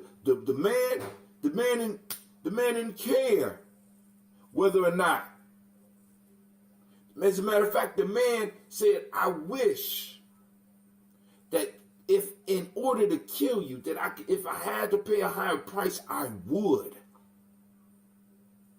Some of us are not willing to even do the slap or pay a higher fine to try to get rid of some of the bloodsuckers in our lives. We're just used to it. We're just going to let the fly sit up there and suck on us. We become used to the pain. It don't even hurt us no more. It don't even hurt when you walk past a store that is draining your community of thousands and thousands of dollars and taking it to other communities. It don't bother you. It don't bother you. It don't bother you to walk by dope houses. It don't bother you. It don't bother you when a police car drive by. It don't bother you. You're just used to it. It don't bother you when you drop your child off at a school that is not designed for your child. It don't bother you. Our blood is being siphoned off slowly. Now going back to the story about because looking at it from another angle, the fly only want a little bit of blood.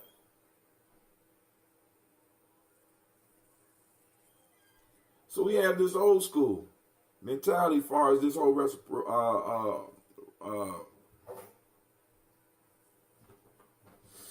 reparations piece. You got this fly, this ADOS that lands on the head of those that's been saying they want reparations. They swatting at it and they miss. And now they're throwing threats at the ADOS because they don't like what they're doing. They don't like how they talking. They don't like the little bit of blood that they're trying to siphon off, or they believe that they're trying to siphon off the movement. Although they ain't been doing that. They done grew fat. You understand what I'm saying? So you could look at this from several different directions, because in certain instances we are the fly on the side and people trying to destroy us. But we too quick.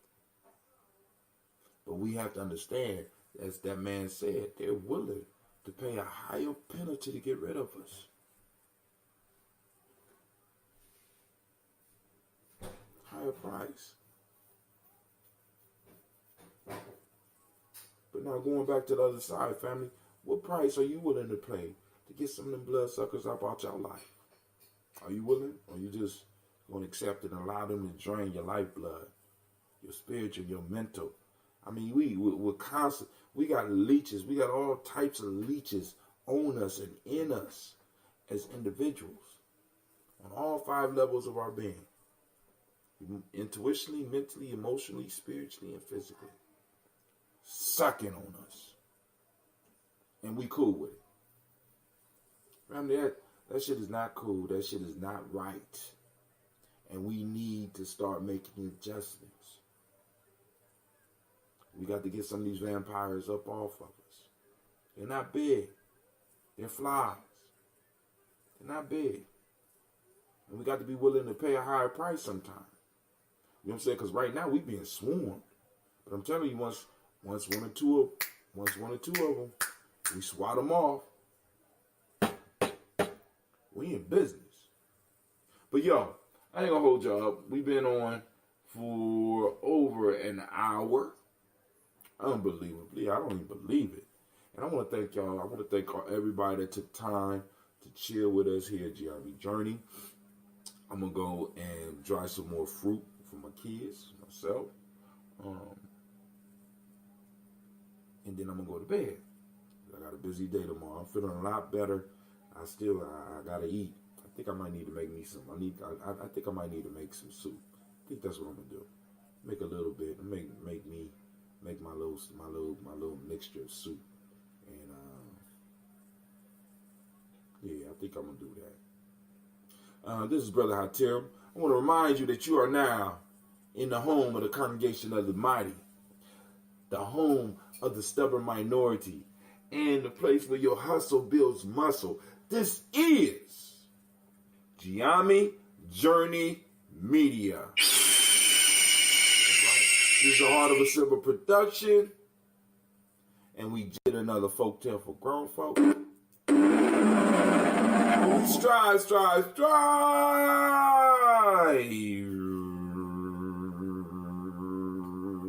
to blow up your old paradigm.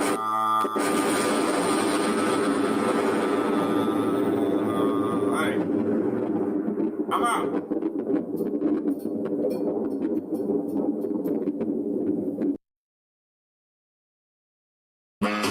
I give shout out my dad for raising me and my family for being around me. And I want to give shout out to the people of my generation that's trying to do something big.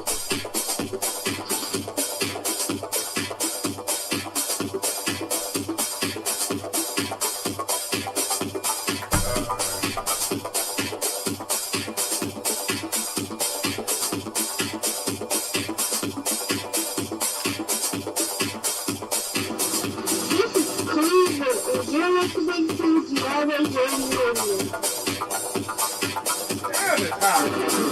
Peace, Hotel. It's man so Hotel, aka Mr. Diddy. Mr. Diddy doesn't sound good, I think it sounds great. Right now, you're listening to Gye-Nyame Journey Radio. If you're not adding anything to the culture that you claim, you don't deserve to carry its name.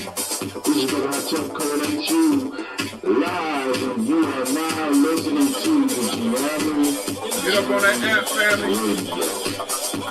Shout out to the Gye-Nyame tribe, Gye-Nyame family. Stand up. Peace.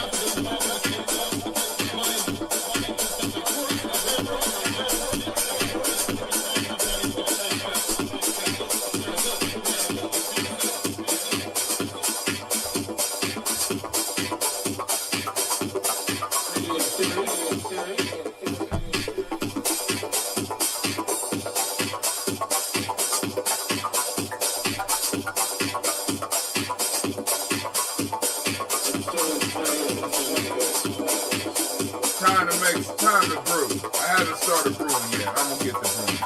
I promise. Alright. If you're not adding anything to the culture that you claim, you don't deserve to carry its name. This is what I tell coming at you live, and you are now listening to the Gye-Nyame chat is on. Radio. Shout out to Gye-Nyame Tasha. Stand up. You are now listening to Gye-Nyame Journey Radio. Peace.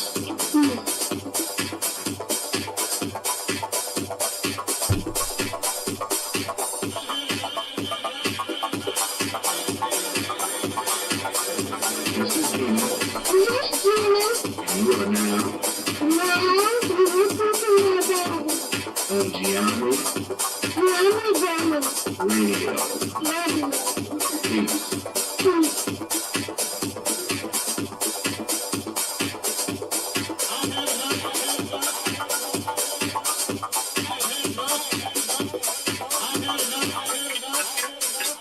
We had enough. Had enough. I have had enough. Alright, family, let's go and look. I want to look at some of the statistics real quick. I want to check out some of the stuff on the show so I can let y'all know where the listeners are coming from. We want to see the stats and see where the people's coming from. See, this is how cold this new technology is, right? So it says from 625 to 724, which is today, we had listenable 968 episodes on Gye-Nyame Journey. That's on Gye-Nyame Journey alone. Now, the only problem with the new app, because I need the family to know this, the only problem with the new app is that I have to do everything on Gye-Nyame Journey. Folktale for Grown Folks, Folktale for Grown Folk actually had his own show, but right now our budget does not allow us to have an app for Folktales for Grown Folk. We only got an app for Gye-Nyame Journey. So all my shows have to go up under Gye-Nyame Journey. So on Gye-Nyame Journey, we have 968 episodes. A total of 21,159 plays, 1,535 downloads. We got 4,308 total listening hours. This means that people have given us 4,308 hours of their time to listen to what we've been doing. Now, with this app, this call is being recorded. With this app, I can also tell you when people have been listening and what they have been listening to, what they've been listening to the most, and there is some place on here where I can tell you exactly what part of the world. Here we go, geolocation. Let's look at geolocation here. Let's see. Be able to tell you they got a map where they lay out and they tell us what majority. All right, family. Come on now. We can do better than this. But hey, I'm not mad. 28.2% from Columbus, Ohio. 16.32% from Mount View, California. Ashburn, Virginia, 12.5. Queenstown, Maryland, 9.38. Grayson, Maryland, 903. Shouts out to Maryland, I see. Highland Park, Michigan. We got 3.13%. Detroit, Michigan, we got 2.8%. Cleveland, Ohio, 1.74%. That must be shocker. In Philadelphia, we got 1.39%. And Pleasantville, New Jersey, 1.39%. Now, I want to get a little bit more international. I feel kind of locked in here. Let's look at the demographics here. Demographics on, and this just on, this ain't the Facebook piece. This is just Spreaker. Demographics.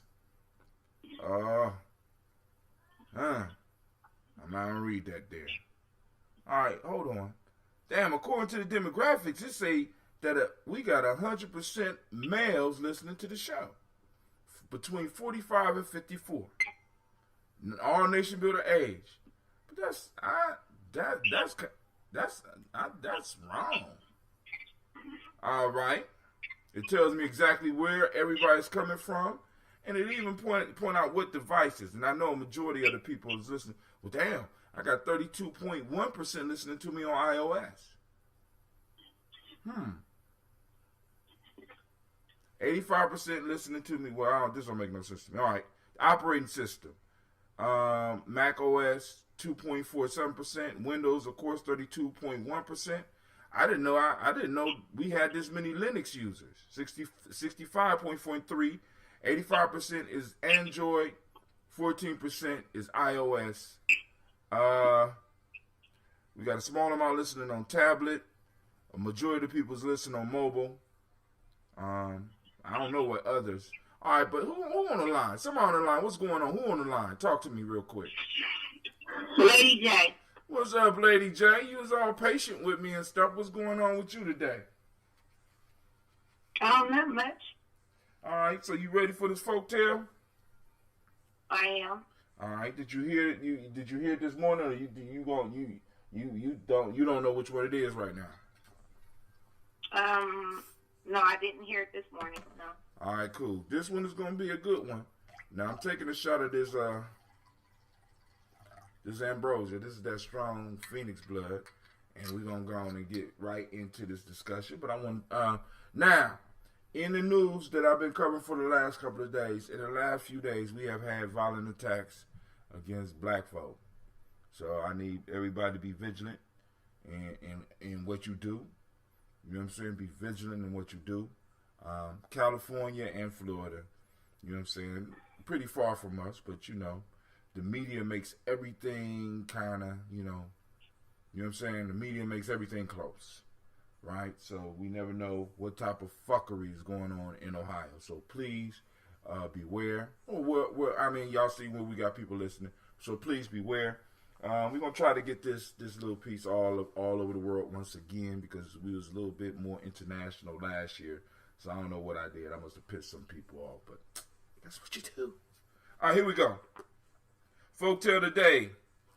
A peasant had in his garden an apple tree, which bore no fruit, but only served as a harbor for the sparrows and the grasshoppers. He resolved to cut it down, and taking his axe in his hand, made a bold stroke at its roots. The grasshoppers and the sparrows entreated him not to cut down the tree that sheltered them, but to spare it and they would sing to him and lighten his labors. He paid no attention to their requests, but gave the tree a second and a third blow with his axe. When he reached the hollow of the tree, he found a hive full of honey. Having tasted the honeycomb, he threw down his axe, and looking on the tree as sacred, took great care of it. And the moral of the story says, self-interest alone moves some men. So, that's the folk tale. Very simple, very straight to the point, and very enlightening if you take the time to look at the story. Like I asked y'all this morning, are you the peasant? Are you the sparrow and the grasshoppers? Are you the tree? Or are you the honeycomb? Have you ever been in any of these situations? How does this story apply to your life? How does this story apply to our community life, our tribal life? How does this story apply to our national life? You know what I'm saying? So, Lady J, you want to take a stab at it first? Shouts out to Miss CeeLo. I see you out there. See you out there, Miss Jackson. Go ahead. Miss Jackson West, actually. Go ahead. Hot damn. Uh-oh. She said, no, you can go first. oh, okay. You sure? You sure? I'm positive. All right, cool. So, family, here we go. We have a peasant. I do want to say you can't judge a book by its cover, but that's it. You want to explain that one?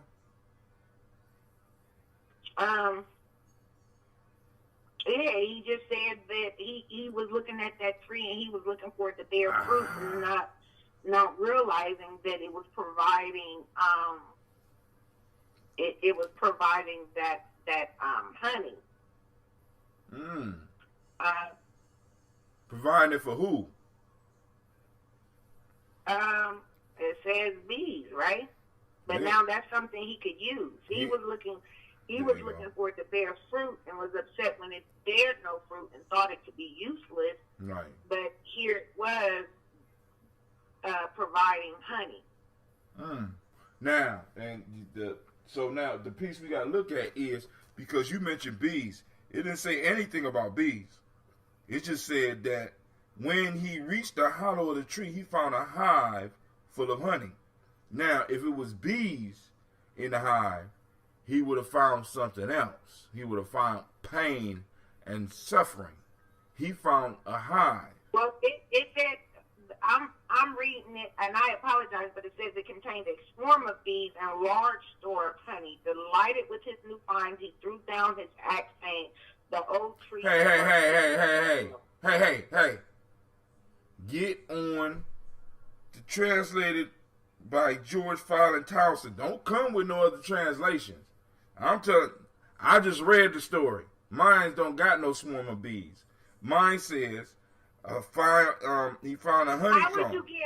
How would you get honey without bees? Well, let me ask you a question. Why would you make a tree sacred if it was he made the tree sacred, not the beehive? Am I right or am I wrong? There's no magic.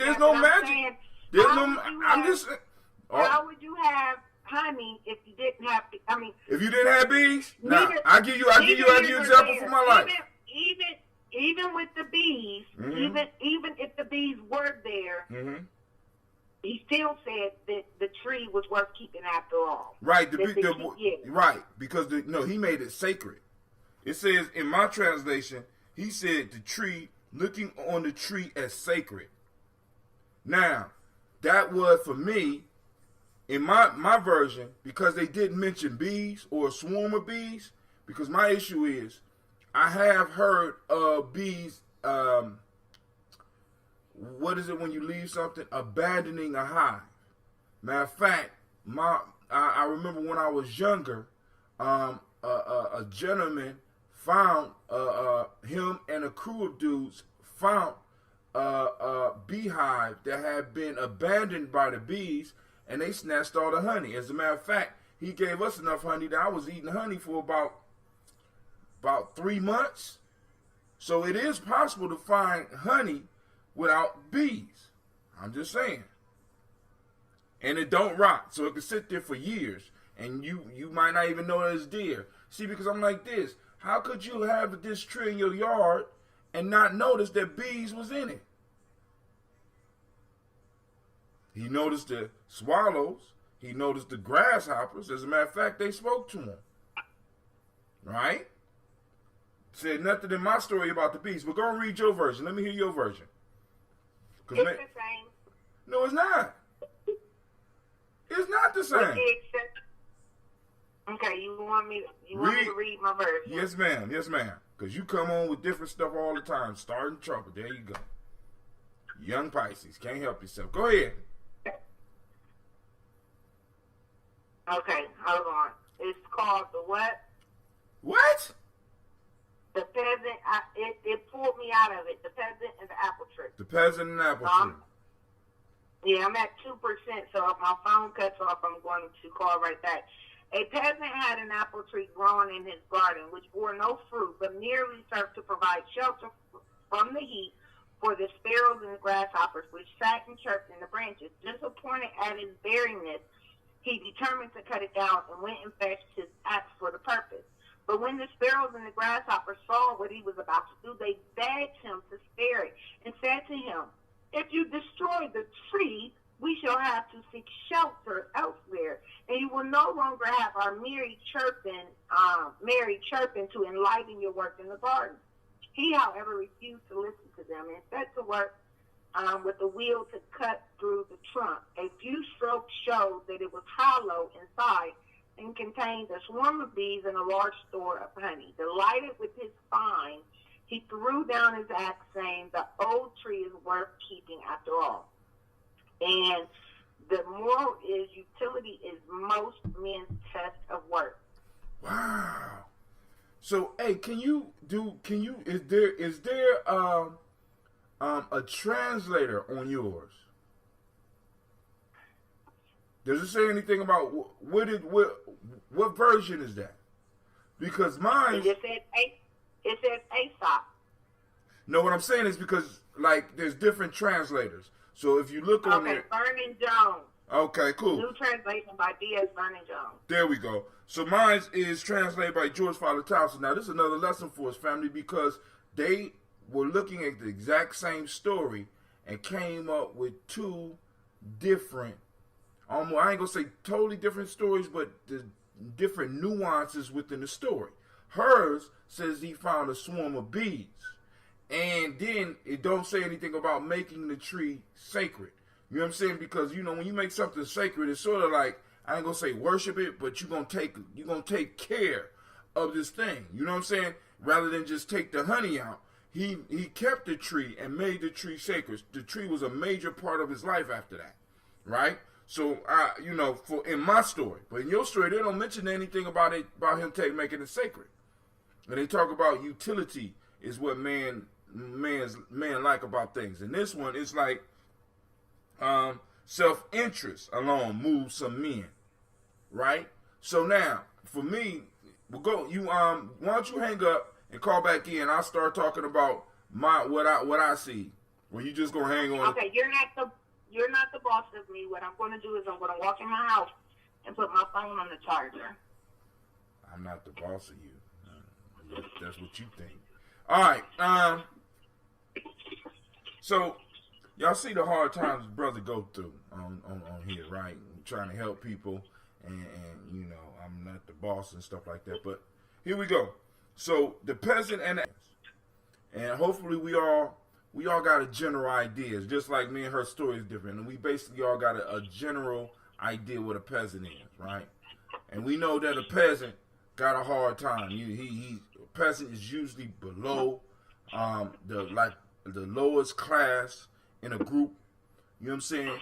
Poor, struggling, basically living off the land, right? While other people are living off the work that he does on the land, right? So a peasant is someone that is struggling and poor, and he needs everything in his life to be useful.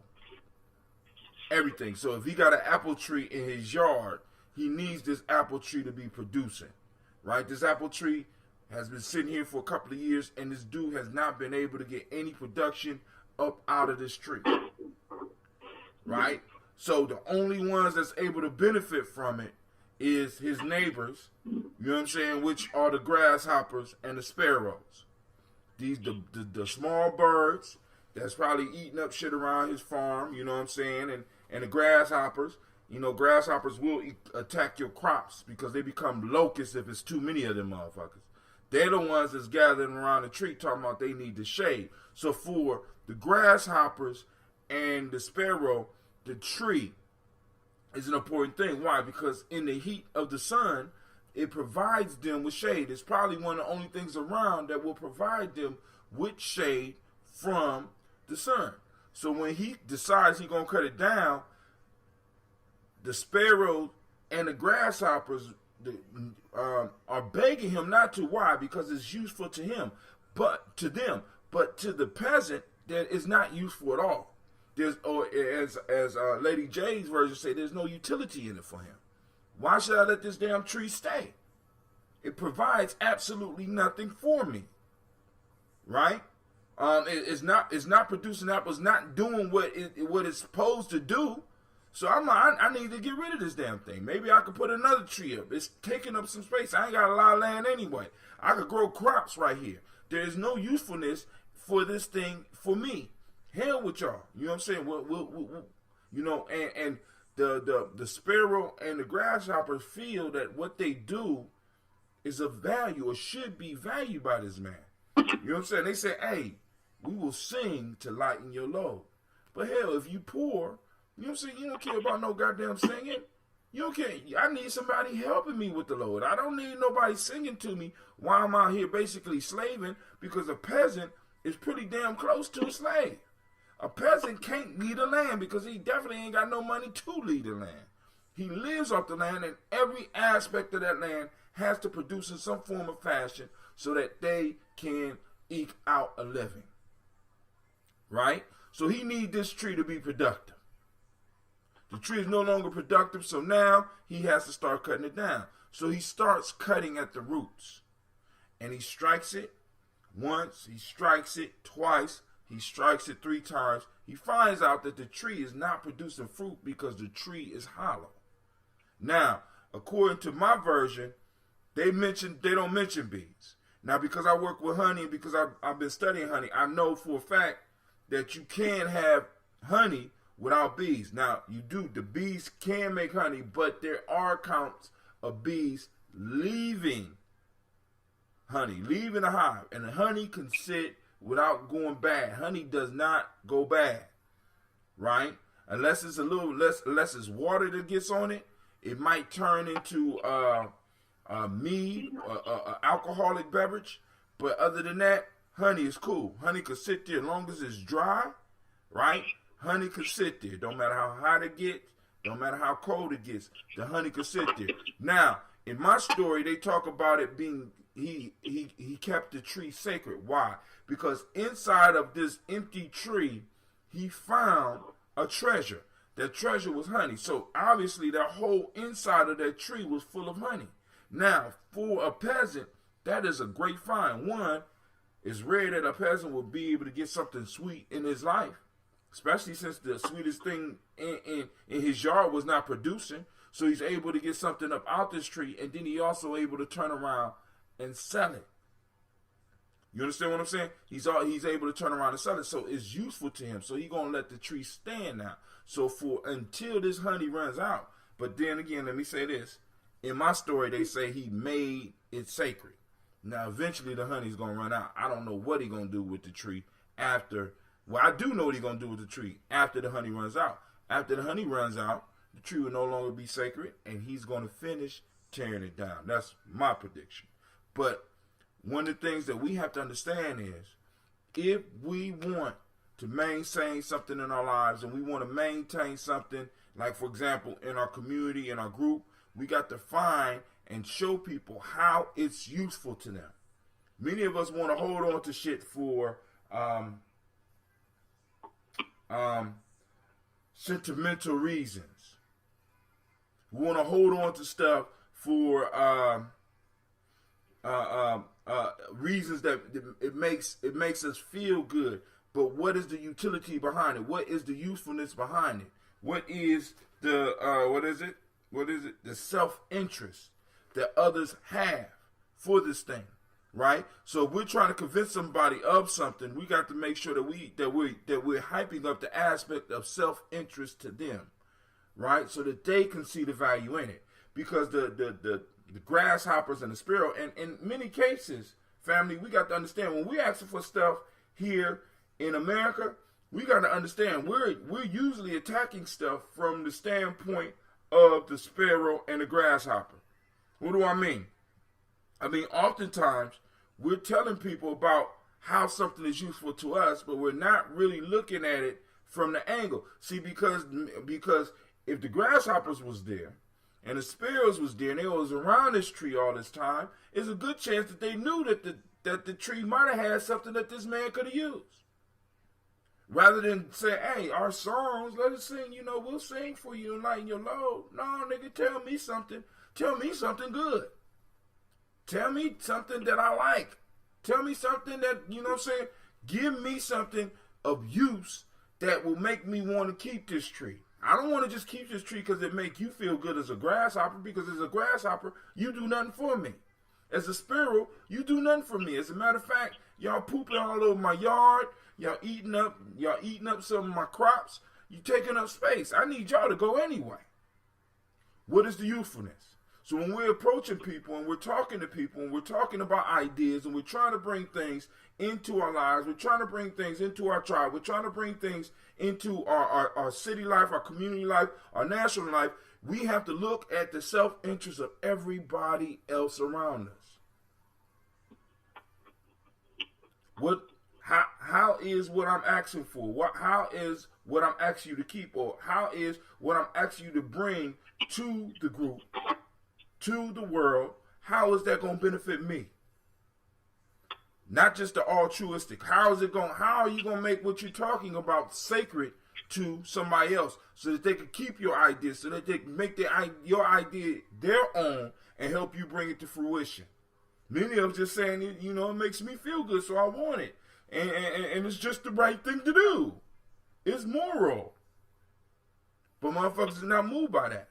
We got to be very clear with that. When we're dealing with politics, when we're dealing with economics, even when we're dealing with social issues, it's not about making people feel good. It's about how it can be used. How somebody's self-interest, somebody else's self-interest, just besides yours, how they could benefit from it. So I'm going to leave it right there. Lady J, what you think? I totally agree. Now, you can't be agreeing with me now. It's something they're going to think I paid you off or something. No, I agree. Damn. Let me go on. I did something wrong. Let me go back and read it again. Let's read this again. Something ain't right. Me and Lady J agreeing. I got to see her tomorrow. I don't want to be agreeing with you. It's going to be unpleasant. How I'm going to deal? How I'm going to see you and we agreeing on something? That's not the Gye-Nyame journey way. Hold on. A peasant had in his garden an apple tree. I thought it was a peach tree. Was it a peach tree? Nah, apple. Damn. Okay. Which bore no fruit, but only served as a harbor for the sparrows and the grasshoppers. He resolved to cut it down, and taking his axe in his hand, made a bold stroke at its roots. The grasshoppers and sparrows entreated him not to cut down the tree that sheltered them, but the spirit, and he would sing to him and lighten his labors. He paid no attention to their request, but gave the tree a second and third blow with his axe. When he reached the hollow of the tree, he found a hive full of honey.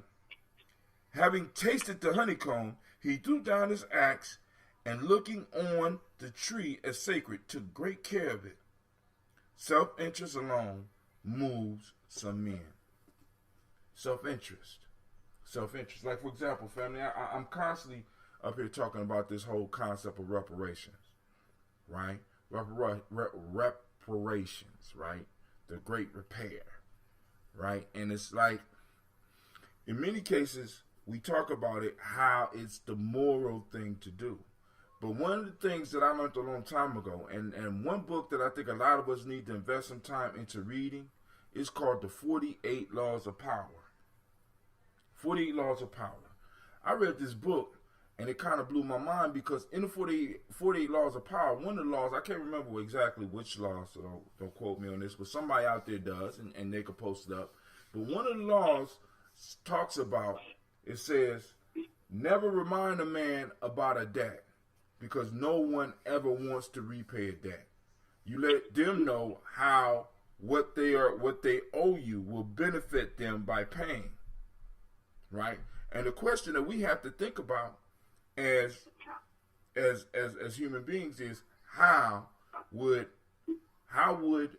America paying reparations benefit America? Hell with the moral, hell with the right. You see what I'm saying? Because that don't move you. That don't move many of us in our lives and in some of the decisions we make. You know what I'm saying? What moves us a lot of times is the self-interest. What can I get out of it? So the whole piece that we have to think about, because like I said, I hear people in the argument of reparations, and I agree with the argument in reparations, or at least the call for reparations. But what I don't agree with a lot of times is the argument, because people are constantly approaching this from a standpoint of it's the moral thing to do, when in fact that we know that morals don't move checkbooks in a lot of cases. What does move checkbooks in a lot of interest is self-interest, is what somebody could get. Anything else that you want in your life, something that you want, how you got to be able to look at it from another person's perspective. You know what I'm saying? How does it benefit them to give you what you asked for? You know what I'm saying? So, Lady J, I got a question for you. You still there? She done hung up. Yes, I'm here. All right, question. I'm here. I got a question for you. You on the ball most of the times. I'm just joking. You on the ball all the time. Question. How could a person structure an argument for something like reparations?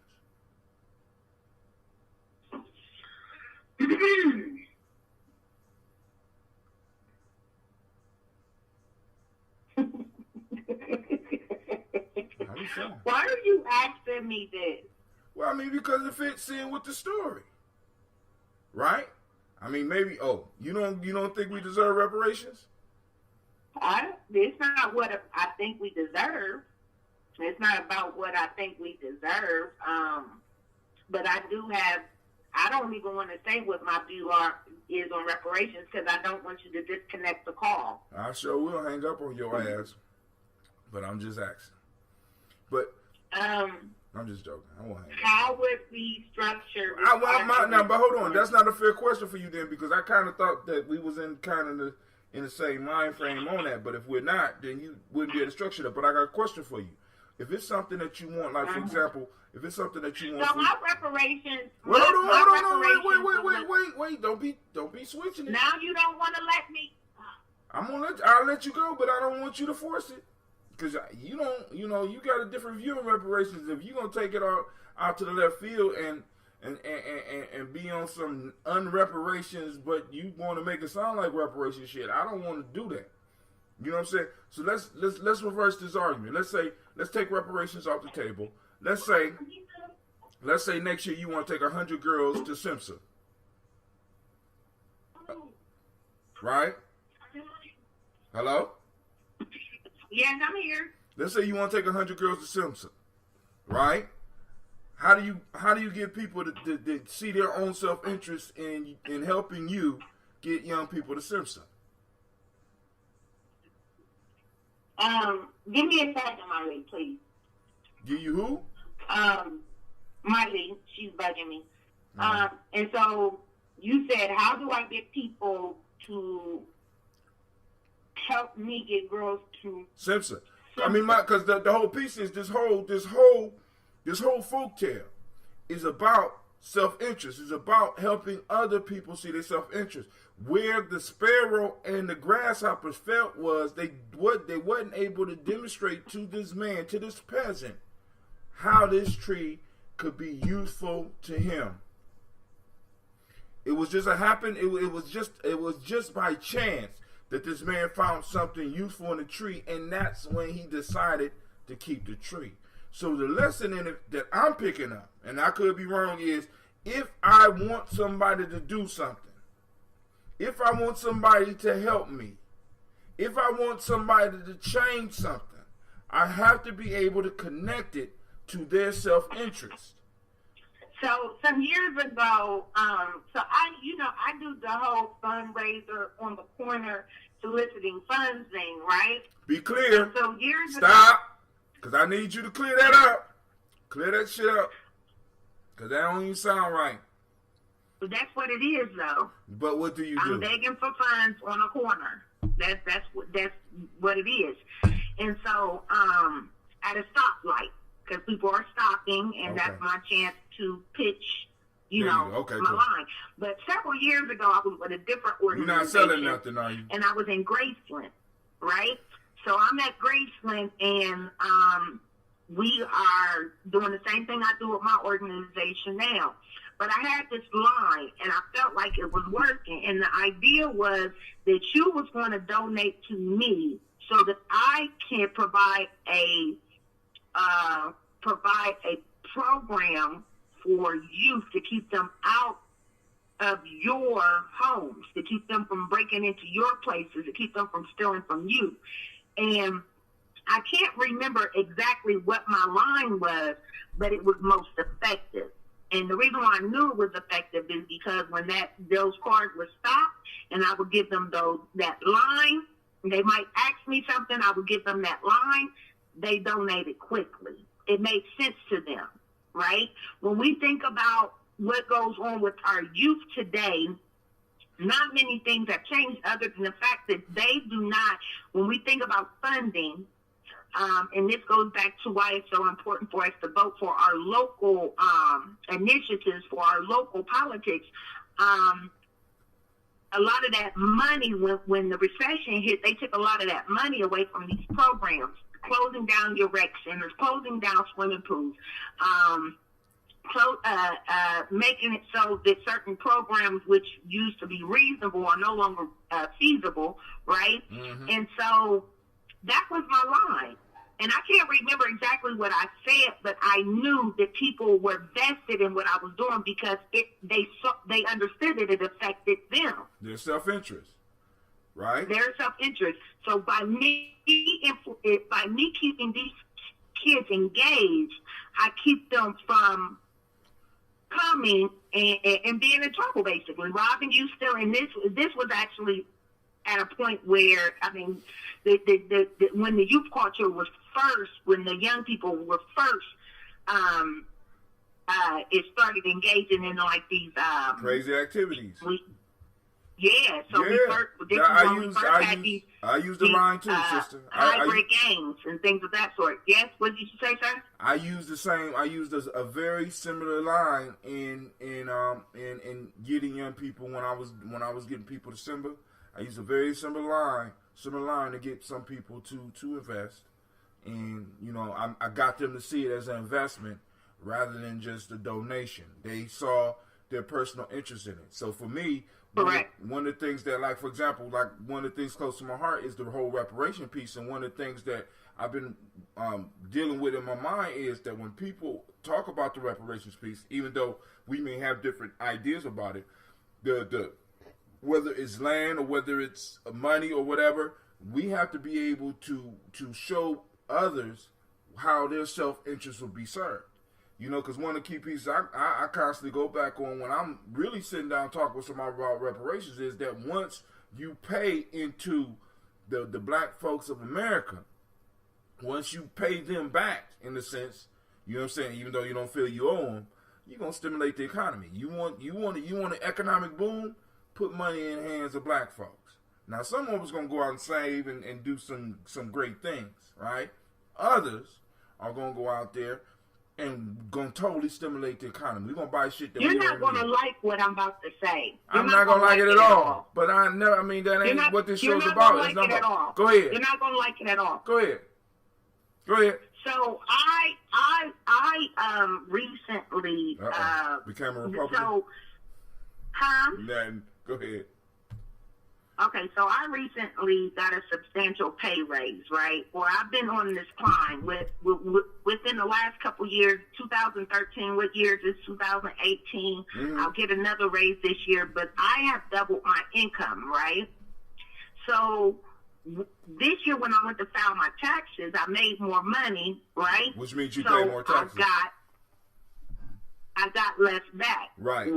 What I'm going to say that people are not going to like is that there are some people right now getting reparations. And those people the government you about to get clipped. What? You about to get clipped. Go ahead. Okay. I'm about to tell you this. You about to get clipped. Why else? That's not reparations. That's not reparations. Okay. You starting shit. You doing this on purpose. You doing it on purpose. You starting shit on purpose. There you go. Go ahead. You starting shit on purpose. Go ahead. Some people get to live month to month with subsidized housing. They get a food stamp card once a month. They make the minimum so that they can secure those things, and then they get $8,000 back in taxes. $6,000, $7,000, $8,000 during taxes. Lady J. You haven't worked at all. Lady You J. haven't paid any taxes. What the hell is that? So my thing is, Lady J. to this point, Lady J. and I'm speaking. Let me finish. Hurry up. Let me finish. Hurry up. Make it concise. So my whole point is, I'm guilty of this too. For many years, I got those huge income tax checks, and at some point, I met this lady who was very, she gave me advice. She's like a mother figure to me. And she told me I couldn't buy a house yet, right? So, I'm getting to that point. But she told me, she said, you go buy you some jewelry, right? So every year I would buy this jewelry. I would put this jewelry on where I would buy it. Well, what happened was, when I'm broke, I can pawn my jewelry. Pawn jewelry. Right. That's a hustler shit. Something of value. But this is what this woman taught me, and it made sense to me, right? So, in a sense, I did. I told you, I keep speaking on my girlfriend who, for the second year in a row, she's bought a house with her income tax. I believe I know she has 2 houses. She may have 3 houses now. Well, she owns one of her houses. She's paying a mortgage on one house that she lives in, right? But she's purchased 2 houses each year. So I say that to say that if we want to know what they're going to do with reparations, we should watch what they've been doing with lump sums. I'm just saying, and to be honest. Excuse me. Stop for a second.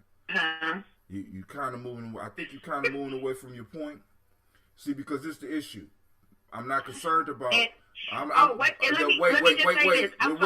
reparations, and when people spend money and people clown them and they make memes, I remind them that is what the purpose of. That's what the government expects us to do. Just what you said. You're going to give out reparations, and it's going to stimulate the economy. It does it every year. Every year they do the same thing. Right. We go out. We spend our money on Christmas. Right. Go buy all these things we don't have, what we don't need, with money we don't have. We go broke, and then we get it back at income tax, and we do it one more again. Right? So we now, do it one more again. See, if somebody like me who perfected the art of being poor, me and my kids have Christmas in March. Now, hold on. We don't have no Christmas until disposable income comes. Okay, go ahead. Now, what I'm saying is, because I don't think we really disagree. Well, I mean, I can tell you where I will disagree with you on that tax return as reparations. I can tell you where I disagree with you on that. But the point is, there is a mutual benefit that is received by the party that is receiving the money and a party that's giving the money, or in a sense that, or releasing the money, because it never belonged to that party in the first place. You understand what I'm saying? So the government is releasing money that they know is going to be spent into the economy, which is going to stimulate the economy, which is for a period of time is going to produce growth in the economy. Now, this is why I would say, so that goes back to our story. So let me connect it for the people that's listening. The story is about finding usefulness. Like, for example, the dude, the apple tree wasn't producing. So the man started cutting down the apple tree. When he found that the apple tree had honey in it, the tree became useful to him once again, right? And so he kept the tree.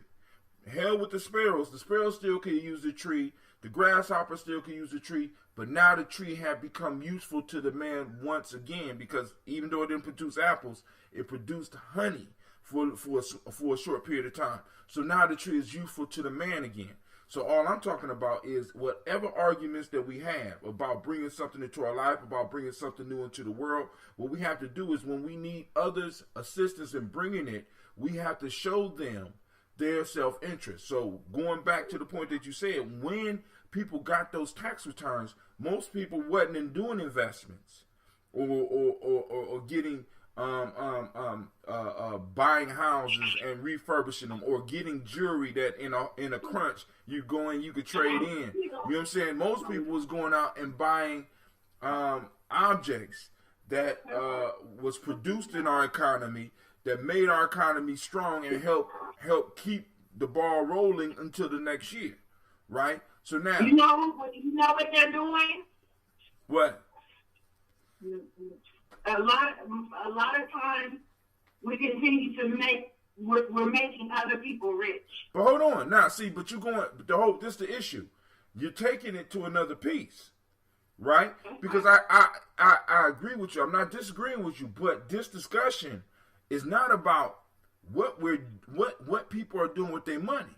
See, because that's like because now this is what I'm gonna say, that's not reparations, and that's not. I don't think it's fair for you to put this in the context of reparations, because what people always say is, well, they're getting subsidized housing, they're getting this, blah, blah, blah. That should be reparations.